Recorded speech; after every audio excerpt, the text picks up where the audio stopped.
Welcome, dear dreamer. You've arrived at a place where the day dissolves into quiet, and the night opens its arms to you. This is a continuous relaxing story for sleep, a gentle stream of words, flowing endlessly, carrying you into the soft embrace of dreams. There's nothing you need to do, and nowhere you need to be. Simply rest, let this story drift over you like starlight, and allow sleep to come as naturally as the moon rising in the sky. If your thoughts wander, let them, for even wandering thoughts are part of the journey. All that matters is that you're here, safe, calm, and ready to surrender to the night. The night is heavy in memory, even when years have passed. In the quiet hours, when the body seeks rest but the mind drifts in uneasy currents, certain stories rise from the depths of the collective conscience. Stories of courage.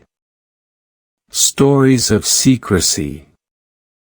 Stories that end not in triumph, but in silence, in a hush that lingers across fields and rivers, across the jungles of Mindanao, across the blurred lines between politics and the ground where men fall. Tonight, as you surrender yourself to the calm embrace of narration, we return to one such story, the story of the men known as the 44 Philippine National Police's Special Action Force, and the operation in Mamasapano that remains, even now, a wound both hidden and exposed, remembered and yet unresolved. The telling of this story is not like recounting the events of ordinary days. It unfolds with shadows. It breathes with the rhythms of secrecy, of operations planned in the stillness of war rooms, of conversations whispered in the highest halls of power, and of footsteps in the tall grass where the night seems endless. And so we begin, not with gunfire, not with blood, but with atmosphere, the setting of the stage where this tragedy would one day play out. For history is never a single moment. It is a slow weaving of threads, quiet until the tapestry becomes too large to ignore. Mamasapano. The name carries with it a chill, a reminder of both geography and destiny. Located in the province of Maguindanao, it is a place defined by rivers that curl like serpents through lowland fields, by marshes that conceal as much as they reveal, and by communities that have lived through decades of conflict, where loyalty and survival are shaped by forces far larger than any single family. For centuries, Mindanao has been both paradise and battlefield, a land of green abundance and endless negotiation, a place where the weight of history presses on the present with extraordinary force. To speak of Mamasapano is to speak of more than coordinates on a map. It is to speak of a crucible of history itself. As you listen, let your breathing slow.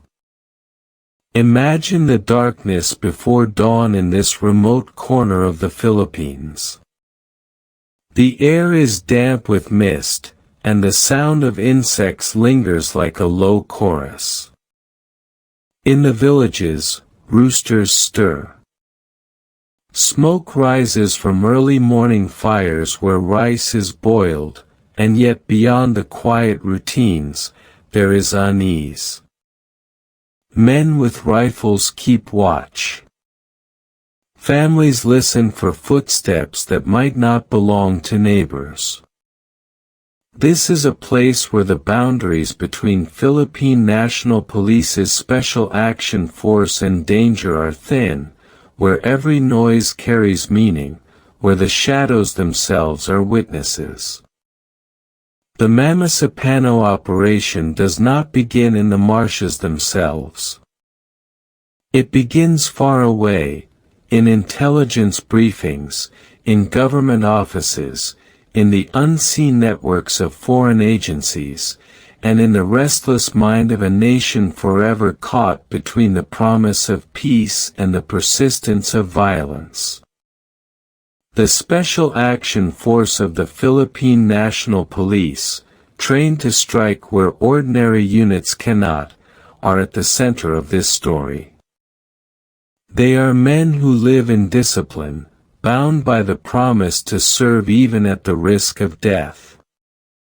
Yet they are also human, sons, brothers, husbands, fathers, carrying within them the hopes of their families, the weight of their responsibilities, and the silent prayers whispered for their Philippine National Police's Special Action Forces return each time they are called to mission. Before we reach the tragedy, we must linger here, in the tension of anticipation. To understand the loss, we must first feel the silence before it.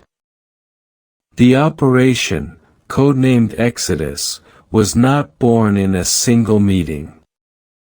It grew through fragments of information, through months of surveillance, through the presence of a man whose very name had become legend in intelligence circles, Zulkifli Abdhir, better known as Marwan, a bomb maker with ties to international terrorist networks.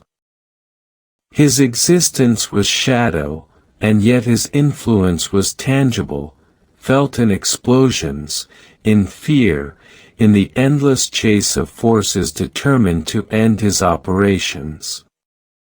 For the Philippine National Police's Special Action Force, capturing or neutralizing him was both a duty and a test, the kind of mission that would define careers and change lives. As you drift into this telling, imagine the faces of the men chosen for this task. Not famous, not known to the world at large. Their names would only be spoken widely after their deaths, when headlines carried them into the homes of millions. But before that day, they were quiet professionals. They laughed in barracks, shared meals, cleaned weapons, folded uniforms. They wrote letters to families, sent messages when time allowed, carried photographs tucked away as reminders of why they served.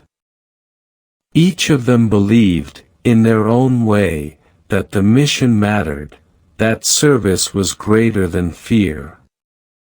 The prologue is always the part of the story that lingers in mystery, the moment where the audience knows something heavy approaches, but the characters within it move unaware of the weight of their own fate.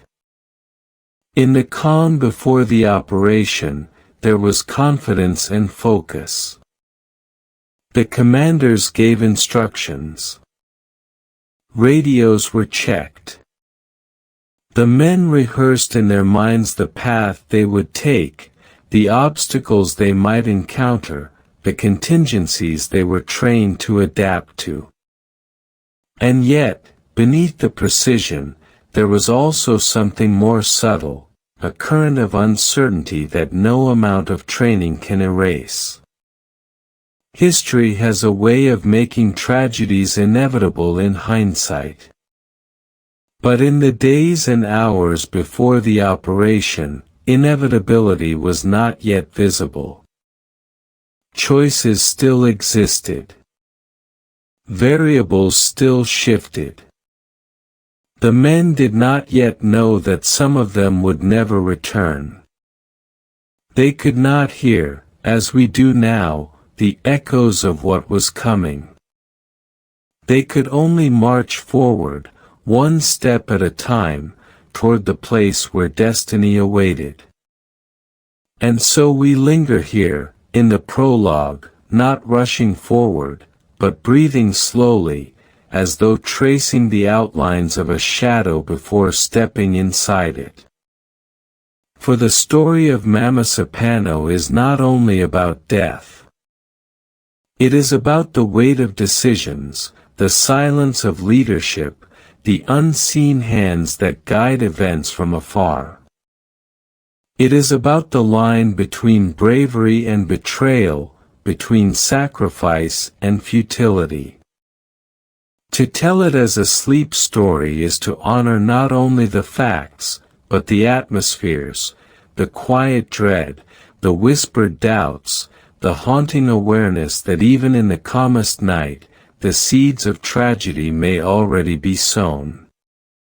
So let us begin. Let the prologue carry us to the edge of the marsh, where the reeds whisper in the wind and the waters reflect a fading moon.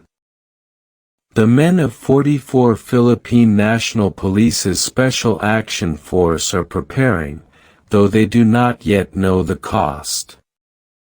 The country is unaware of the storm about to break. And history itself, as it always does, waits in silence. The story of Mamasapano cannot begin with the gunfire of 2015, nor even with the quiet planning of the operation called Exodus. To truly step inside this history, one must return to the land itself, to the rivers that carve through Maguindanao, to the marshlands that swallow sound and make echoes indistinct, to the communities where history feels less like a distant memory and more like a presence that moves alongside the living. For centuries, this land has carried the weight of division and desire, of conquest and resistance, of harmony sought but rarely found. Mamasapano, though it would one day be marked in headlines, is but one point in a vast geography of conflict and longing. To understand the events of one January morning, we must first drift through the centuries of soil and shadow that prepared the ground.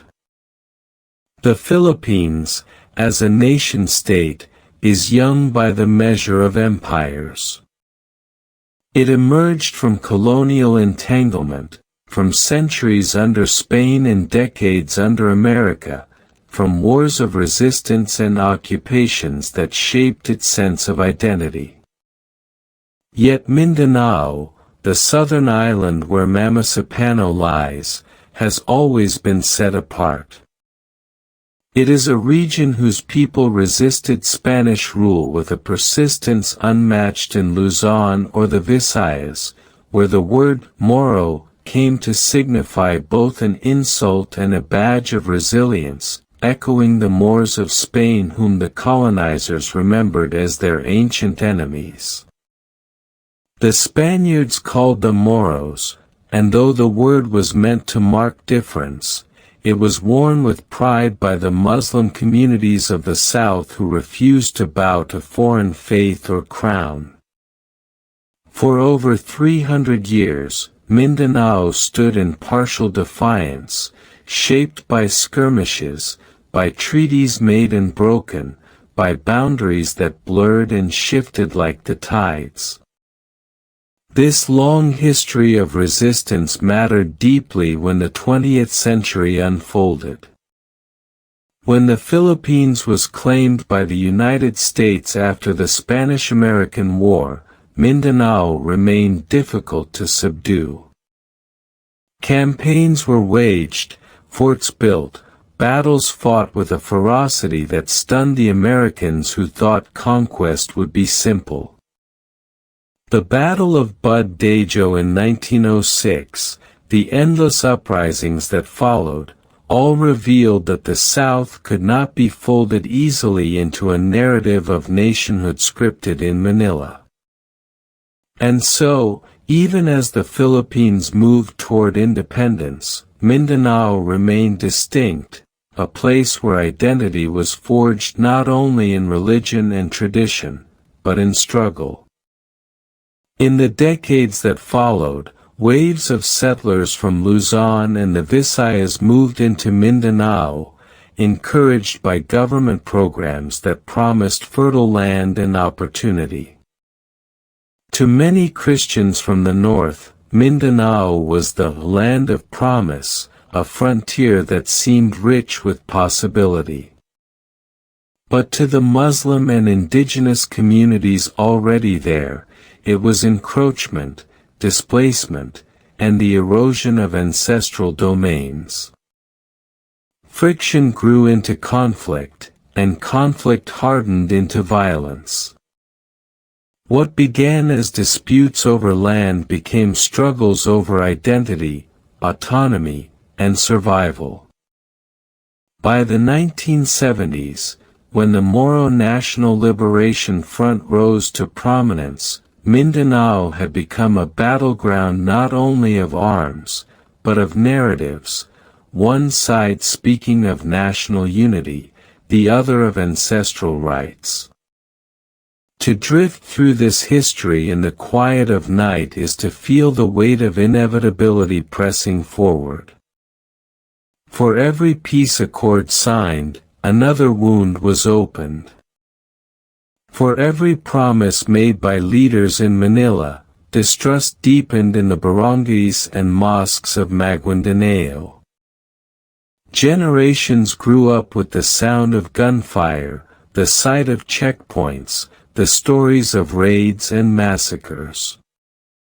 For them, the presence of soldiers and rebels was as ordinary as the rain, as inevitable as the harvest season. Children learned quickly how to distinguish the echo of distant rifles, how to recognize the silhouettes of different uniforms, how to carry fear quietly without letting it become despair. And in this crucible of conflict, the Philippine National Police's Special Action Force would one day find itself drawn. The Philippine National Police's Special Action Force was not a creation of the 1970s, but the soil of Mindanao's endless wars prepared the ground for its necessity.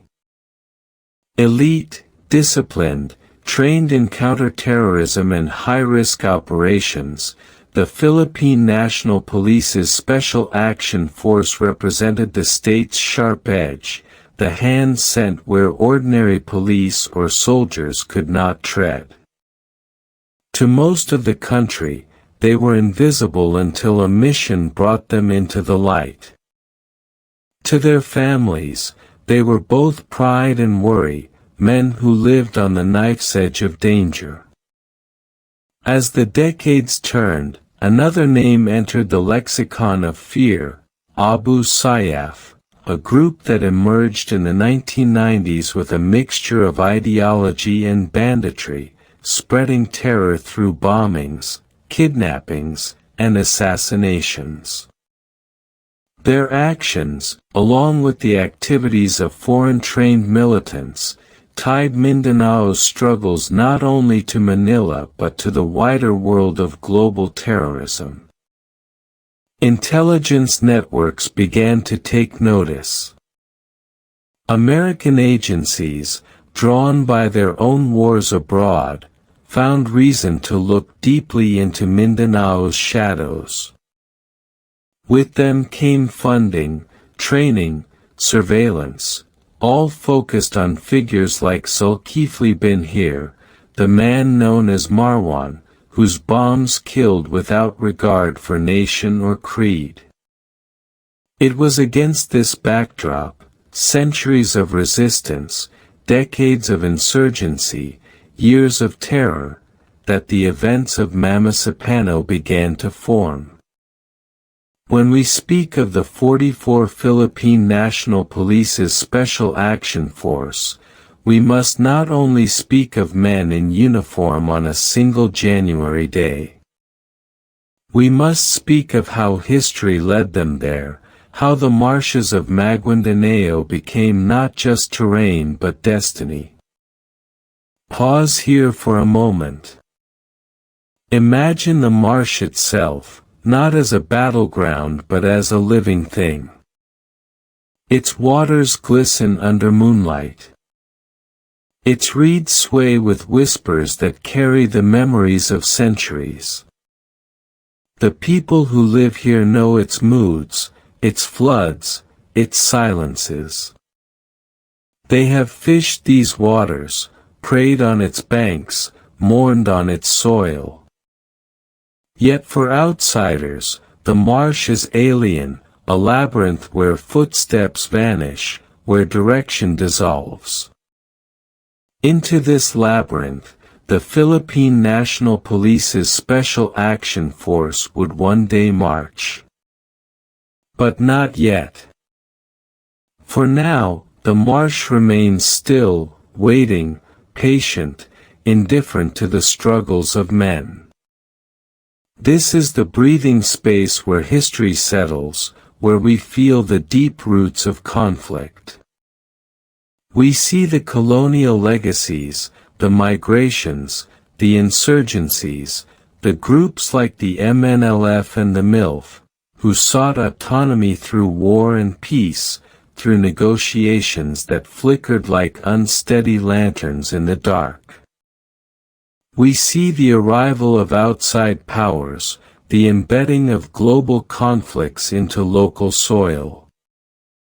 We see, too, the growing reliance of the Philippine state on elite forces like the Philippine National Police's Special Action Force to carry out missions that balance on the edge of law and war. Every tragedy requires its stage.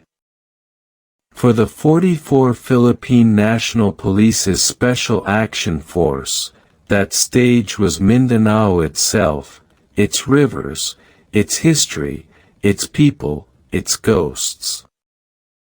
And as we step into this chapter, breathing slowly, we recognize that the land remembers more than men can bear. The rivers carry reflections of the past, the marsh breathes with secrets, and the people live within cycles of peace promised and peace broken. This is the land of Mamasapano, not yet infamous, but already heavy with destiny. And from this land, the first currents of the operation begin to stir. History does not arrive suddenly, though it often feels that way in hindsight. It drifts like mist over water, thickening until shapes appear, until choices are made, until events once unimaginable become inevitable. Mamasapano's story was not born in a day, nor in a month, nor even in a single decade. It was born in centuries of tension, in the uneasy marriages of geography and power, in the migrations of people and the boundaries drawn and redrawn by rulers far away. To understand how 44 men would one day fall in the marshes of Maguindanao, we must walk back, slowly, through the corridors of time, tracing the steps that led them there. Consider first the land itself. Mindanao has always been both treasure and trouble for those who sought to rule it. Fertile soil, thick forests, rivers flowing like arteries into the Pulangi and onward to the sea, all promised abundance. But abundance draws eyes, and eyes draw claims, and claims create conflict. The peoples of Mindanao, from the Maguindanans and Marineos to the Tazags of Sulu, had kingdoms and sultanates long before colonizers arrived. Their societies were complex, their trade network stretched across seas, their loyalty tied not to distant capitals but to local rulers and the faith that bound them. Islam arrived in these islands centuries before Christianity touched the shores of Luzon. It shaped not only belief but politics, law, and identity. By the time Spain looked southward, Islam had already laid deep roots. The Spanish crown, secure in its dominance over Luzon and the Visayas, found in Mindanao a thorn that would not yield. Campaign after campaign was launched, forts built along rivers, alliances forged and broken. Yet the Moros, as the Spaniards named them, resisted with ferocity. Raids were common, not only defensive but offensive, reaching as far as Visayan settlements in retaliation for encroachment. For 300 years, the struggle seesawed, neither side fully conquering nor fully yielding. This resistance became part of Moro identity, the memory of centuries of defiance, carried like a scar, proud and painful. When the Americans arrived after 1898, they inherited this struggle. They spoke of civilization, of order, of progress, but the hills and marshes of Mindanao did not bend easily to foreign will. The campaigns of the early 20th century were brutal. Entire communities fell, villages burned, lives ended on the slopes of Bud Dajo and Bud Bagsak. To the Americans, it was pacification; to the Moros, it was massacre. Trust fractured further, and though administrative control was eventually imposed, it was never complete. Beneath the veneer of governance lay resentment, a wound never healed. The wound deepened in the decades that followed, when independence came and the Philippine state sought to knit together its islands into one fabric. Government programs encouraged migration from the north, turning fertile Mindanao land into a frontier for settlers. Promises were made to the poor of Luzon and the Visayas: land for farming, a fresh start, a chance to rise. And many came, bringing with them plows, families, and hope. But land is never neutral. It is memory, it is ancestry, it is identity.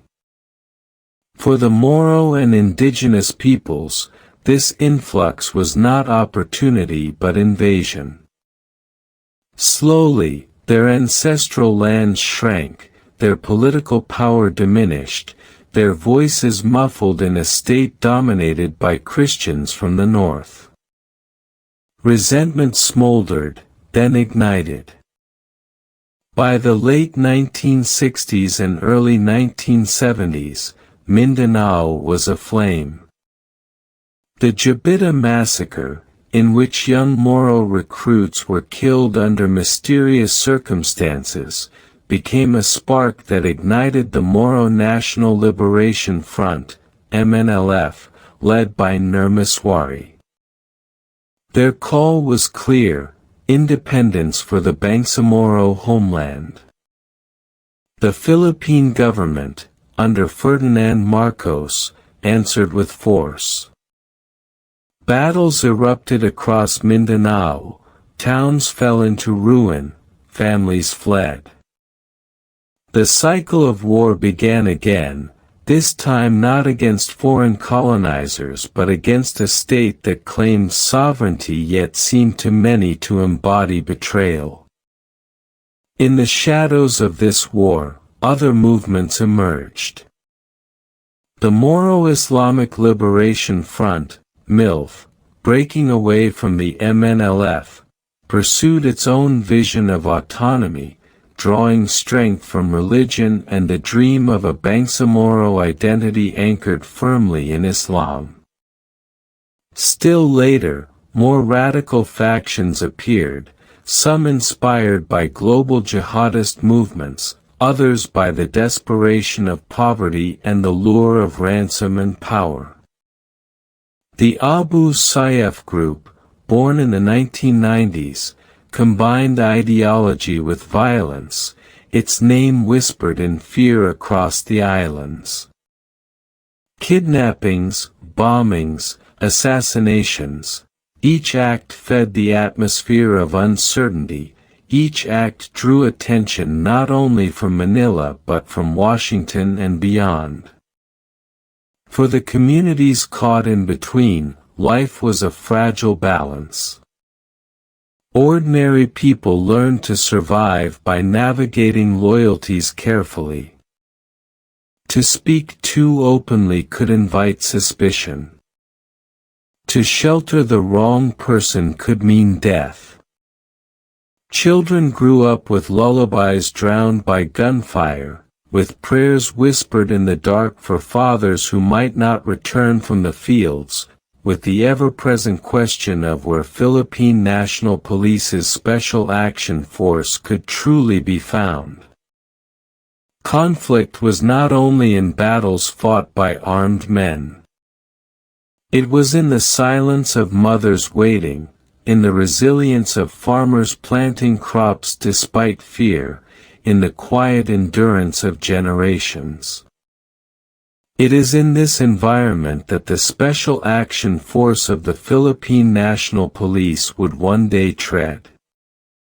The Philippine National Police's Special Action Force was established in the 1980s, modeled after elite units abroad, trained for counterterrorism, hostage rescue, and operations too dangerous for ordinary forces.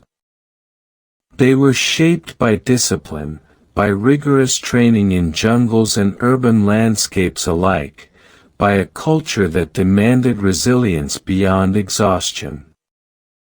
To be Philippine National Police's Special Action Force was to accept a life of readiness, to walk into danger without hesitation, to carry the weight of missions that might never be known by the public. Their operations were often silent, their names anonymous, their sacrifices invisible. Yet invisibility does not shield from fate. By the early 2000s, as the United States launched its global war on terror, the Philippine National Police's Special Action Force found itself increasingly engaged in missions tied to international networks. Intelligence flowed between agencies, funding shaped strategies, and names of high-value targets, whispered in foreign accents, became central to their operations.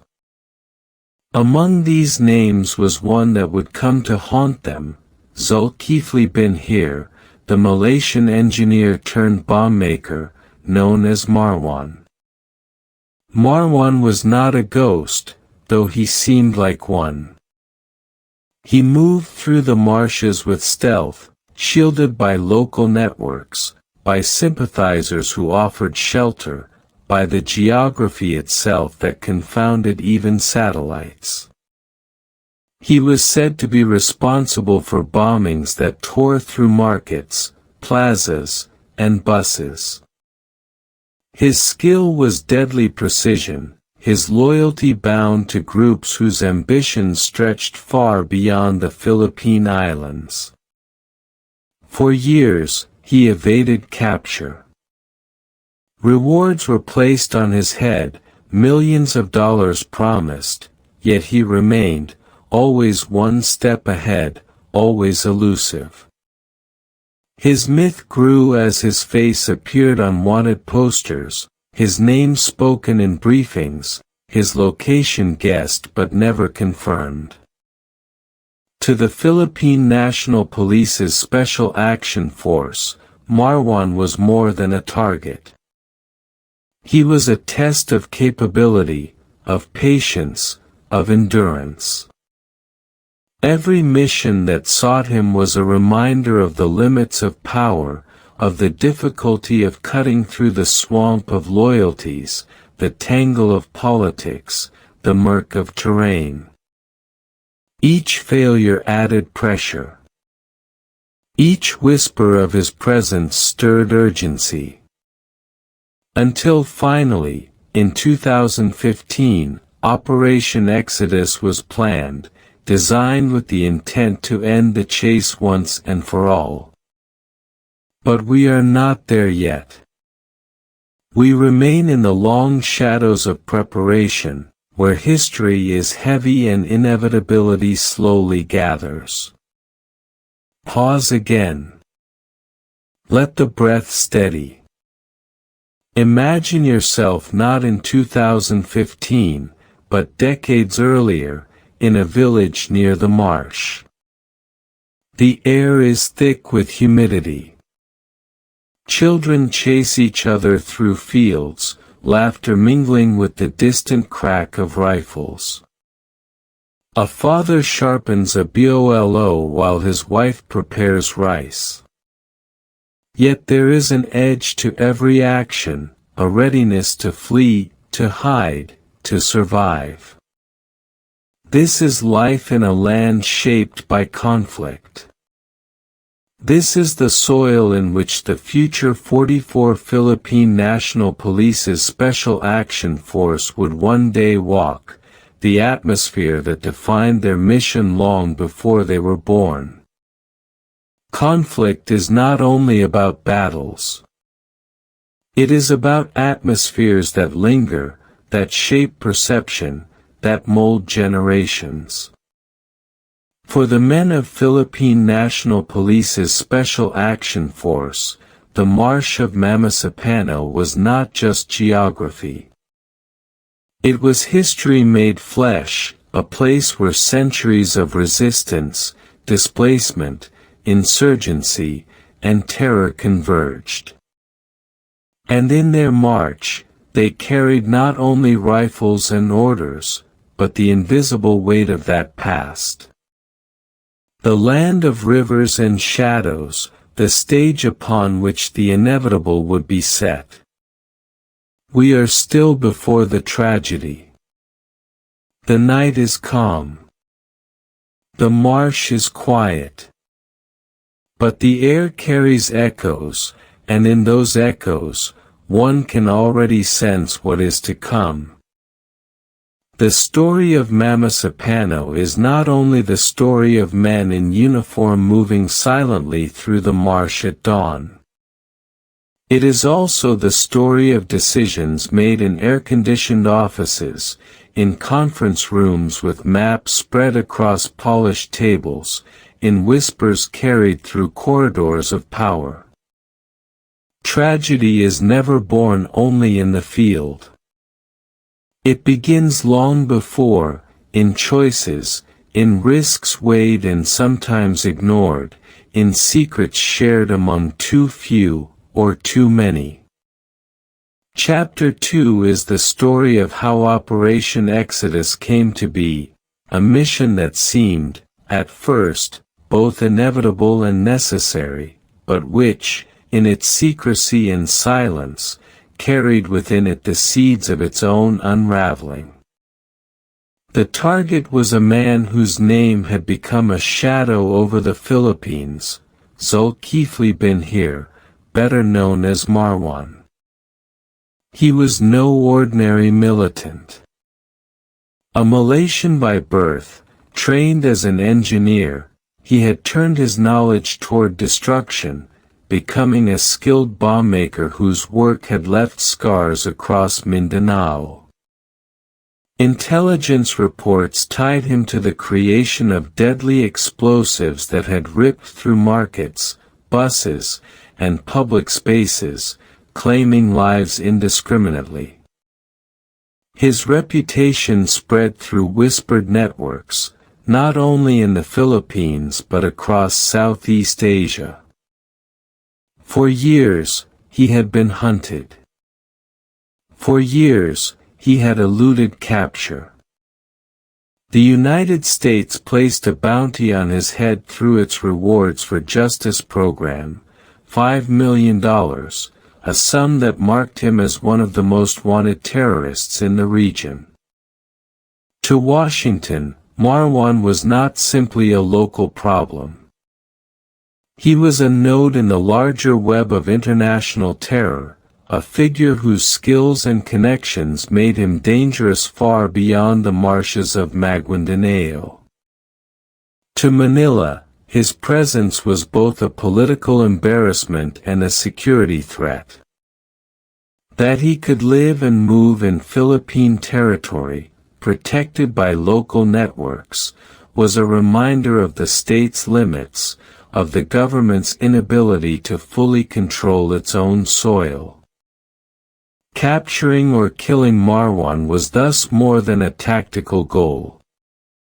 It was symbolic. It meant proving that the Philippine state could strike at the heart of terror within its borders.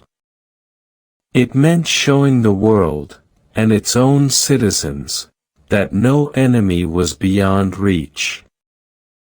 And yet, the very nature of the mission demanded secrecy. For Marwan's protection was not only his own cunning but the complex loyalties of the communities around him. In the marshes of Mamasapano, fighters of the Bangsamoro Islamic Freedom Fighters and elements of the Moro Islamic Liberation Front provided cover. The MILF was, at this time, engaged in delicate peace negotiations with the Philippine government, seeking to establish the Bangsamoro Basic Law that would grant greater autonomy to their people. Any misstep, any military incursion, risked shattering those negotiations. To move openly against Marwan was to risk not only lives but the fragile architecture of peace. It was within this tense political landscape that Operation Exodus began to take shape. The Philippine National Police's Special Action Force, as the state's most elite police unit, was chosen to carry out the mission. Unlike the military, whose operations might risk broader clashes, the Philippine National Police's Special Action Force operated in tighter formations, moving with precision, striking swiftly. Their training in counterterrorism, their discipline in small unit tactics, their readiness for sacrifice, all made them the natural choice. Yet their very specialization meant that they were isolated. They would go alone into hostile territory, with limited support, carrying on their shoulders the weight of a mission whose stakes were larger than any one of them could know. Secrecy surrounded the planning from the beginning. Few were informed. Even within government, knowledge was compartmentalized. President Benigno Aquino III was briefed, as were a handful of officials. The Philippine National Police's Special Action Force leadership, under Director Gatchulio Napenas, shouldered the responsibility of preparation. But coordination with the armed forces of the Philippines was limited, a decision born of both necessity and mistrust.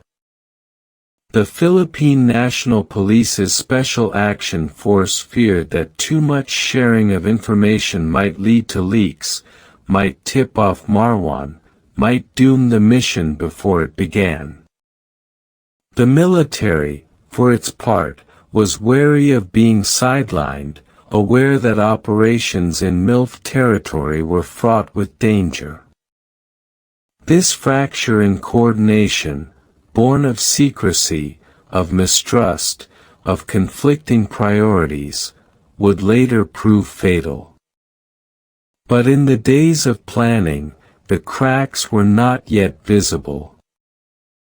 There was only focus, determination, and a growing sense of inevitability. Intelligence reports suggested that Marwan was hiding in a cluster of huts deep within the marshlands of Mamasapano, shielded by fighters but vulnerable if struck with precision. The Philippine National Police's Special Action Force believed they could reach him. They studied maps, rehearsed routes, weighed contingencies.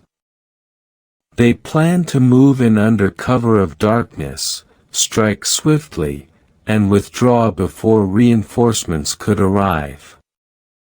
In theory, the operation was sound.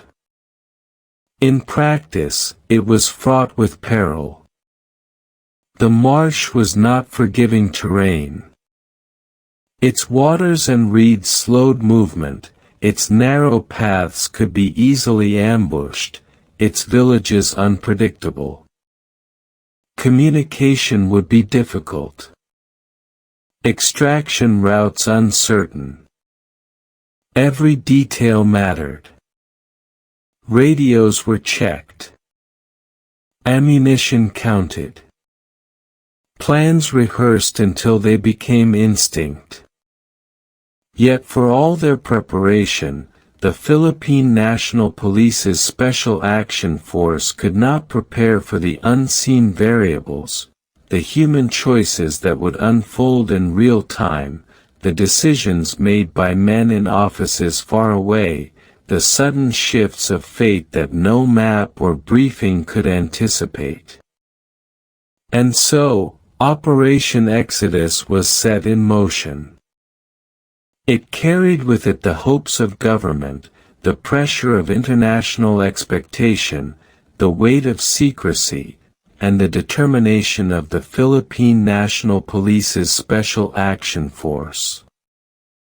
But it also carried within it the seeds of tragedy, the limited coordination, the fragile political context, the reliance on intelligence that could not guarantee certainty. These seeds were planted quietly, invisibly, even as the men chosen for the mission prepared themselves with discipline and courage. Pause, now, and let the breath settle. Imagine the atmosphere of those days before the operation. In Manila, officials discussed quietly, their words measured, their eyes careful. In Camp Bagong Diwa, the Philippine National Police's Special Action Force trained, checked weapons, shared meals, laughed softly in moments of ease. In Mamasapano, villagers carried out their routines, fishing, farming, praying, unaware that soon their marsh would become the site of blood and fire. And somewhere in the marsh itself, Marwan waited, whether in fear or confidence none can know, his presence like a shadow over the land.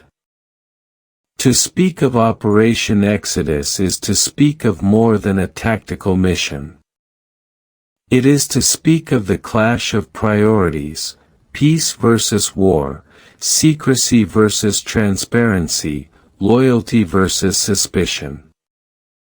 It is to speak of how decisions made in silence can ripple outward into chaos. The 44 Philippine National Police's Special Action Force were not yet marching. The dawn of January 25, 2015, had not yet come. But already, in the quiet planning rooms, in the intelligence briefings, in the choice to move forward despite the risks, the path toward tragedy had been laid. Operation Exodus was born not of impulse but of accumulation. Accumulation of intelligence, of pressure, of political calculation. Accumulation of frustration at years of failure to capture Marwan.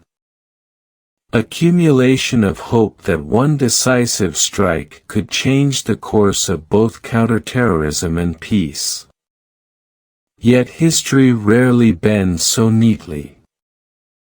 More often, it resists, snapping back with consequences unforeseen. The seeds of Exodus were planted in secrecy. they would bloom in fire.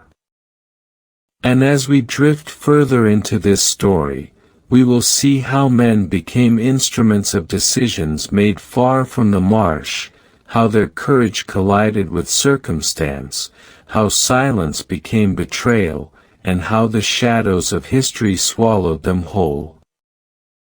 The story of Mamasapano is not only the story of men in uniform moving silently through the marsh at dawn. It is also the story of decisions made in air-conditioned offices, in conference rooms with maps spread across polished tables, in whispers carried through corridors of power. Tragedy is never born only in the field. It begins long before, in choices, in risks weighed and sometimes ignored, in secrets shared among too few, or too many. Chapter 2 is the story of how Operation Exodus came to be, a mission that seemed, at first, both inevitable and necessary, but which, in its secrecy and silence, carried within it the seeds of its own unraveling. The target was a man whose name had become a shadow over the Philippines, Zulkifli Abdhir, better known as Marwan. He was no ordinary militant. A Malaysian by birth, trained as an engineer, he had turned his knowledge toward destruction, becoming a skilled bomb maker whose work had left scars across Mindanao. Intelligence reports tied him to the creation of deadly explosives that had ripped through markets, buses, and public spaces, claiming lives indiscriminately. His reputation spread through whispered networks, not only in the Philippines but across Southeast Asia. For years, he had been hunted. For years, he had eluded capture. The United States placed a bounty on his head through its Rewards for Justice program, $5 million, a sum that marked him as one of the most wanted terrorists in the region. To Washington, Marwan was not simply a local problem. He was a node in the larger web of international terror, a figure whose skills and connections made him dangerous far beyond the marshes of Maguindanao. To Manila, his presence was both a political embarrassment and a security threat. That he could live and move in Philippine territory, protected by local networks, was a reminder of the state's limits, of the government's inability to fully control its own soil. Capturing or killing Marwan was thus more than a tactical goal. It was symbolic. It meant proving that the Philippine state could strike at the heart of terror within its borders. It meant showing the world, and its own citizens, that no enemy was beyond reach. And yet, the very nature of the mission demanded secrecy. For Marwan's protection was not only his own cunning but the complex loyalties of the communities around him. In the marshes of Mamasapano, fighters of the Bangsamoro Islamic Freedom Fighters and elements of the Moro Islamic Liberation Front provided cover. The MILF was, at this time, engaged in delicate peace negotiations with the Philippine government, seeking to establish the Bangsamoro Basic Law that would grant greater autonomy to their people. Any misstep, any military incursion, risked shattering those negotiations. To move openly against Marwan was to risk not only lives but the fragile architecture of peace. It was within this tense political landscape that Operation Exodus began to take shape. The Philippine National Police's Special Action Force, as the state's most elite police unit, was chosen to carry out the mission. Unlike the military, whose operations might risk broader clashes, the Philippine National Police's Special Action Force operated in tighter formations, moving with precision, striking swiftly. Their training in counterterrorism, their discipline in small unit tactics, their readiness for sacrifice, all made them the natural choice. Yet their very specialization meant that they were isolated. They would go alone into hostile territory, with limited support, carrying on their shoulders the weight of a mission whose stakes were larger than any one of them could know. To understand the mission's formation, one must linger in the atmosphere of politics at the time. It was the middle years of President Benigno Aquino III's administration. His government was invested deeply in the peace process with the MILF. Negotiations were fragile, tentative, filled with both hope and suspicion. In 2014, just months before Mamasapano, the comprehensive agreement on the Bangsamoro had been signed, a landmark deal that promised to transform the decades-long conflict in Mindanao into a path toward autonomy and peace. The Bangsamoro Basic Law was being drafted, debated, positioned as the legal foundation of this vision. The presence of Marwan, and the BIF fighters who harbored him, complicated everything. The government knew that the MILF and BIF were not cleanly separated. Lines of loyalty blurred in the marshes. Families overlapped, allegiances shifted. To strike at Marwan risked being interpreted as striking at the MILF. To avoid striking, however, risked the perception that the government was sheltering him, or incapable of enforcing law within its borders. President Aquino faced a delicate balance: preserve peace, or pursue justice. To do both required secrecy. It required precision. It required trusting that one decisive operation could eliminate a threat without unraveling the larger tapestry. But secrecy is double-edged. The fewer who know, the fewer who can prepare. The fewer who prepare, the greater the chance that something unseen will collapse. And yet Aquino pressed forward. His eyes were on the prize of Marwan's capture. His hope was that the mission could be surgical, a strike so swift and contained that it would leave the peace talks intact. The hunt for Marwan was long and layered.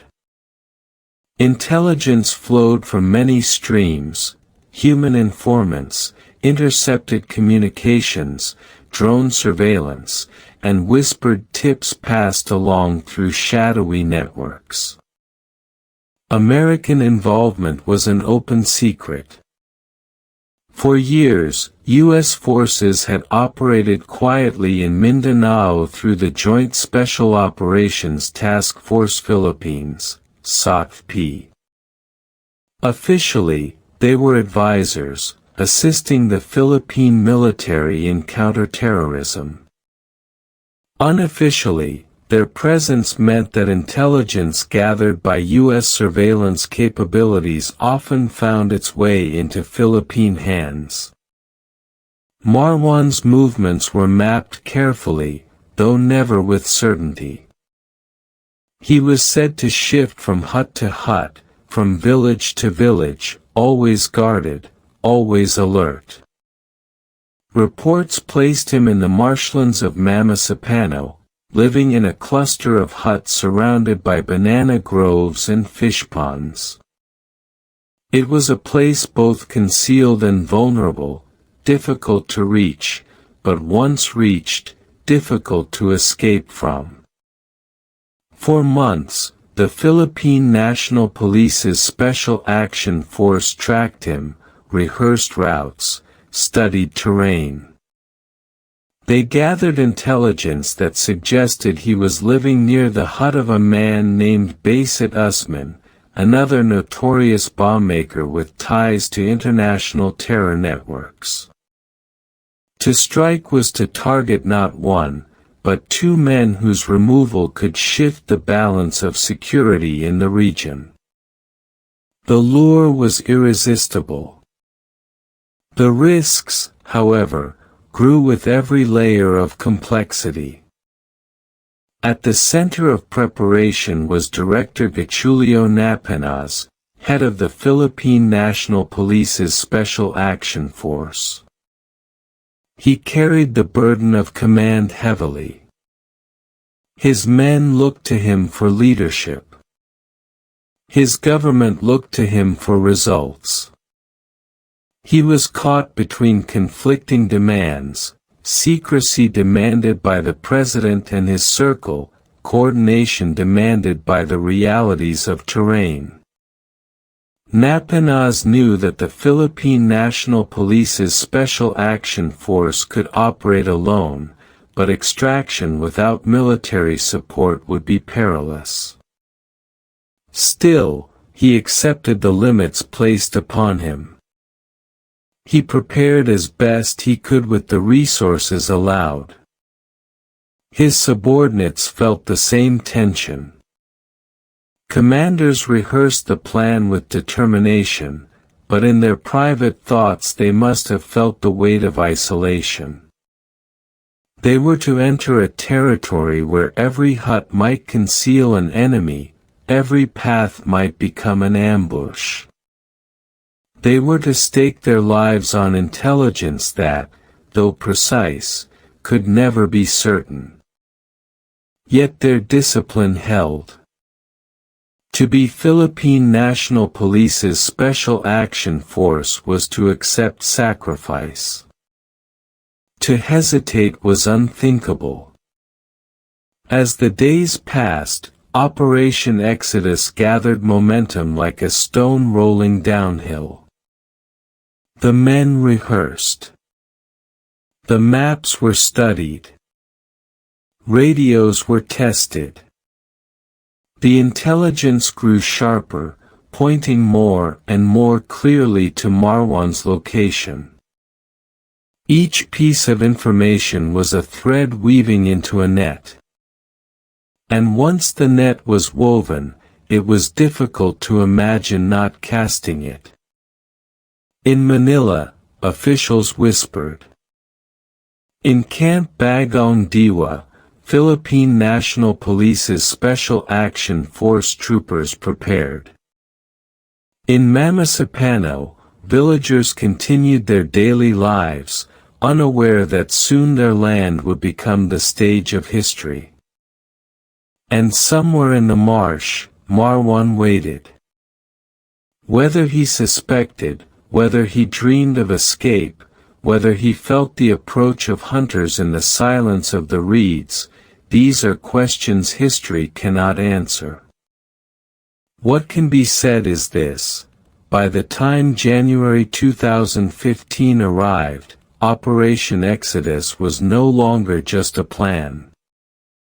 It was a current pulling all who knew of it toward an inevitable dawn. The seeds of tragedy were planted not in a single choice, but in the accumulation of choices, each made with logic, each made with purpose, each leading inexorably toward a morning when silence would break into gunfire. Let us pause here, for a moment, in this meditative telling. Close your eyes and imagine. A conference room in Manila, its walls lined with portraits of leaders past.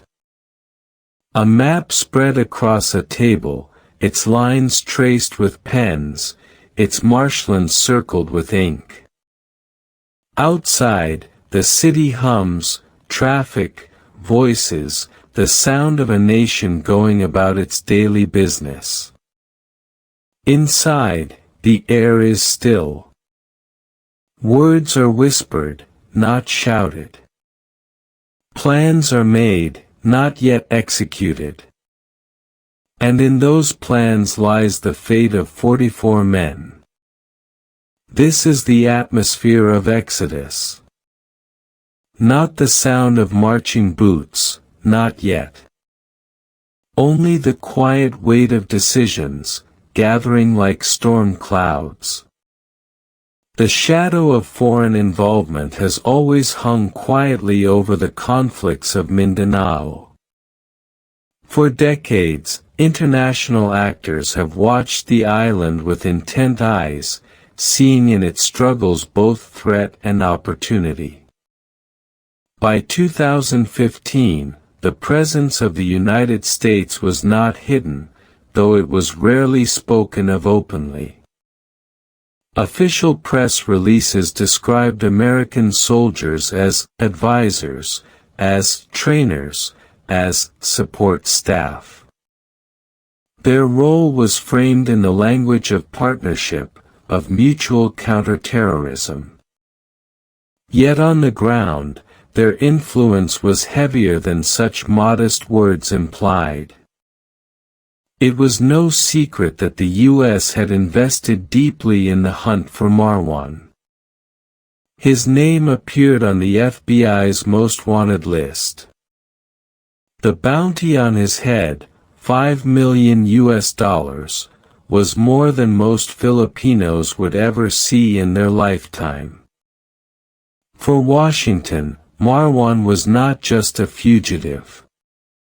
He was a symbol of defiance against the global war on terror, a remnant of Al-Qaeda's networks in Southeast Asia, a dangerous technician whose skills in bomb-making could ripple far beyond Mindanao.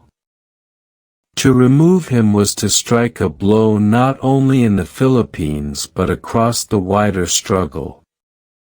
Thus, American surveillance tools quietly scanned the marshes of Maguindanao.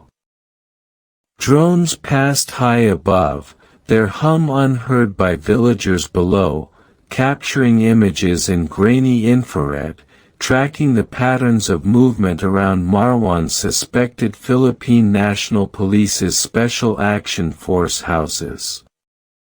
Signals intelligence traced faint electronic footprints, whispers of communication carried across fragile networks. Reports filtered into Philippine channels, polished into briefing slides, distilled into coordinates. And yet, the U.S. role was never one of full visibility. Their presence was cloaked. Their fingerprints, carefully hidden. They provided intelligence, guidance, whispers of where to strike, but they did not lead. The actual burden of action, the lives at risk, would belong to the men of the Philippine National Police's Special Action Force. It was as though the United States had lit a torch in the darkness and handed it forward, while stepping back into the shadows themselves. The light guided, but it also blinded, casting deep shadows where details might be missed. There were rumors, never fully confirmed, yet persistent, that American operatives were present even during the operation itself, stationed at a forward base, monitoring feeds, ready to relay information. Whether they shaped decisions in real time, or merely observed, history may never fully reveal. But their presence before the operation was undeniable. The Philippine National Police's Special Action Force, though elite, were not moving alone in the vast ocean of intelligence. They were being steered, subtly, by forces larger than themselves. For the men on the ground, however, such realities were distant. They were not thinking of geopolitics. They were not thinking of Washington. Their eyes were fixed on the mission briefings, on the images of Marwan's face, on the details of the hut where he was said to hide. Foreign support was invisible to them. What mattered was the clarity of orders, the certainty of intelligence, the trust in command. And above all, the silent acceptance that success might come at the price of their own lives. Secrecy is a weapon, but also a weight. In the planning of Operation Exodus, secrecy was held above all else. The chain of information was tightened to a narrow thread: the President, his close aides, the Philippine National Police's Special Action Force Command. The armed forces of the Philippines were largely kept in the dark. Local military commanders in Mindanao, who knew the terrain intimately, who had maps of every swamp and village, who could anticipate the movements of armed groups, they were not fully brought into the fold. To reveal too much was to risk a leak. To reveal too little was to risk disaster. The decision tilted toward silence. For Director Gachulio Napinas, this was a burden almost unbearable. He knew that without military coordination, extraction would be precarious. He knew that the Philippine National Police's Special Action Force could move swiftly into hostile territory, but getting out, with wounded, with casualties, under fire, would require reinforcements, artillery, mechanized support.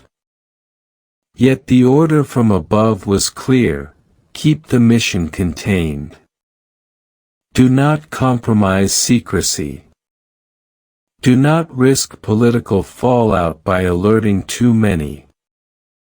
In such circumstances, a commander becomes both strategist and gambler. Napinas prepared his men with precision, yet in the quiet of his own mind he must have weighed the odds, must have felt the tightening of the trap. Still, he carried on. He trusted training. He trusted discipline. He trusted that perhaps the intelligence was so exact, so refined, that the strike could be surgical, the retreat swift. Secrecy is sustained by hope. And yet secrecy also breeds isolation. The 44 Philippine National Police's Special Action Force, the men who would march into Mamasapano, could not know the full web of politics around them. They were told only what they needed for the mission. They could not question why the military was absent, why coordination was thin, why their lifeline seemed frayed. In their silence, they carried trust. Trust in their commanders, trust in the institution, trust in the state. But trust, untested until the moment of crisis, can sometimes prove to be the weakest link of all. In the final days before January 25, 2015, the Philippine National Police's Special Action Force prepared with quiet determination. At Camp Bagong Diwa, in Bicutan, the atmosphere was tense but controlled. Weapons were cleaned and checked, magazines loaded, radios tested. Equipment was packed with care, each item weighed against the burden of carrying it across swamps and rivers. The men chosen for the assault were from the 55th Special Action Company and the 84th Seaborne Company, among others, the most skilled, the most hardened. The 84th Seaborne, tasked with striking at Marwan himself, carried the weight of being the main effort. Their training in waterborne operations, their capacity for stealth, made them ideal for penetrating the marshes. The 55th, the blocking force, would secure the perimeter, preventing escape, holding off reinforcements. It was a plan elegant in design: strike and block, contain and extract. Yet in the calm of the barracks, each man must have carried private thoughts. Some may have written letters, tucked away in their belongings, to be read if they did not return. Some may have prayed silently, asking for protection, for strength, for the chance to see family again. Others may have forced away such thoughts, focusing only on the technicalities, the routines of preparation, as though routine could shield them from fate. Outside the walls of the camp, life in Manila went on unknowing. Traffic choked the streets. Markets bustled with chatter. Students laughed on their way to class. Politicians debated in halls. No one in the city could sense the quiet gravity that was gathering, like a storm still far over the horizon, invisible yet inevitable.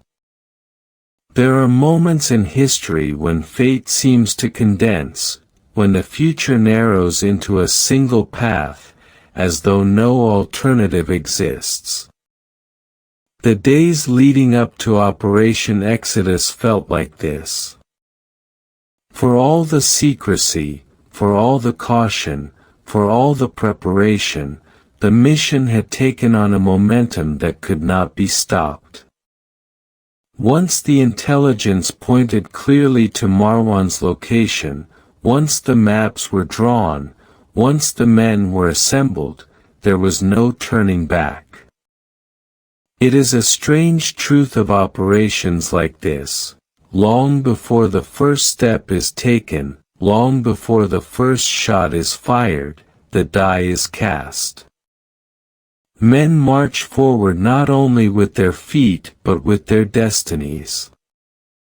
The marsh of Mamasapano lay waiting, its rivers silent, its reeds swaying. The villagers slept, unaware. Marwan himself, whether calm or restless, could not have known how close the hunters were. And yet all were already caught in the same current, pulled toward a dawn that would end in fire. In Manila, President Aquino carried the weight of knowledge. His aides carried it too. Napanas bore it most heavily. And the men of Philippine National Police's Special Action Force, though not privy to the political details, bore it in their bodies, in the simple fact that they were chosen. Each man, whether he sensed it or not, was already walking a line that history had drawn beneath his feet. The mission is prepared. The target identified. The men stand ready. Foreign eyes watch from afar. Political hopes hang in the balance. The marsh waits, patient, indifferent. Exodus is no longer just an idea. It is a living plan, a pulse beating beneath the surface of the nation.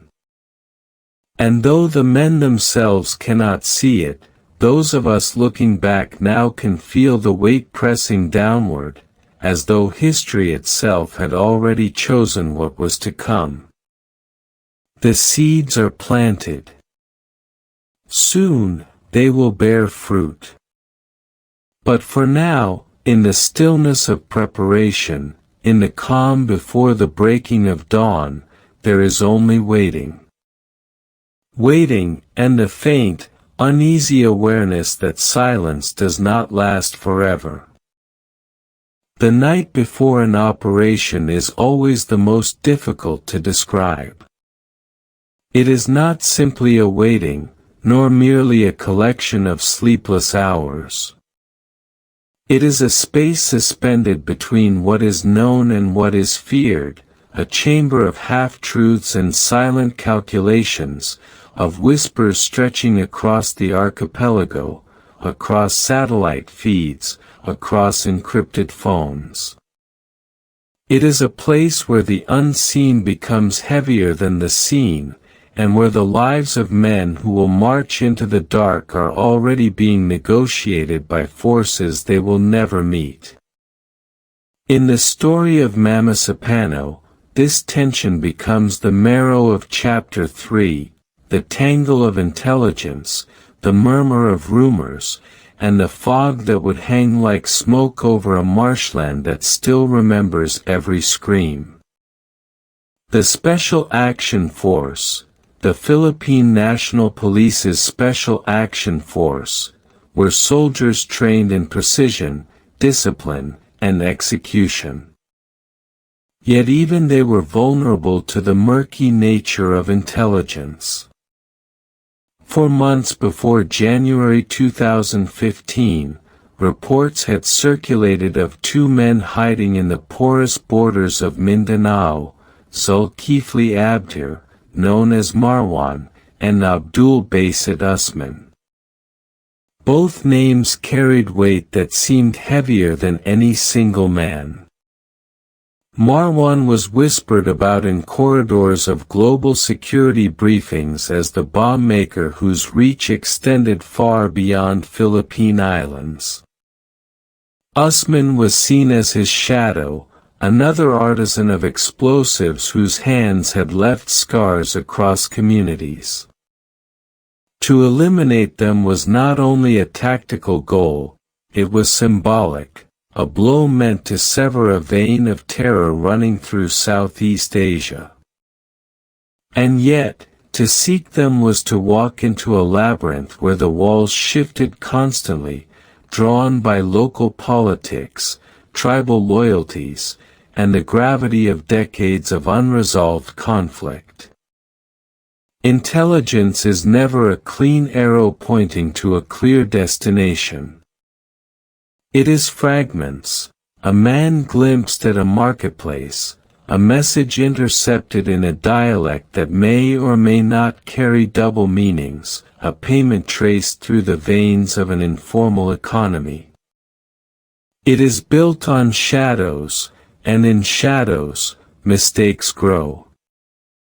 In Mamasapano, the intelligence that reached the Philippine National Police's Special Action Force was both sharp and uncertain. It suggested that Marwan was cornered, that his movements had grown restricted, that his presence in a small community was all but confirmed. Yet this suggestion lived alongside older stories, that he had already left, that he had bribed his way into Philippine National Police's Special Action Force, that he was guarded by men whose loyalty was fluid, changing with each promise of protection. To act on such intelligence was to leap onto ground that looked solid but could very well dissolve into mud. The men who would march into that swampy terrain did not hear the full chorus of these contradictions. For them, orders were orders, and the faith they placed in those orders was forged from training, from hierarchy, from the unspoken pact that leaders would not throw them blindly into the abyss. Yet even among commanders, doubt simmered. Some argued that the window was too narrow, that the community too unpredictable, that without wider coordination the mission risked devolving into chaos. Others insisted that delay was more dangerous, that hesitation would allow Marwan to slip once more into the mist, leaving only another rumor in his place. And so the argument circled back on itself, urgency colliding with caution, until the decision was set. The Philippine National Police's Special Action Force would move. But beyond tactical debates, another theater of intelligence unfolded. In Mindanao, where every family, every barangay, every clan had ties woven through centuries of blood and survival, word of strangers traveled fast. A rumor here, a movement there, and already forces were aligning. Intelligence was not confined to government agencies. It thrived in the conversations of villagers, in the watchful eyes of farmers, in the coded language of groups who had long survived by knowing what to tell, and what to withhold. To imagine that such a high-value target could remain hidden for so long was to misunderstand the social fabric of the land. People knew. Some chose silence. Some chose to sell information. Some chose to manipulate the flow so that outsiders would walk into traps. Mamasapano was not merely a place, it was a web, and anyone stepping into it would find themselves tangled in threads invisible until it was too late. This fog of uncertainty is what makes the story so haunting. For in hindsight, every piece of intelligence seems like a clue pointing toward inevitability. We can trace messages, reassemble reports, and see the cracks where misunderstandings lived. But for the men on the ground, there was no hindsight, only the heavy breathing of the swamp, the tall grasses moving with the wind, the knowledge that eyes might already be watching them, unseen. They carried the weight of certainty while surrounded by uncertainty, believing in clarity that did not exist. It is in this dissonance that tragedy often finds its stage. The Philippine National Police's Special Action Force who moved into Mamasapano walked not only into a physical marshland, but into a psychological one. Behind their helmets, their minds carried questions they could not ask. Did their superiors truly understand the terrain? Were they walking toward a man or toward a mirage? Were they guided by clear intelligence, or by the pressure of political tides that demanded results? Such questions lingered like ghosts, unspoken yet felt.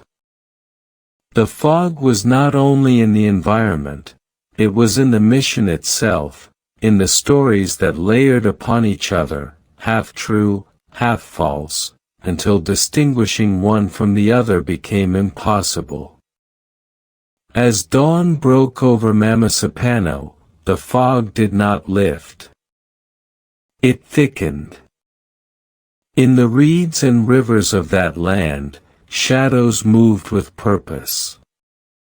Villagers stirred, not surprised by the presence of outsiders, for they had been whispered about already. Eyes from different factions, MILF, BIF, civilians, opportunists, tracked movement that the Philippine National Police's Special Action Force believed was secret. Radios hummed not only in government hands, but in those of rivals and informants. Information traveled like smoke, slipping through cracks, rising into the air where it could not be contained. What one side believed hidden, another already anticipated. What one side framed as surprise, another saw coming from afar. This is the heart of the chapter, the reminder that war in such terrain is never fought by firepower alone. It is fought by stories, by perceptions, by intelligence that may or may not be true. And in Mamasapano, intelligence became its own battlefield, claiming lives not through bullets alone but through missteps of understanding, through the inability to know what was real in a place where every truth had a shadow. The story of Mamasapano cannot be understood merely through bullets and battlefields. To grasp it, one must linger in the invisible spaces, the spaces where intelligence is collected, filtered, manipulated, and finally acted upon. These are not places of fire and noise, but of whispers, quiet exchanges, and coded silences. They are spaces where the lives of men can be decided by a single misinterpreted word, or a message delayed by only minutes.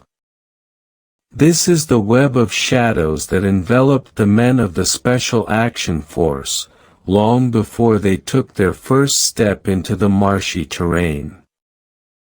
For months, intelligence had been circling, as restless and unpredictable as the river that cut through Mamasapano. At its center was Zulkifli Abdhir, Marwan, whose name had already grown mythic. He was more than a man, he was a symbol, a phantom used in reports and briefings, in political speeches and international cooperation. Marwan was wanted not only by the Philippines but by the United States, his head marked with a bounty of millions of dollars. Every mention of him carried weight, each rumor about his movements rippled outward through military and political structures. And yet, like all phantoms, his presence was uncertain. He was always seen, and never seen. Always there, and never there. He had survived previous attempts at capture, slipping through nets like a fish that seemed to know the shape of the hand reaching for it. The intelligence gathered in the weeks leading to January 2015 painted a picture that was both convincing and fragile. Reports indicated that Marwan had settled in the marshlands of Mamasapano, finding refuge in a network of huts, families, and armed men loyal to him. It was said he had become rooted in the landscape, relying on kinship ties and the dense geography of the area for protection. His supposed companion, Abdul Basit Usman, remained another ghostly figure, moving with discretion, carried from one place to another by networks of kin and kin-like loyalty. The Philippine National Police's Special Action Force were told that this was the moment, the window when Marwan was vulnerable, when he was within reach. And yet, beneath the confidence of these words lay uncertainties never spoken aloud. Intelligence is like a reflection on water. From afar, it appears clear, sharp, and definitive. But as one approaches, ripples distort the image, turning faces into abstractions. The Philippine National Police's Special Action Force were handed what looked like a mirror of truth, yet beneath its surface, the ripples were already spreading. Some intelligence came from informants whose motivations were impossible to measure. Was their loyalty genuine? Or had they fed details to multiple sides, playing the delicate game of survival that was common in contested lands? Other pieces came from electronic surveillance, from voices intercepted on radios or phones. But even those voices could deceive. A phrase spoken in the dialect of Maguindanao might carry double meanings, subtle warnings, or deliberate misdirection. In this way, intelligence was never whole. It was a collage of fragments stitched together into a tapestry that could collapse if one thread proved false. Inside military offices far from the marshes, men pored over these fragments, trying to shape them into certainty.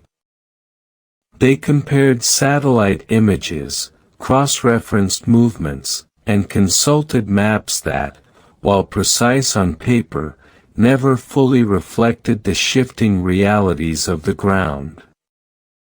And yet, every hour of delay seemed dangerous. What if Marwan moved again? What if the chance slipped away? Pressure mounted, like a tide rising slowly but inexorably against a seawall. The Philippine National Police's Special Action Force were not merely hunting for a man, they were carrying the expectations of governments, allies, and publics that demanded results. To strike and succeed would be to strike a blow for legitimacy, for strength, for order in a land too long defined by disorder. To strike and fail would be to sink further into the quicksand of mistrust. Meanwhile, on the ground in Mamasapano, rumors moved faster than any satellite. Villagers spoke in hushed tones of strangers, of faces that did not belong, of movements noticed at the edge of the marsh. Some claimed Marwan was indeed among them, slipping into a hut at night, guarded by men who melted into the foliage at dawn. Others swore he had already gone, that his shadow was all that remained. Some told both stories, depending on who asked. For in such places, information was not just truth, it was currency.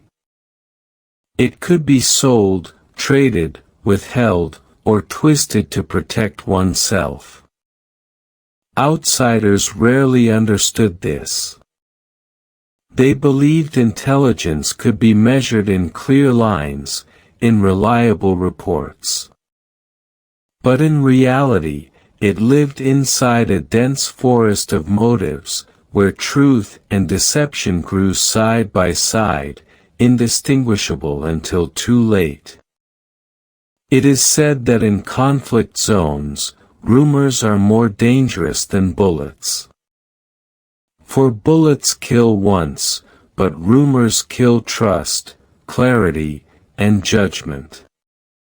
In the days leading to the operation, rumors began to weave themselves into the Philippine National Police's Special Action Force's mission.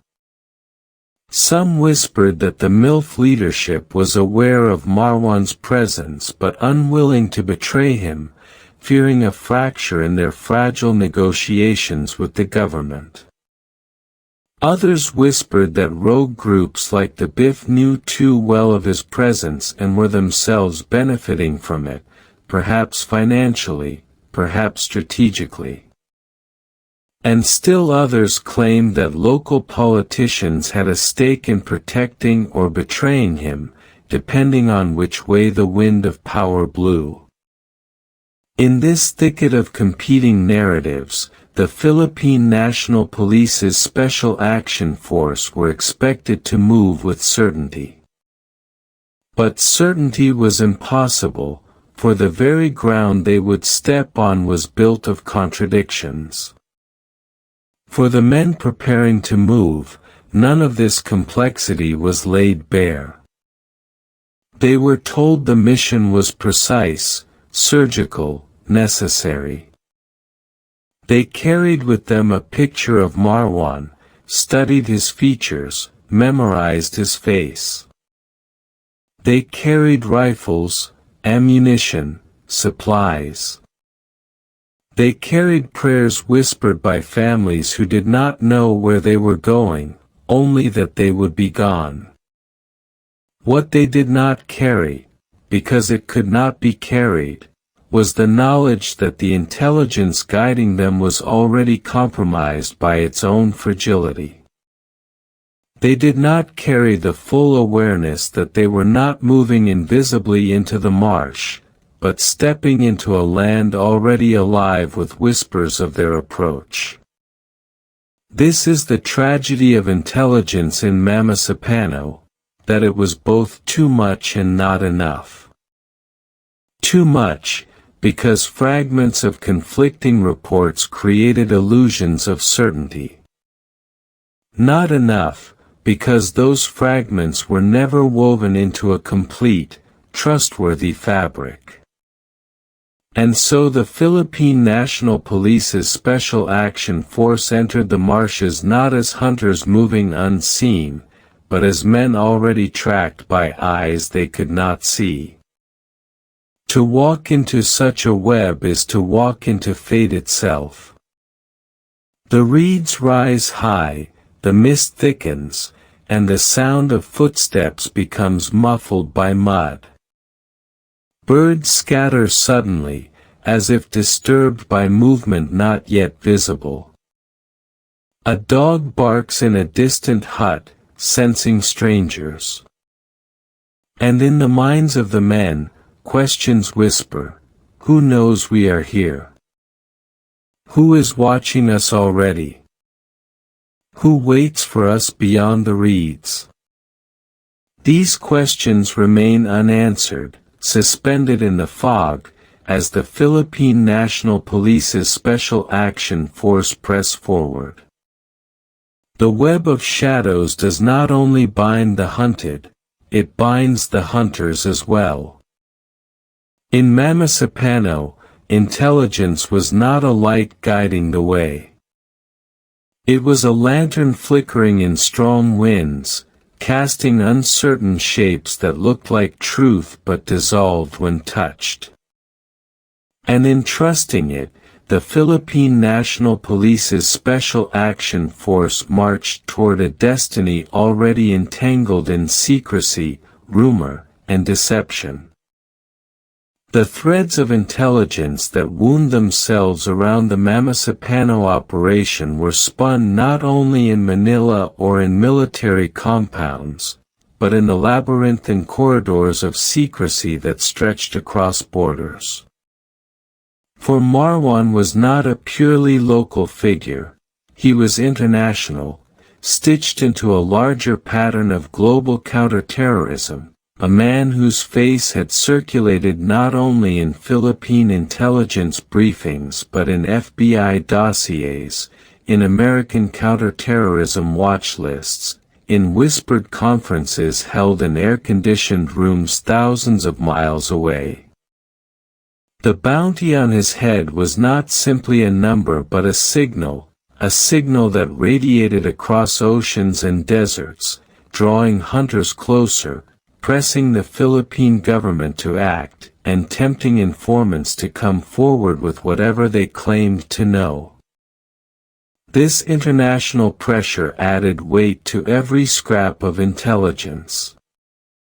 Each report was received not just as a clue, but as a potential key to unlocking an international alliance, a chance to demonstrate loyalty to partners who had invested heavily in the hunt for Marwan.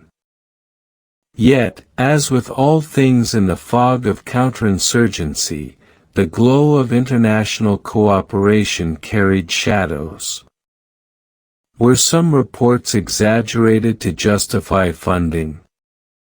Were others manipulated to ensure that one faction gained favor over another?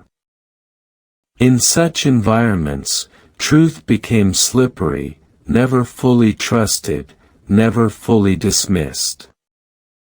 For the Philippine National Police's Special Action Force, what was presented as actionable intelligence was in reality a fragile equilibrium, balanced precariously between pressure from above and the opaque realities of the ground below. Consider, too, the networks of informants, each with their own reasons for speaking, or for remaining silent. Some were driven by fear, hoping that passing on information would shield their families from suspicion. Others sought money, treating intelligence as a commodity, selling fragments to whoever offered the highest bid. Still others may have been double agents, providing enough truth to appear useful while simultaneously feeding their primary loyalty with details about government operations. Within this tangle of motives, the Philippine National Police's Special Action Force were told they had clarity. They were told, "Here lies Marwan, here is his hut, here is your target." Yet those words carried the echo of uncertainty.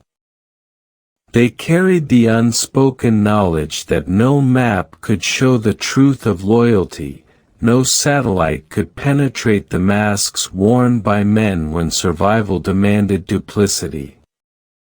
Rumors in Mamasapano took on the texture of living things. They slithered across the marshlands, carried from one ear to another, reshaped with each telling. Some villagers whispered that Marwan had grown sick, weakened, making him vulnerable. Others countered that he was still strong, still surrounded by armed men who watched with eyes sharper than hawks. Some said he was gone entirely, that he had slipped away weeks before, leaving behind only the illusion of his presence. But illusions have weight in such landscapes. To believe in a ghost can be as dangerous as facing a man of flesh and blood. For the Philippine National Police's Special Action Force, every rumor became a possibility, every possibility a potential threat.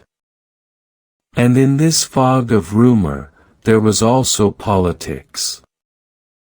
The MILF, locked in delicate peace negotiations with the Philippine government, faced accusations, unspoken but persistent, that they were harboring Marwan.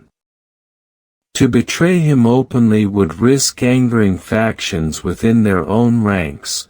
To ignore his presence would risk undermining trust in the peace process. Thus, they walked a tightrope, balancing silence with denial, denial with ambiguity. And into this ambiguity, the Philippine National Police's Special Action Force prepared to move, unaware, or perhaps only dimly aware, that their mission intersected not only with tactical realities but with the fragile architecture of peace itself. The whispers of the operation spread even before the first boot touched the marsh. It is a strange irony of intelligence work that the closer one moves to action, the more visible one becomes. The Philippine National Police's Special Action Force commanders tried to keep the plans sealed tight, restricting knowledge to only those deemed essential. Yet secrecy itself can draw suspicion. In the days before the operation, subtle movements were noticed, sudden requests for transportation, shifts in patterns of communication, the presence of men preparing with unusual intensity. To those outside the Philippine National Police's Special Action Force, these details were enough to suspect that something was coming. To those hostile to government forces, it was enough to prepare. And so, while the Philippine National Police's Special Action Force believed they carried the advantage of surprise, others already whispered in Mamasapano of strangers moving, of danger approaching. The irony deepens when one considers how intelligence can betray itself. The Philippine National Police's Special Action Force sought silence and invisibility, but in transmitting details through radios and phones, through coded messages and hurried conversations, signals leaked. In conflict zones, signals are hunted like prey. Rogue groups with crude equipment, local allies with trained ears, even ordinary civilians listening to unusual chatter, all could pick up fragments. Fragments may be meaningless alone, but when assembled, they form patterns. And in Mamasapano, those patterns began to suggest that hunters were on the move. The web of shadows trembled, and in its trembling, it revealed to others what the Philippine National Police's Special Action Force believed hidden. Yet for the men on the ground, these tremors were invisible. They moved with a belief in the clarity of their orders, a belief that the intelligence guiding them was solid. Faith is often necessary in such missions. One cannot hesitate in a swamp of doubt. And so the Philippine National Police's Special Action Force carried within them a paradox. They doubted nothing while surrounded by uncertainty. Their faith in intelligence became both their armor and their vulnerability. For when that faith proved misplaced, the armor would shatter, leaving them exposed.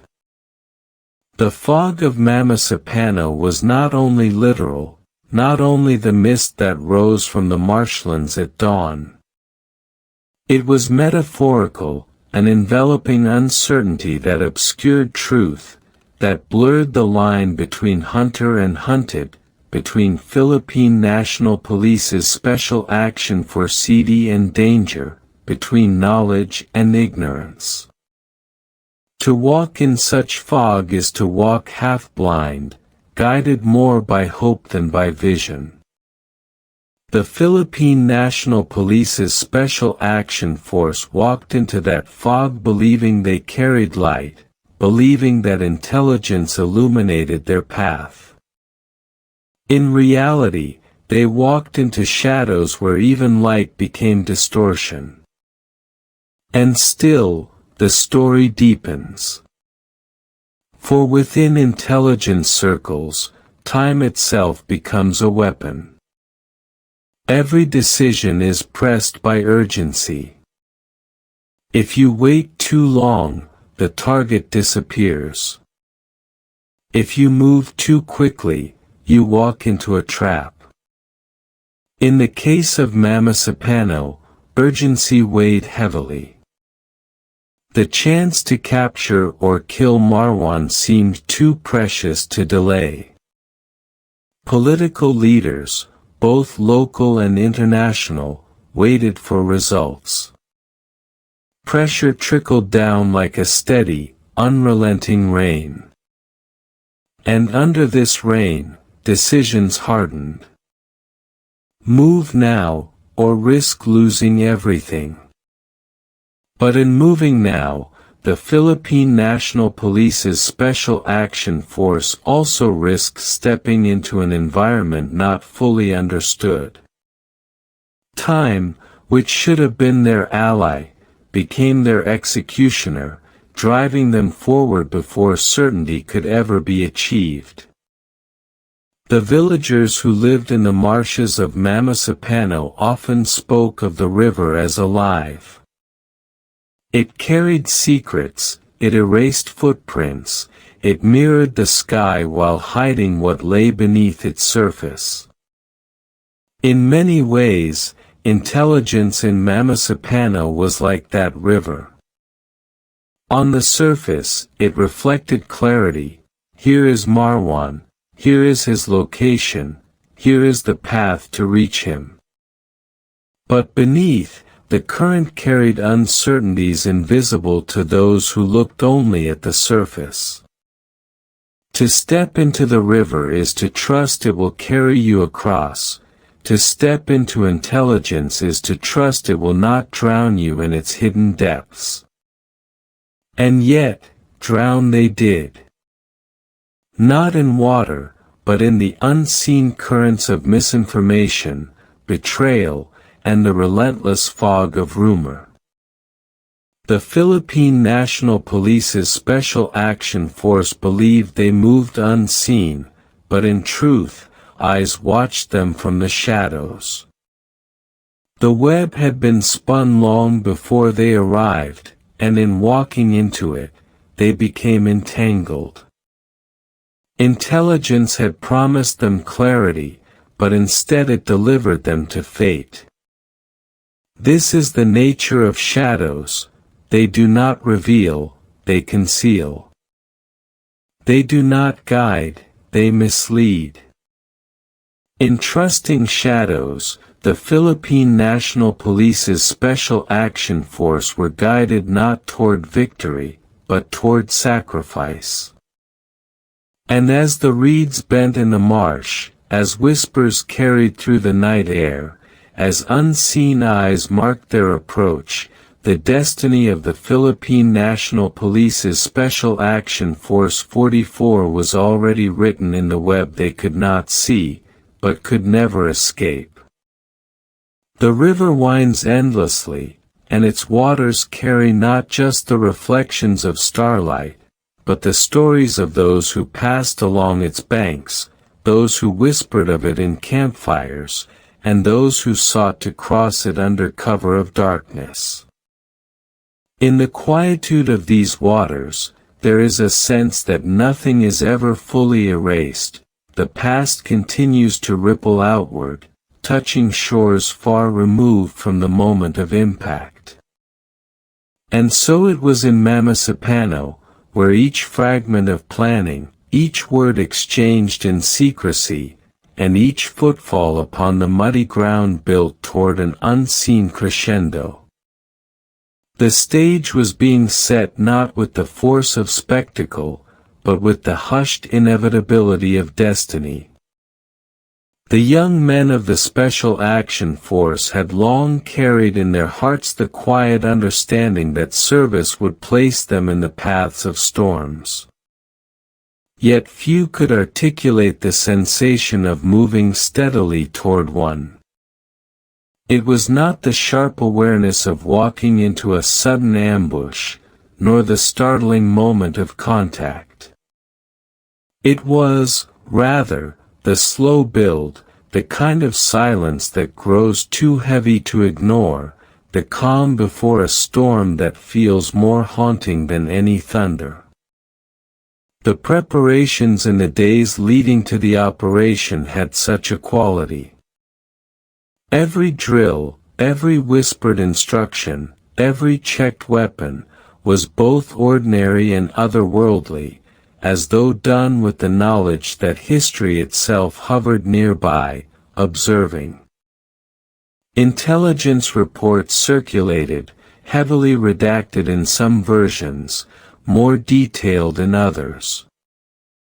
Photographs blurred in the edges, coordinates inscribed carefully in ink, maps folded and refolded until the creases themselves became scars. These documents did not appear extraordinary in themselves, yet they carried within them the weight of consequence.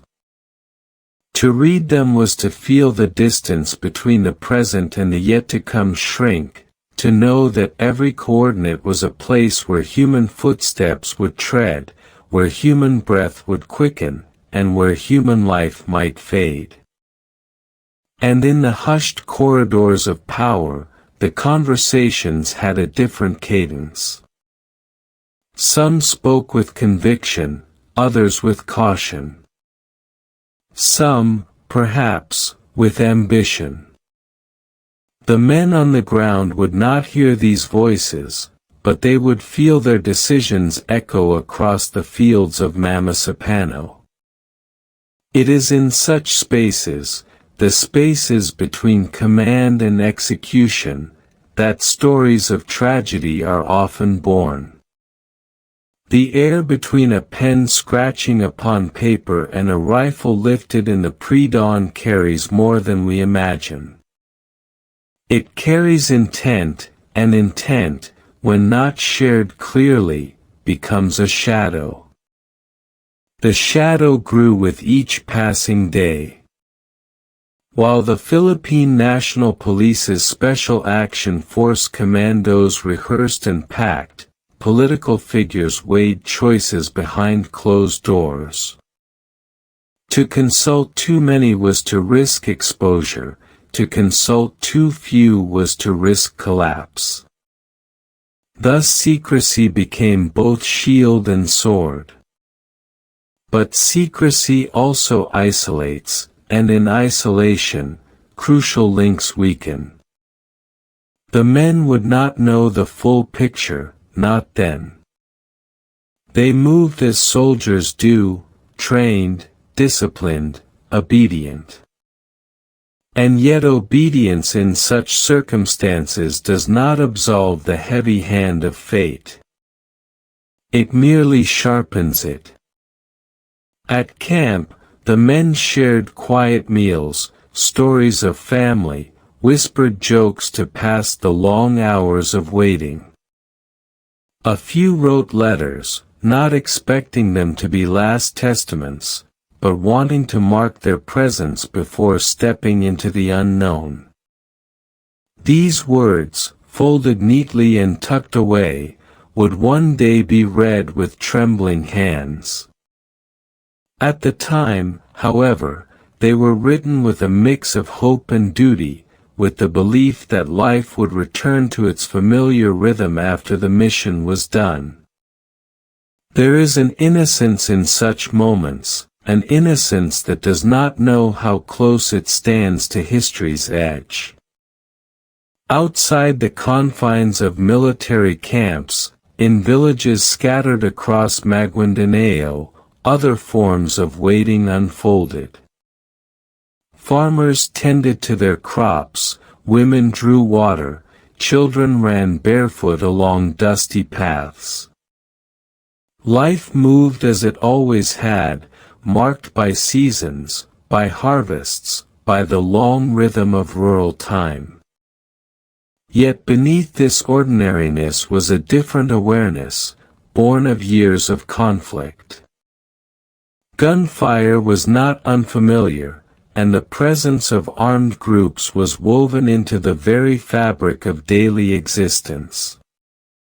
Rumors, too, drifted like wind, of operations, of movements, of strangers passing in the night.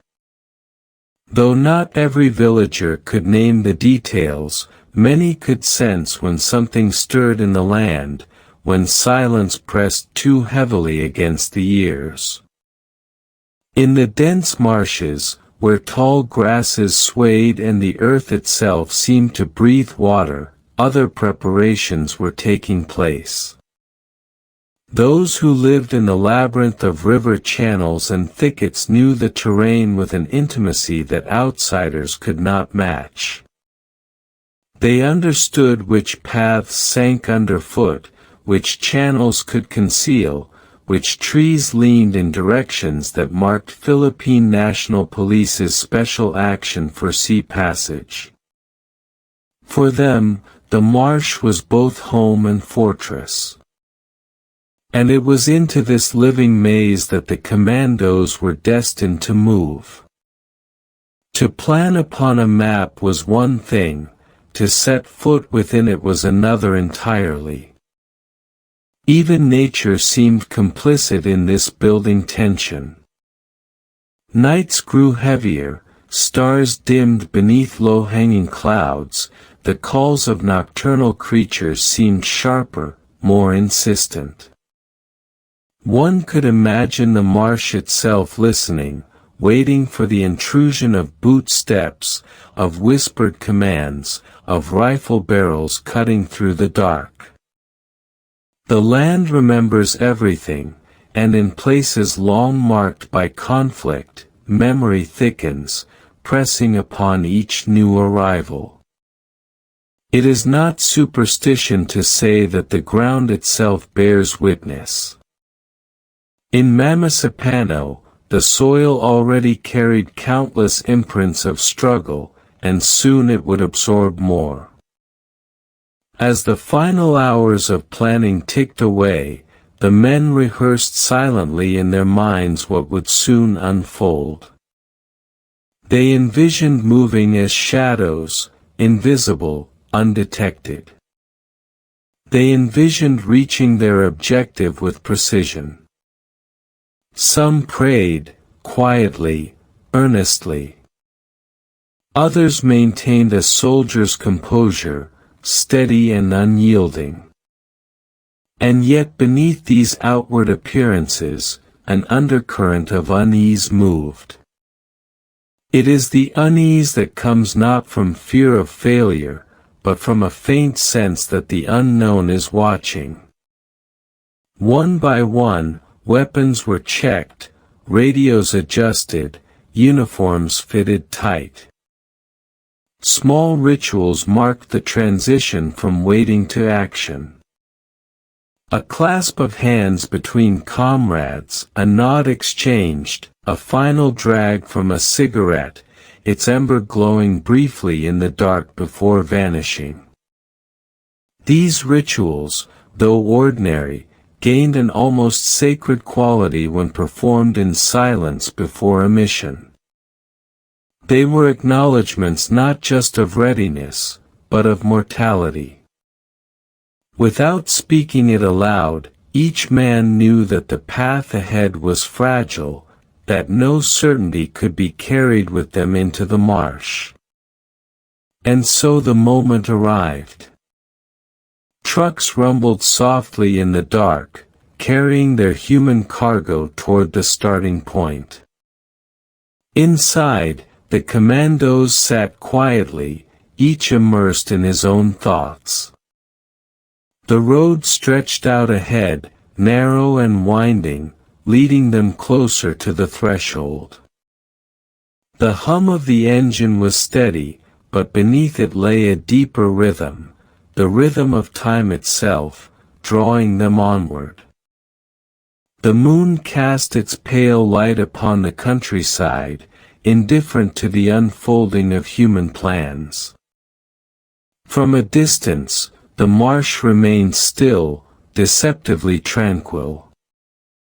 The tall grasses swayed in the night air, and the rivers glistened faintly under the sky. It was into this stillness that the men prepared to enter, their figures blending with shadow, their steps deliberate, cautious.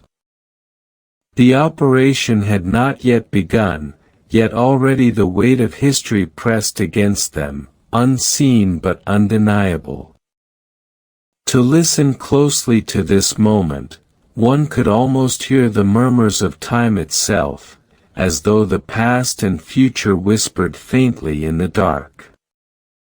The spirits of those who had walked before lingered in the silence, and the shadows of those yet to fall reached forward. It was an hour balanced delicately upon the edge of becoming, where every breath, every heartbeat, carried significance. And within this threshold, the men of the Philippine National Police's Special Action Force walked steadily, their fates entwined with the land, the mission, and the history they were about to write with their very lives. In the end, the build-up to Mamasapano was not marked by sudden revelation, but by the slow tightening of a knot, one loop at a time. Each decision, each silence, each careful concealment of intent added to the weave. The result was not chaos born of accident, but tragedy born of inevitability. And as the men crossed into the marsh, as their boots pressed into the damp earth, the knot drew tighter still. History waited, patient, knowing it would not wait long. The final hours before the clash passed with deceptive quiet. In the stillness of that night, the land seemed to hold its breath. The river flowed, indifferent. The stars flickered faintly, distant witnesses. And within the shadows of the marsh, the men moved, unaware of just how close they stood to the edge of history, unaware of how indelibly their footsteps would be etched upon the soil of Mamasapano. The threshold had been crossed. The silent build-up had reached its end. And from this moment onward, the story would unravel with a swiftness and ferocity that none could fully contain. The night was thick, heavy with a silence that pressed close against the skin, as though the air itself were reluctant to move. The men of the Special Action Force stepped down from their transports in near total darkness, the muted sounds of boots striking earth softened by the dampness of the soil. A thin mist clung low to the ground, curling between blades of grass, catching faint fragments of moonlight. It was not the silence of peace, nor the quietude of rest, but a silence that seemed alive, dense, watchful, as though it carried within it the knowledge of what was about to unfold. Each commando adjusted his gear with deliberate care, the metallic clicks of buckles and clasps sharp in the stillness, the smell of oil and earth mingling faintly with sweat. They moved with practiced precision, not hurried, not careless, but measured, as if to minimize the sound of their very existence. Weapons were cradled with reverence, not merely as tools but as extensions of will, instruments that might in the coming hours determine who walked away and who did not. Radios hissed softly, carrying coded signals, brief words clipped short, a language unto themselves. In those whispers was an undercurrent of urgency, yet also restraint, for too much noise in such an hour was an invitation. The landscape around them seemed to absorb every sound, swallowing it whole. The marshland ahead stretched wide, an endless sprawl of reeds, tangled roots, and shadowed waterways that defied easy passage. It was a living labyrinth, unpredictable, shifting with the weight of seasons and rains. Maps could only offer approximations here. What mattered was instinct, memory, and the willingness to surrender to the pace of the land. The men who had studied the terrain knew this truth, though even they could not fully anticipate what the marsh might hold on such a night. The order to move came without flourish. A hand raised, a nod exchanged, and the column began its slow advance. Boots sank into the moist soil with muffled thuds, each step cautious, deliberate. The grasses brushed against their uniforms, whispering faintly as they passed, as though the land itself marked their intrusion. Insects stirred briefly, then quieted again, returning the night to its oppressive hush. The moon hid intermittently behind drifting clouds, casting long shadows that stretched and shifted like watchful sentinels. The first steps into the marsh were unremarkable, almost mundane. Yet even in their ordinariness, they carried a weight that the men could not fully articulate. There is a moment, always, when crossing into unknown terrain feels less like movement and more like transition. One leaves behind not merely the ground already trodden, but the certainty of return. The Philippine National Police's Special Action Force Commandos may not have spoken it aloud, but somewhere deep within, each felt the threshold being crossed. The night did not resist their entry, but neither did it welcome them. It merely waited. Their line moved steadily, carefully, weaving through narrow paths where tall grasses leaned inward, forming walls of green that obscured the horizon. Water pooled in unexpected places, forcing them to tread with caution. Each commando bore not just the weight of his pack and weapon, but the unseen burden of expectation, orders passed down, promises unspoken, families waiting somewhere beyond the reach of the night. These burdens pressed upon their shoulders more heavily than the straps that cut into their flesh. And still, they moved forward, unflinching, disciplined. Somewhere ahead lay their target, though the target itself was an abstraction at this stage, coordinates on a map, intelligence briefings whispered in sterile rooms, a name attached to the figure they had been sent to capture or eliminate. What was real in that moment was not the man they sought, but the marsh itself, the damp air clinging to their lungs, the uncertainty of each step. The target was a ghost for now, but the land was a presence, immediate and insistent. Among them, thoughts stirred quietly, unspoken but tangible. A few recalled words from home, promises to return, reminders of birthdays soon to come, the laughter of children left behind.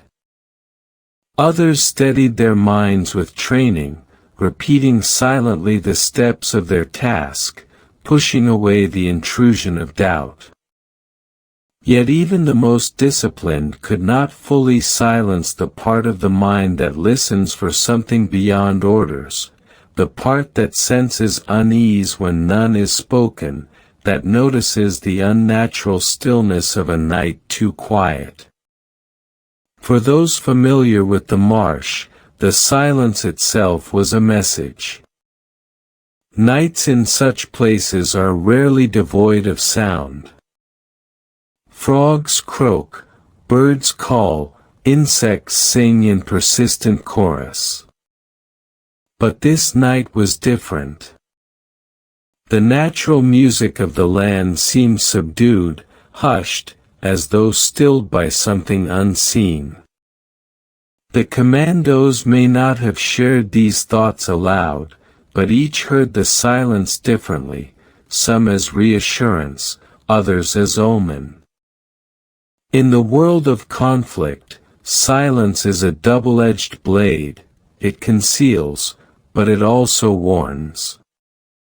Hours stretched as the column advanced, time measured not by clocks but by the rhythm of footsteps, the rustle of grasses, the occasional splash as boots struck hidden pools.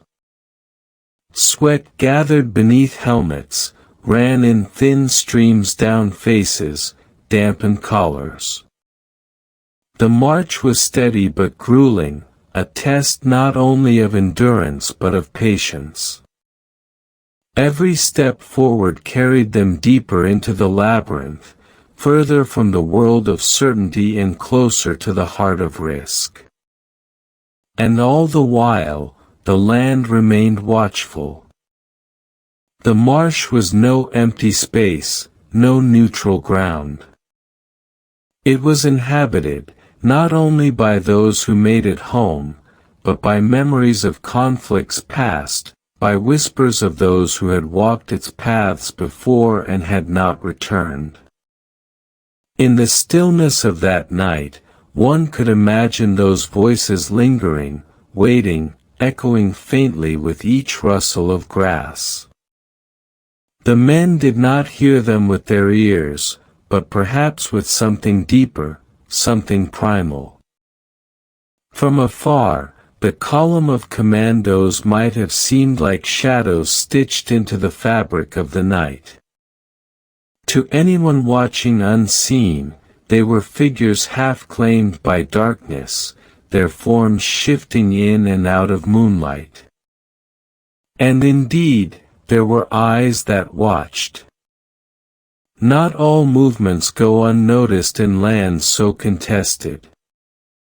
Somewhere beyond the grasses, figures lingered quietly, unseen but attentive, measuring the intrusion, weighing its meaning. The commandos believed themselves hidden, yet in such terrain, the land itself betrays. A snapped reed, a splash too loud, the faint glow of equipment, each becomes a beacon to those who know how to read the night. Yet for the moment, no alarm was raised. The watchers remained still, patient, their silence as deliberate as that of the marsh. The Philippine National Police's Special Action Force continued their advance, unaware of how close they already were to being observed, how narrow the margin of concealment truly was.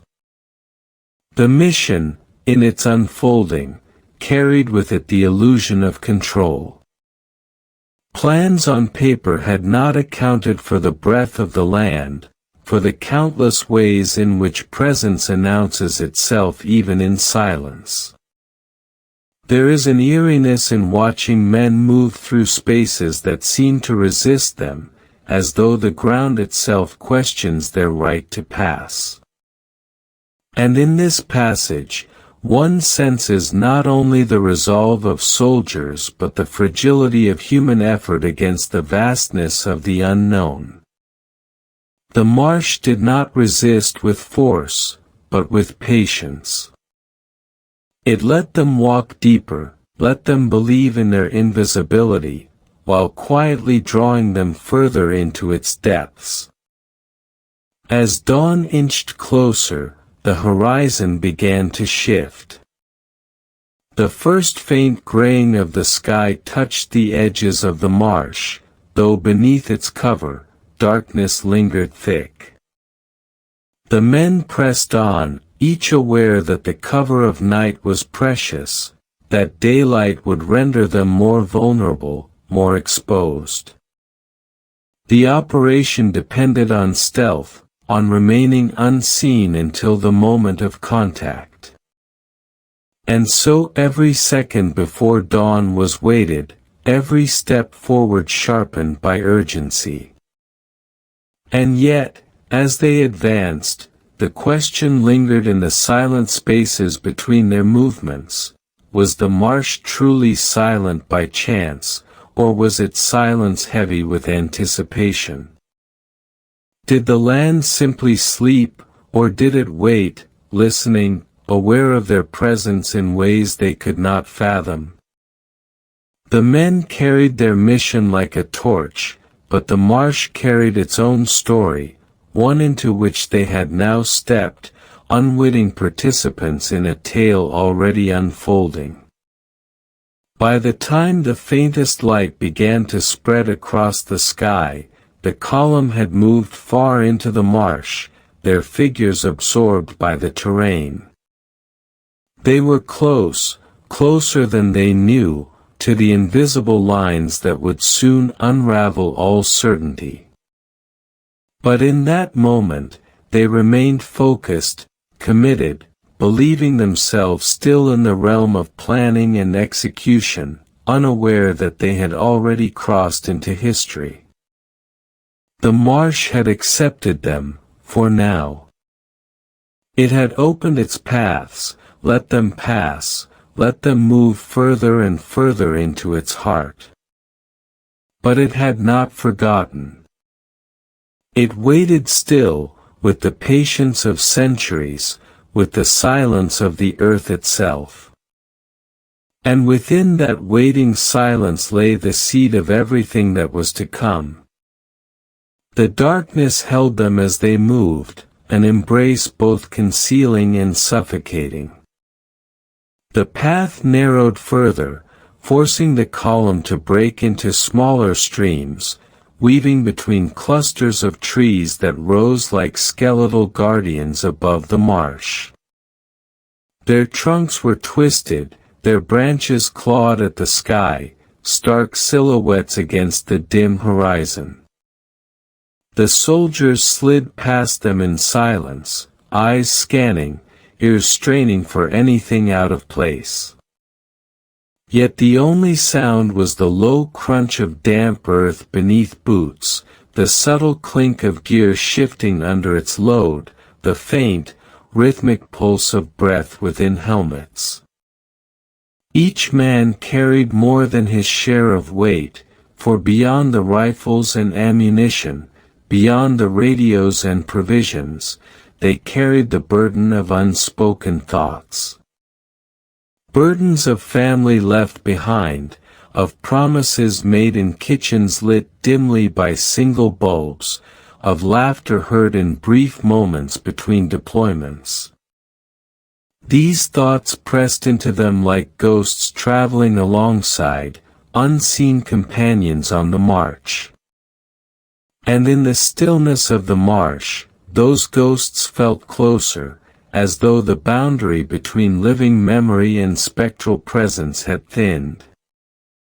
Hours slipped by with no clear measure, for in the thick of the marsh time seemed distorted, stretched.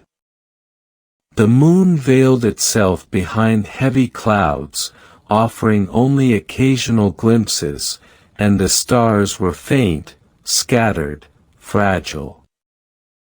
The men navigated instead by compass and instinct, trusting the training drilled into them through endless repetitions. The leader at the front raised his hand, signaling halts, directing shifts, correcting pace without sound. The others followed, a choreography born of countless exercises, yet in this moment the dance carried with it a gravity far greater than any rehearsal. Waterways crisscrossed their path, forcing them to wade through knee-deep currents that clung to their uniforms, pulling at their steps.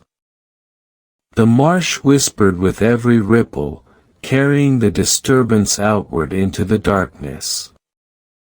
Frogs scattered, fish darted, reeds swayed as though sighing. Each crossing left behind traces, the churn of mud, the ripple of water, that would remain long after they had passed. In such terrain, invisibility was always an illusion. And unseen eyes were upon them. Somewhere within the dense weave of grasses and waterways, shapes stirred in silence, watching. The Philippine National Police's Special Action Force Commandos did not see them, could not, for the marsh concealed its own children well. But the marsh itself revealed intrusions, and those who lived within it could read its signs as easily as words upon a page. A ripple where none should be, a bird startled into sudden flight, the faint metallic scent of oil carried on damp air. To the trained ear, to the watchful eye, such signals told their own story. Strangers had entered. Yet for now, the strangers were allowed to move deeper. Their presence was noted, but not challenged. The marsh has its rhythms, and those who dwell within it know the patience of waiting. The column continued its slow advance, unaware that the silence around them was not emptiness but observation. As they pressed forward, fatigue began its quiet work. Muscles ached beneath the strain of packs, legs grew heavy with the weight of mud clinging to boots, lungs burned from the damp, heavy air. But no complaint was voiced, no sound of weakness escaped. The discipline of the unit was a cage that held each man within its unyielding bars: move forward, stay silent, endure. Yet within that cage, thoughts flickered. Some wondered if the intelligence was accurate, if the target was truly here. Others measured their steps by the thought of morning, by the belief that dawn would find them victorious, mission accomplished. And a few, in the deepest silence of their minds, wondered if dawn would find them at all. The sky lightened imperceptibly, a faint gray bleeding into the horizon. Shadows softened, shapes became clearer, and with clarity came exposure. The marsh was no longer cloaked in absolute night but revealed in its sprawling immensity, tall grasses stretching endlessly, waters glistening faintly, trees rising from the mist like ancient sentinels. The Commandos saw now the scale of what they had entered, and perhaps, in some unspoken way, felt smaller for it. For all their training, all their preparation, they were men moving through a vastness that cared little for their plans. And in that vastness, the distance to the target remained both near and impossibly far. Every step carried them closer to coordinates plotted with mathematical precision, yet every step also seemed to deepen their entanglement within the marsh.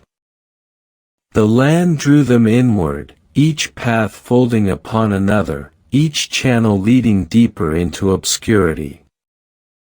Maps could not capture the pulse of such a place, nor could compasses reveal the subtle traps hidden in its weave. The column paused briefly at a clearing where water pooled wide, reflecting the pale sky above. They crouched low, scanning the horizon, weapons ready. The silence here was suffocating, as if the marsh itself had drawn in breath and refused to release it. A hand signal was given, the column adjusted, and one by one they began to ford the pool. Ripples spread outward with every step, each man a dark figure against the faint shimmer of water.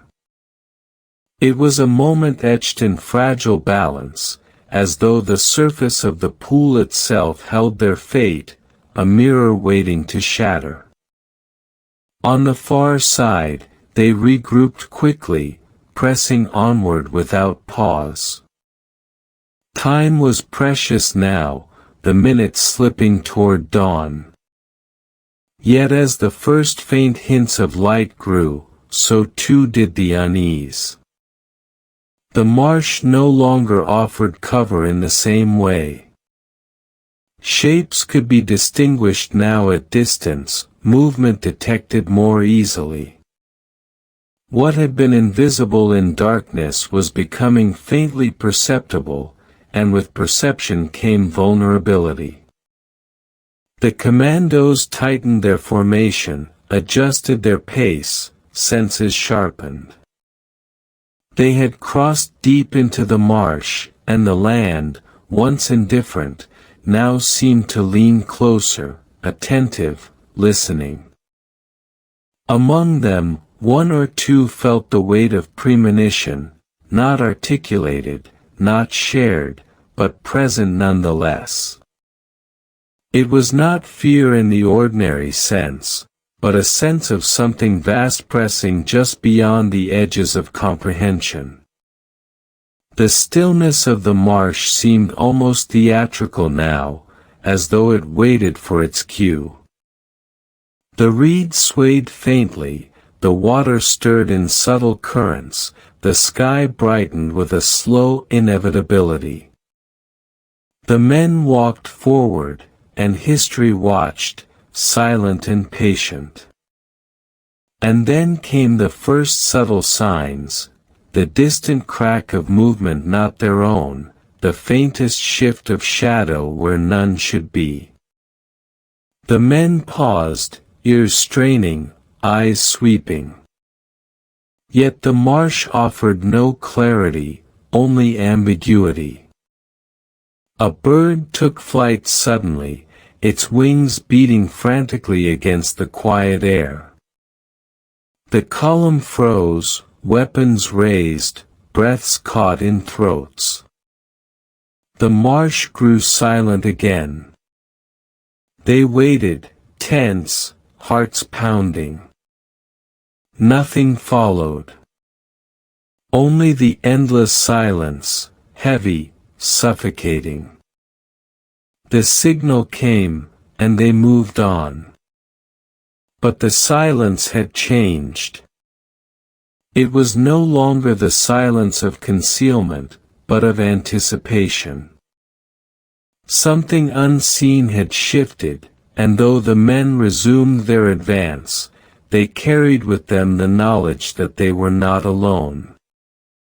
They were being watched, perhaps surrounded, though by whom and from where, they could not yet know. The marsh had ceased to be neutral ground. It had become a stage. And upon that stage, every step forward was now part of a script already written, though none of them yet knew its ending. As the sun's first pale light broke across the horizon, the reeds glowed faintly gold, the waters shimmered with fragile brilliance. But beauty in such a place was cruel, indifferent, mocking. For within the glow of dawn lay the certainty that invisibility was gone, that concealment had ended. The men crouched low, scanning, adjusting, whispering into radios that crackled faintly with static.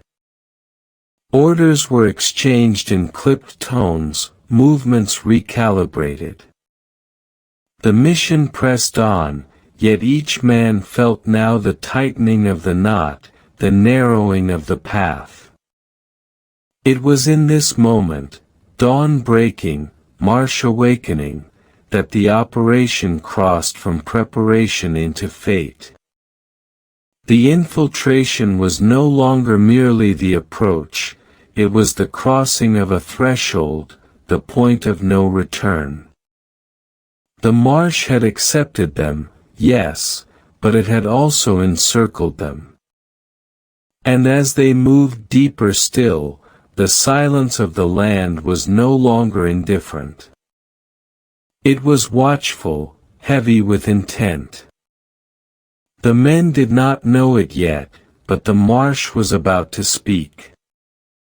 The stillness of that January dawn, the long, uncertain hours after the first shots had echoed across the cornfields, bled into the lives of those far from the battlefield. In government offices in Manila, in military camps across Mindanao, in Philippine National Police's Special Action Force houses used by intelligence units, the name Mamasapano began to carry a weight it had never borne before. But for those on the ground, the men who fought, the villagers who heard the gunfire, the children who hid in trembling silence, it was no abstract word. It was the soil beneath their feet, the river where bodies would soon float, the corn stalks that hid both the hunted and the hunters. And yet, as the Philippine National Police's Special Action Force Commandos clung to whatever cover they could find, as the morning bled into afternoon, the battle itself was not the only theater in which the fate of the operation was being decided. There were radio frequencies, sometimes scrambled, sometimes broken by static, where voices pleaded for reinforcements. There were chains of command, stretched taut, where orders had to climb and descend ladders of authority. There were unspoken rivalries between police and military, between agencies tasked with overlapping duties but burdened by histories of mistrust. These intangible webs, as invisible as smoke in the wind, shaped the unfolding tragedy just as much as the bullets tearing through the fields. The men on the ground were not thinking of chains of command, nor of political calculations. They were thinking only of the slow tick of survival, the relentless rattle of weapons aimed their way. But above them, beyond them, their lives were being weighed against considerations that no rifle or grenade could fend off. Calls were made to military units nearby, requests for armored vehicles and air support, but answers came slowly, haltingly, sometimes not at all. Questions passed back and forth. Was this operation fully coordinated? Were the right people informed? Was the army authorized to intervene? Behind each hesitation, behind each delay, men were bleeding out in the muddy fields of Mamasapano. The eerie truth of that day was that silence was as deadly as gunfire. The silence of radios unanswered. The silence of decisions unmade.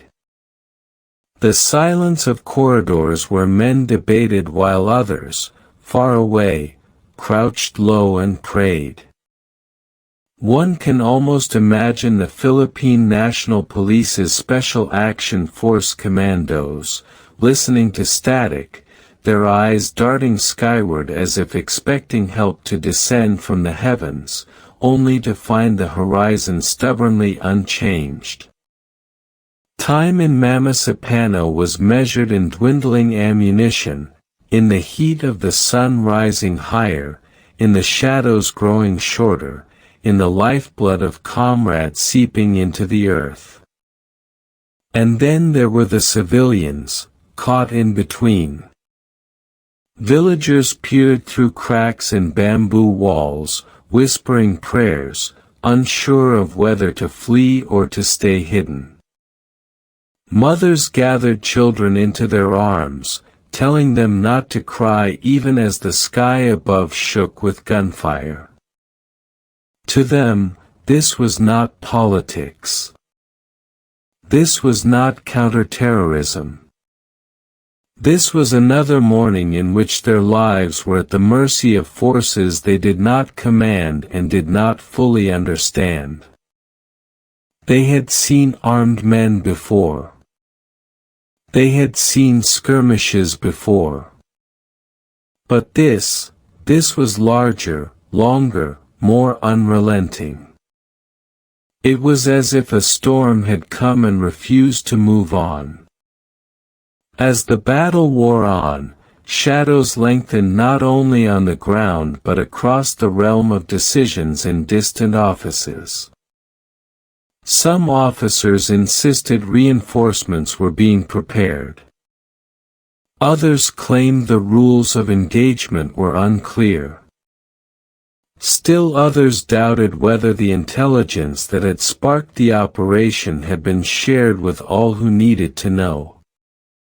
In that confusion, the Philippine National Police's Special Action Force Commandos continued to hold their lines, continued to return fire where they could, continued to wait for help that did not arrive in time.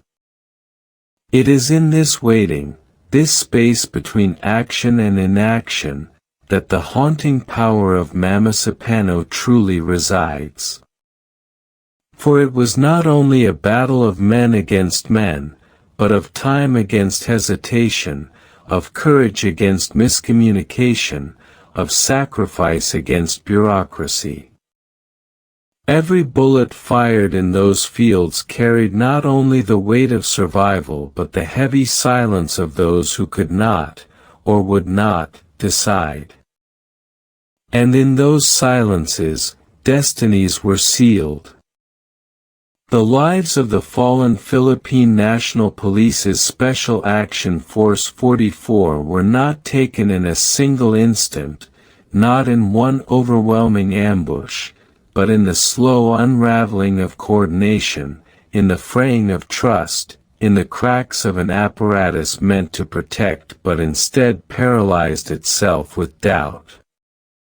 That is the unsettling truth, one that whispers even now when the story is retold in quiet rooms, that it was not only enemies in the marshlands that doomed the men, but also the invisible hands of delay and division. By the time the sun began to set, the fields of Mamasapano had become a graveyard of decisions deferred. The survivors staggered back, carrying the memory of comrades left behind, the smell of gunpowder still clinging to their clothes. The river carried not just bodies but the weight of a nation's disbelief, anger, and grief. For though the battle ended, its echoes had only just begun. The Philippine National Police's Special Action Force 44 would soon be etched into the collective memory of the Philippines, not merely as fallen men, but as symbols of questions still unanswered, as reminders of what happens when silence becomes deadlier than bullets. And so, as Chapter 4 closes, we leave behind not a resolution but a widening wound. The operation that had begun with whispered intelligence and promises of swift action now stood exposed as a moment of unraveling, where courage on the ground was betrayed by uncertainty above. The night that fell on Mamasapano did not bring peace, it brought a deeper kind of silence, one filled with the echoes of choices unmade. In this silence, a country would begin to ask questions. But for the men who had fought and fallen, those questions would always arrive too late. Their voices had been stilled, their sacrifices already written in blood and earth. The unsettling truth is that they were lost not only in battle, but also in the spaces between words, in the pauses between commands, in the shadows of hesitation that darkened that fateful day. This, then, is where we pause, on the edge of nightfall, with the echoes of Mamasapano still hanging heavy in the air. The story moves onward, but the ghosts of Chapter 4 linger, as if unwilling to be left behind. They whisper in the corridors of power, in the prayers of widows, in the restless dreams of a nation. They remind us that history is not only made in decisive actions but also in the haunting stillness of silence. The river moved slowly that morning, as if reluctant to bear the burden of what had been cast into its waters. Along its banks, the reeds bent in the wind, whispering secrets to the current, secrets that would never be fully told. The men who had fallen in the fields now drifted in its muddy flow, their bodies caught in the slow embrace of the stream, their faces pale against the murk of the water. It was as though the land itself, unwilling to hold the weight of their loss, had given them over to the river, asking it to carry away what the earth could no longer contain. The villagers who stood on the edges of that water, their bare feet pressed into the mud, watched in silence. They had seen death before, seen fighting and loss, but this was different. It was larger, heavier, a silence that pressed on their chests like a stone. They whispered prayers under their breath, prayers for the dead, prayers for their own children who still trembled at the sound of gunfire that lingered in memory. And in those whispered prayers, the river seemed to answer, carrying its own low murmur, as if the voices of the fallen were still speaking, still calling out from beneath the surface. The 44 Philippine National Police's Special Action Force, though scattered across fields and thickets, began to merge in the collective vision of the people who found them. Each body carried not only the story of its own last stand but the weight of a shared sacrifice. They were not merely men of a single unit. They were now symbols, though no one yet knew what kind of symbol they would become. In the stillness of that aftermath, they were both anonymous and unforgettable, their identities blurred by mud and blood but also etched into memory by the sheer scale of their loss. The river carried them, but it also carried something less tangible, the first stirrings of rumor, the first whispers of outrage, the first echoes of a story that would soon reach far beyond the boundaries of Mamasapano. Villagers who had heard the battle spoke in hushed tones to relatives in nearby towns. Stories moved faster than soldiers. Even before the last body had been recovered, the tale of the fallen commandos began to spread, carried like smoke across the landscape. And with each retelling, the details blurred, shifted, darkened. In Manila, the news arrived first as fragments, an operation gone wrong, heavy casualties, a firefight in Maguindanao. At first, there was disbelief. Then, as the reports became clearer, disbelief gave way to shock. The numbers, 44 dead, seemed impossible. How could such a loss happen in a single morning? How could an elite unit, trained and disciplined, have been left to face annihilation? Questions multiplied even as answers lagged behind. And in that space, in the hours before the full truth emerged, the river of shadows swelled, carrying fear, anger, and uncertainty into every conversation.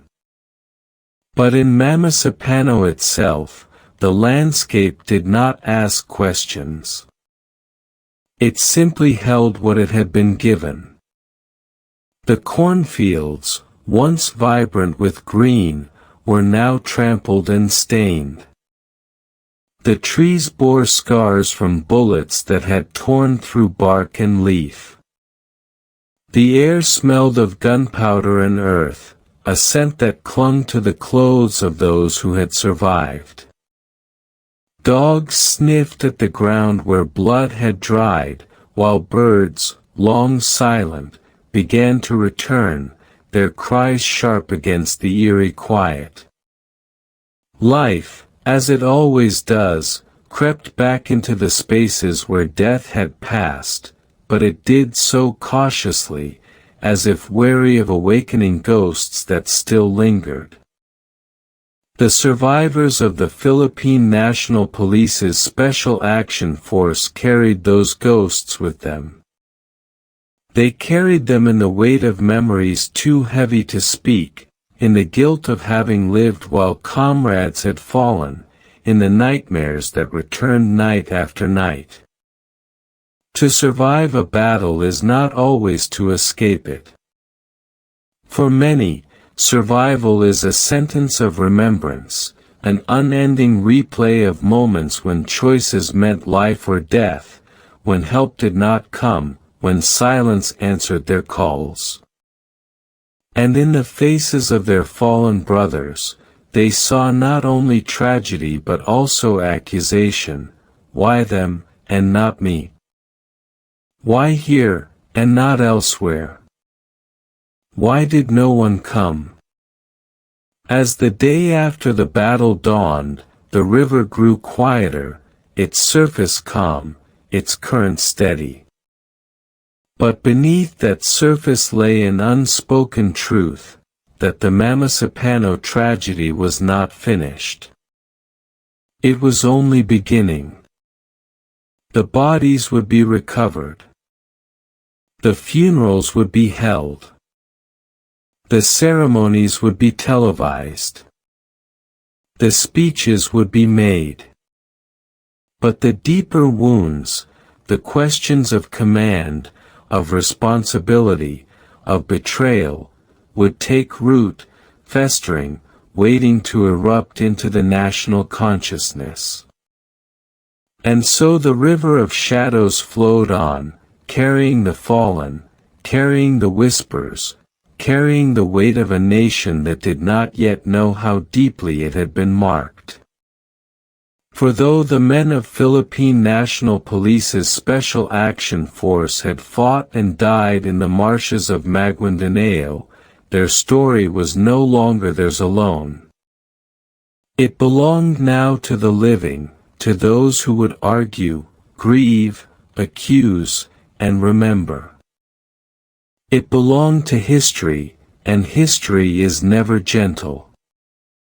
The hours after the guns fell silent were not filled with triumph, nor even with relief. They were filled with the hollow weight of what had been lost.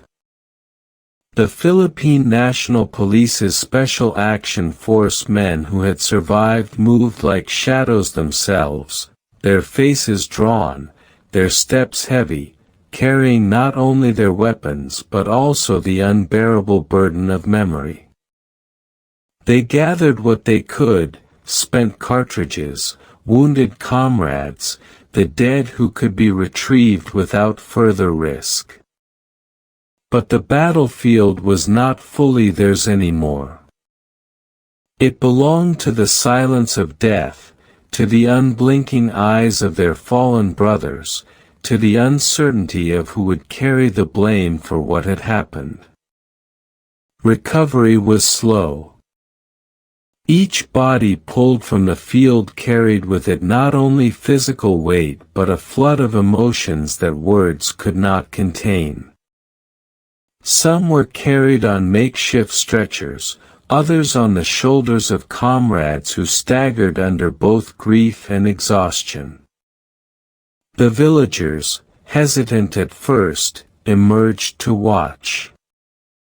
Some helped quietly, offering cloth, bamboo poles, or their own hands to assist in lifting the fallen. Others stood back, wary of being seen as too close to either side. Yet even in silence, their presence bore witness. History is always shaped not only by those who fight but also by those who watch. When the bodies reached gathering points, the survivors knelt beside them, some weeping openly, others pressing fists to lips, their faces streaked with mud and sweat. The smell of blood clung to the air, mingled with the acrid scent of burned powder and trampled vegetation. It was a smell that no washing would erase. The men knew it would follow them, seeping into their dreams, returning in the quiet hours of night when all seemed still. Meanwhile, far away in Manila, the news began to harden into headlines. What had been rumors became confirmed tragedy. 44 Commandos killed in Maguindanao clash. The number alone was staggering.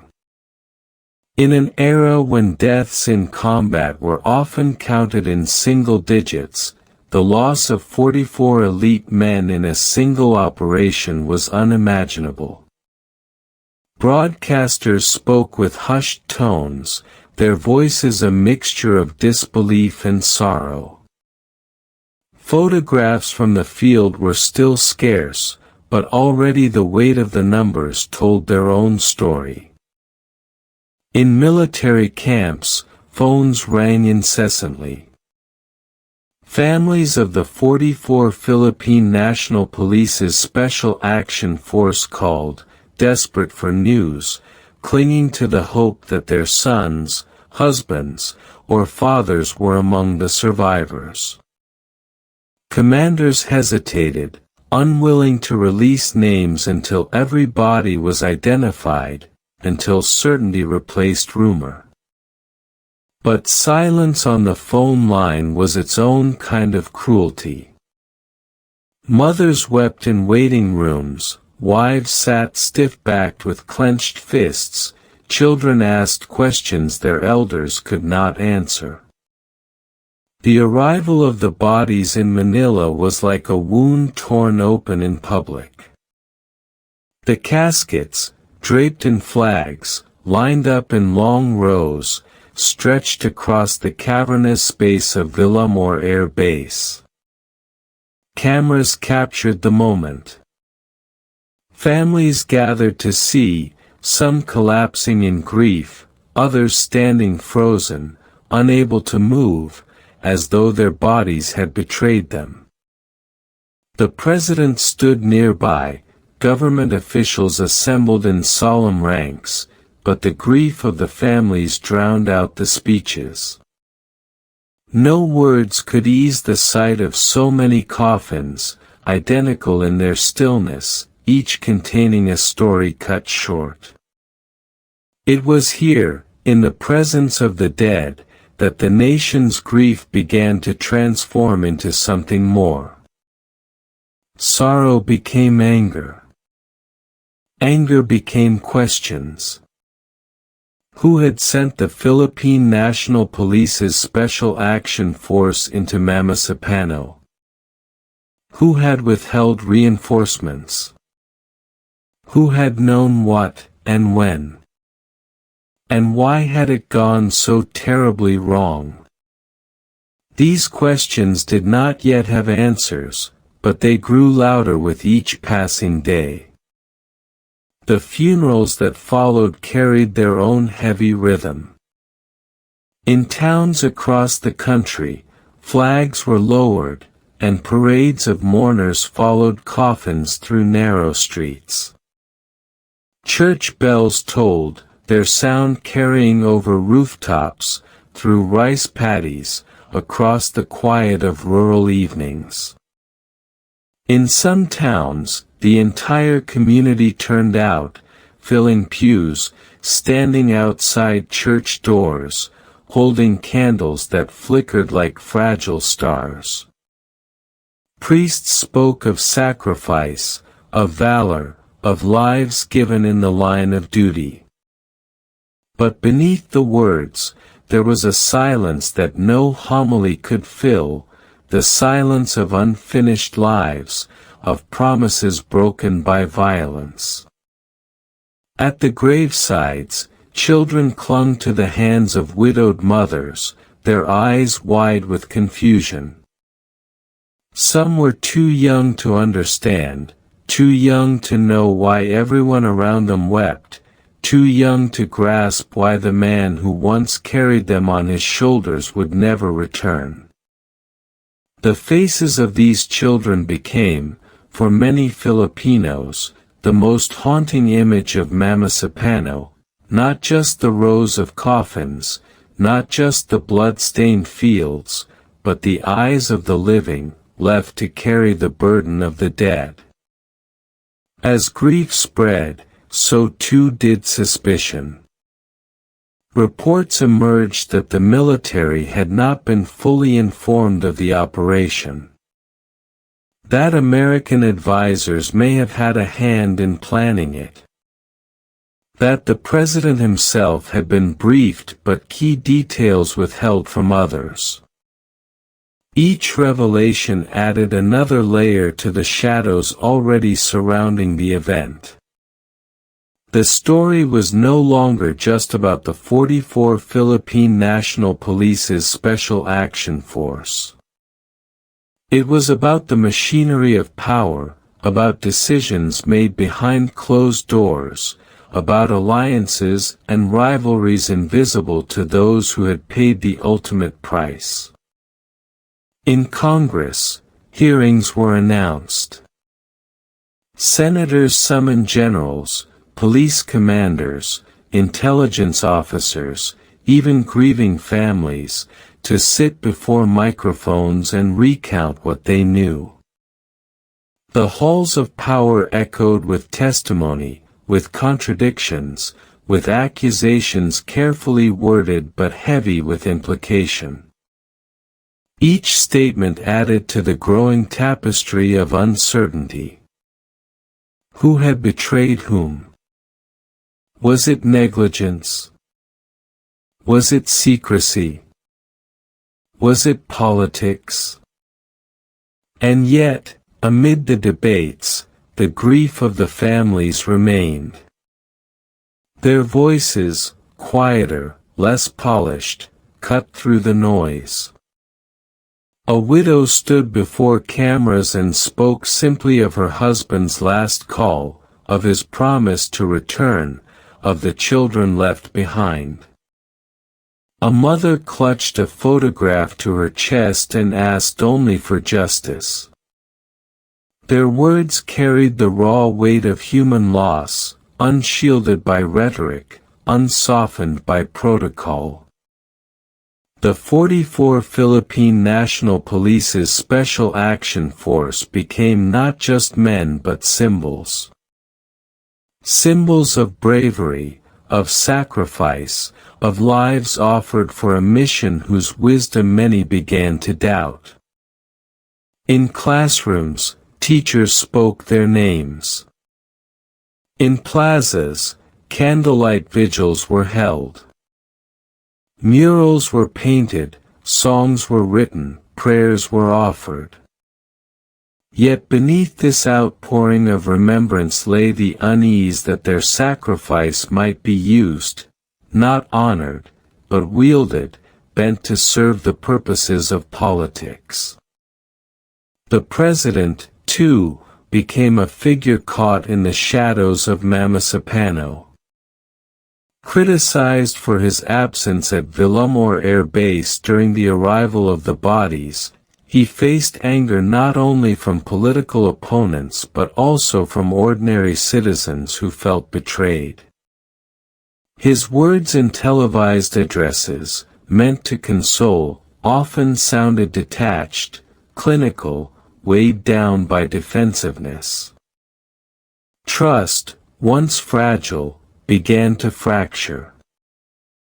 And in Mindanao, in the villages near the site of the battle, life attempted to return to routine. Farmers returned to their fields, children returned to school, but the memory of that day lingered like smoke. The land itself bore scars, burned houses, shattered trees, empty bullet casings half buried in soil. Rumors of revenge moved quietly, whispered in corners. Would there be retaliation? Would the fragile peace talks collapse under the weight of so much blood? The air carried a tension that no peace accord could immediately resolve. The river flowed on, indifferent to politics, to grief, to blame. It carried with it fragments of memory, the mud of the fields, the echoes of gunfire, the shadows of the fallen. Those who lived along its banks continued their routines, washing clothes, fishing with nets, bathing children, yet always with a glance at the current, as if it still held ghosts beneath its surface. For in truth, it did. The 44 Philippine National Police's Special Action Force had become part of the River of Shadows, a story that belonged to more than their families, more than their unit, more than the police or the state. It had become part of the nation's bloodstream, a reminder that sacrifice and betrayal often walk side by side. And in the years that followed, the river would continue to whisper, carrying the story forward, never allowing it to be forgotten, even when the world wished to move on. In the weeks after the battle, grief did not fade, it deepened, spreading like ripples in a pond, each wave reaching further, each wave reshaping the lives it touched. The funerals gave way to memorials, the memorials gave way to anniversaries, and with each passing ritual, the story of the 44 Philippine National Police's Special Action Force took on a weight heavier than any single community could bear. They had died as men, but they were remembered as symbols, and symbols have a way of growing larger, more complicated, than the lives they once represented. The widows found themselves walking paths they had never chosen. Some became public figures overnight, invited to ceremonies, asked to speak for the dead, photographed with politicians who sought to bask in the reflected glow of sacrifice. Their words, sometimes trembling, sometimes sharp with anger, carried the raw wound of their loss into halls of power that had once felt distant. Others withdrew into silence, unable to face the cameras, unable to share their grief with strangers. Yet whether in public or private, their pain became part of the nation's shared conscience. Children, too, carried the burden. Some grew up with only photographs to remind them of fathers they barely remembered. In classrooms, when asked what their parents did, their voices caught on the word policeman, as if that single syllable carried both pride and sorrow in equal measure. The faces of these children began to appear in newspapers, in human interest stories, in fundraising campaigns. They were, perhaps unintentionally, turned into emblems of what had been lost. But behind each image was a real child, with real questions, with nights spent listening to their mothers weep quietly, with mornings that began with the knowledge that someone who should have been there was forever absent. Meanwhile, in the higher echelons of power, the debates grew sharper. Committees formed and dissolved, reports were written and revised, each seeking to pin down responsibility for the tragedy. Words like command failure, lack of coordination, and intelligence gap entered the public lexicon. Acronyms multiplied, PNP, AFP, MILF, BIF, each one representing an institution entangled in the web of blame. The language of bureaucracy clashed against the language of grief. For while officials argued over chains of command, families grieved over chains broken forever. The political storm intensified. Opponents of the administration seized the moment, using the deaths of the 44 Philippine National Police's Special Action Force as both rallying cry and weapon. Supporters of the peace process with the Moro-Islamic Liberation Front found themselves on the defensive, accused of negotiating with the very groups responsible for the deaths. The Bangsamoro Basic Law, once heralded as a path to lasting peace in Mindanao, became ensnared in controversy, its fate tied to the blood spilled in Mamasapano. Each paragraph of proposed legislation was now weighed against the coffins that had lined Villamor Air Base. And yet, amid the noise, the memory of the men themselves sometimes seemed to recede, as though their sacrifice was being swallowed by the machinery of politics. It is here that the unsettling undertones of Mamasapano grow loudest, not in the gunfire, not in the grief, but in the quiet way remembrance risks being reshaped. For memory is never neutral. It is sculpted by those who retell it, by those who seek to wield it, by those who prefer some truths silenced and others amplified. The Philippine National Police's Special Action Force 44 became martyrs, but they also became pawns. Their faces adorned posters, their names echoed in speeches, their legacy debated in chambers of power. Yet their voices, their real voices, their laughter, their fears, their final words, were already gone, leaving only shadows for others to mold. In the villages near Mamasapano, life remained uneasy. Farmers tilled their fields, but always with a wary eye. Children walked to school, but their games were punctuated by stories of that terrible day, stories told in whispers and gestures, stories that would outlast the season.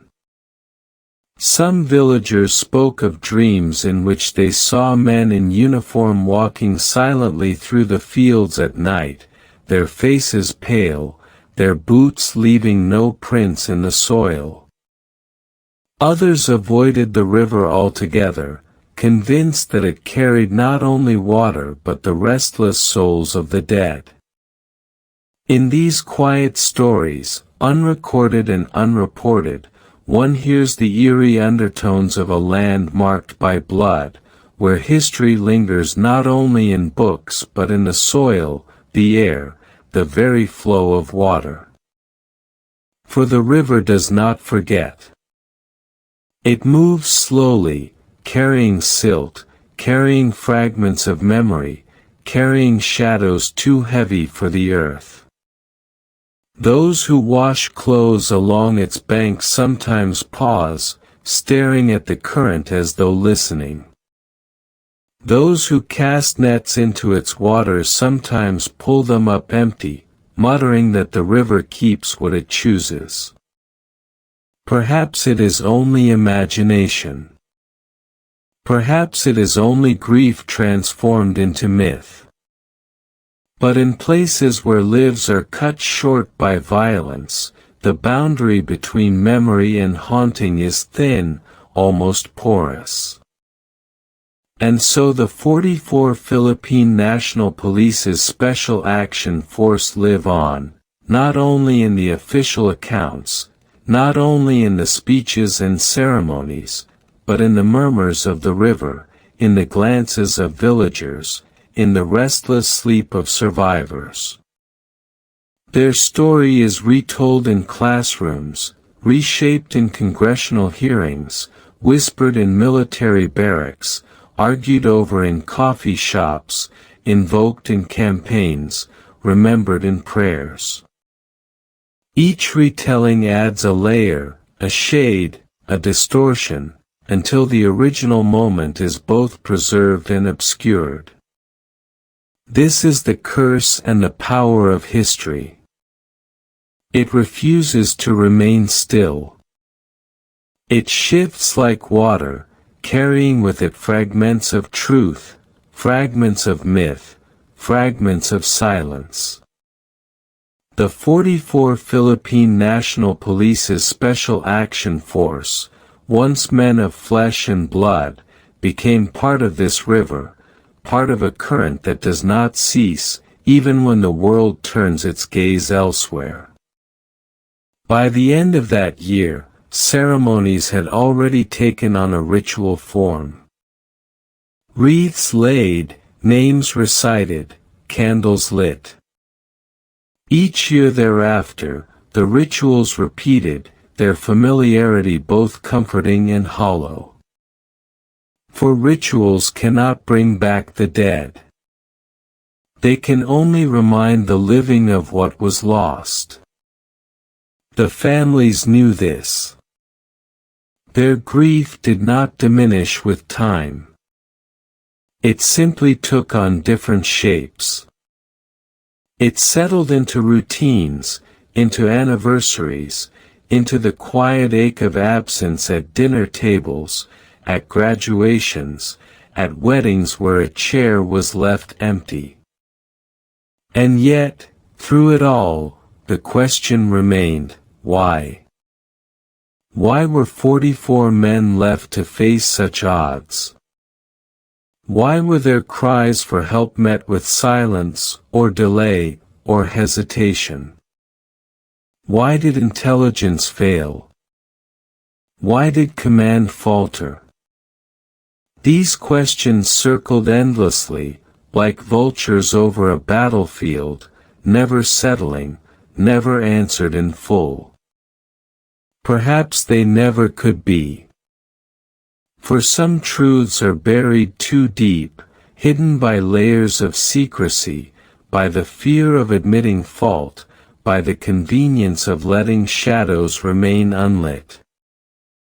The unsettling power of Mamasapano lies not only in what happened, but in what remains unknown. In the gaps of testimony, in the contradictions of reports, in the silences of those who might have spoken but did not. It lies in the way memory has been both honored and manipulated, in the way grief has been both respected and exploited. It lies in the river of shadows itself, carrying the story forward, refusing to let it rest, even when the world grows weary of remembering. As night falls in this chapter, the river glimmers faintly under the moonlight. Its waters are calm, but beneath the surface lies a restless current, pulling steadily onward. The ghosts of the fallen linger along its banks, their presence felt in the hush of reeds, in the sudden silence of birds, in the dreams of those who dare to listen. The nation has moved forward, but the river has not. It carries Mamasapano still, as it always will. With the image of that river, slow, dark, endless, a mirror of memory itself. What it carries cannot be retrieved, cannot be undone, cannot be fully understood. The 44 Philippine National Police's Special Action Force have entered its current, and their story flows on, into history, into myth, into the restless silence that never sleeps. The night was not unlike countless others in that distant corner of Maguindanao.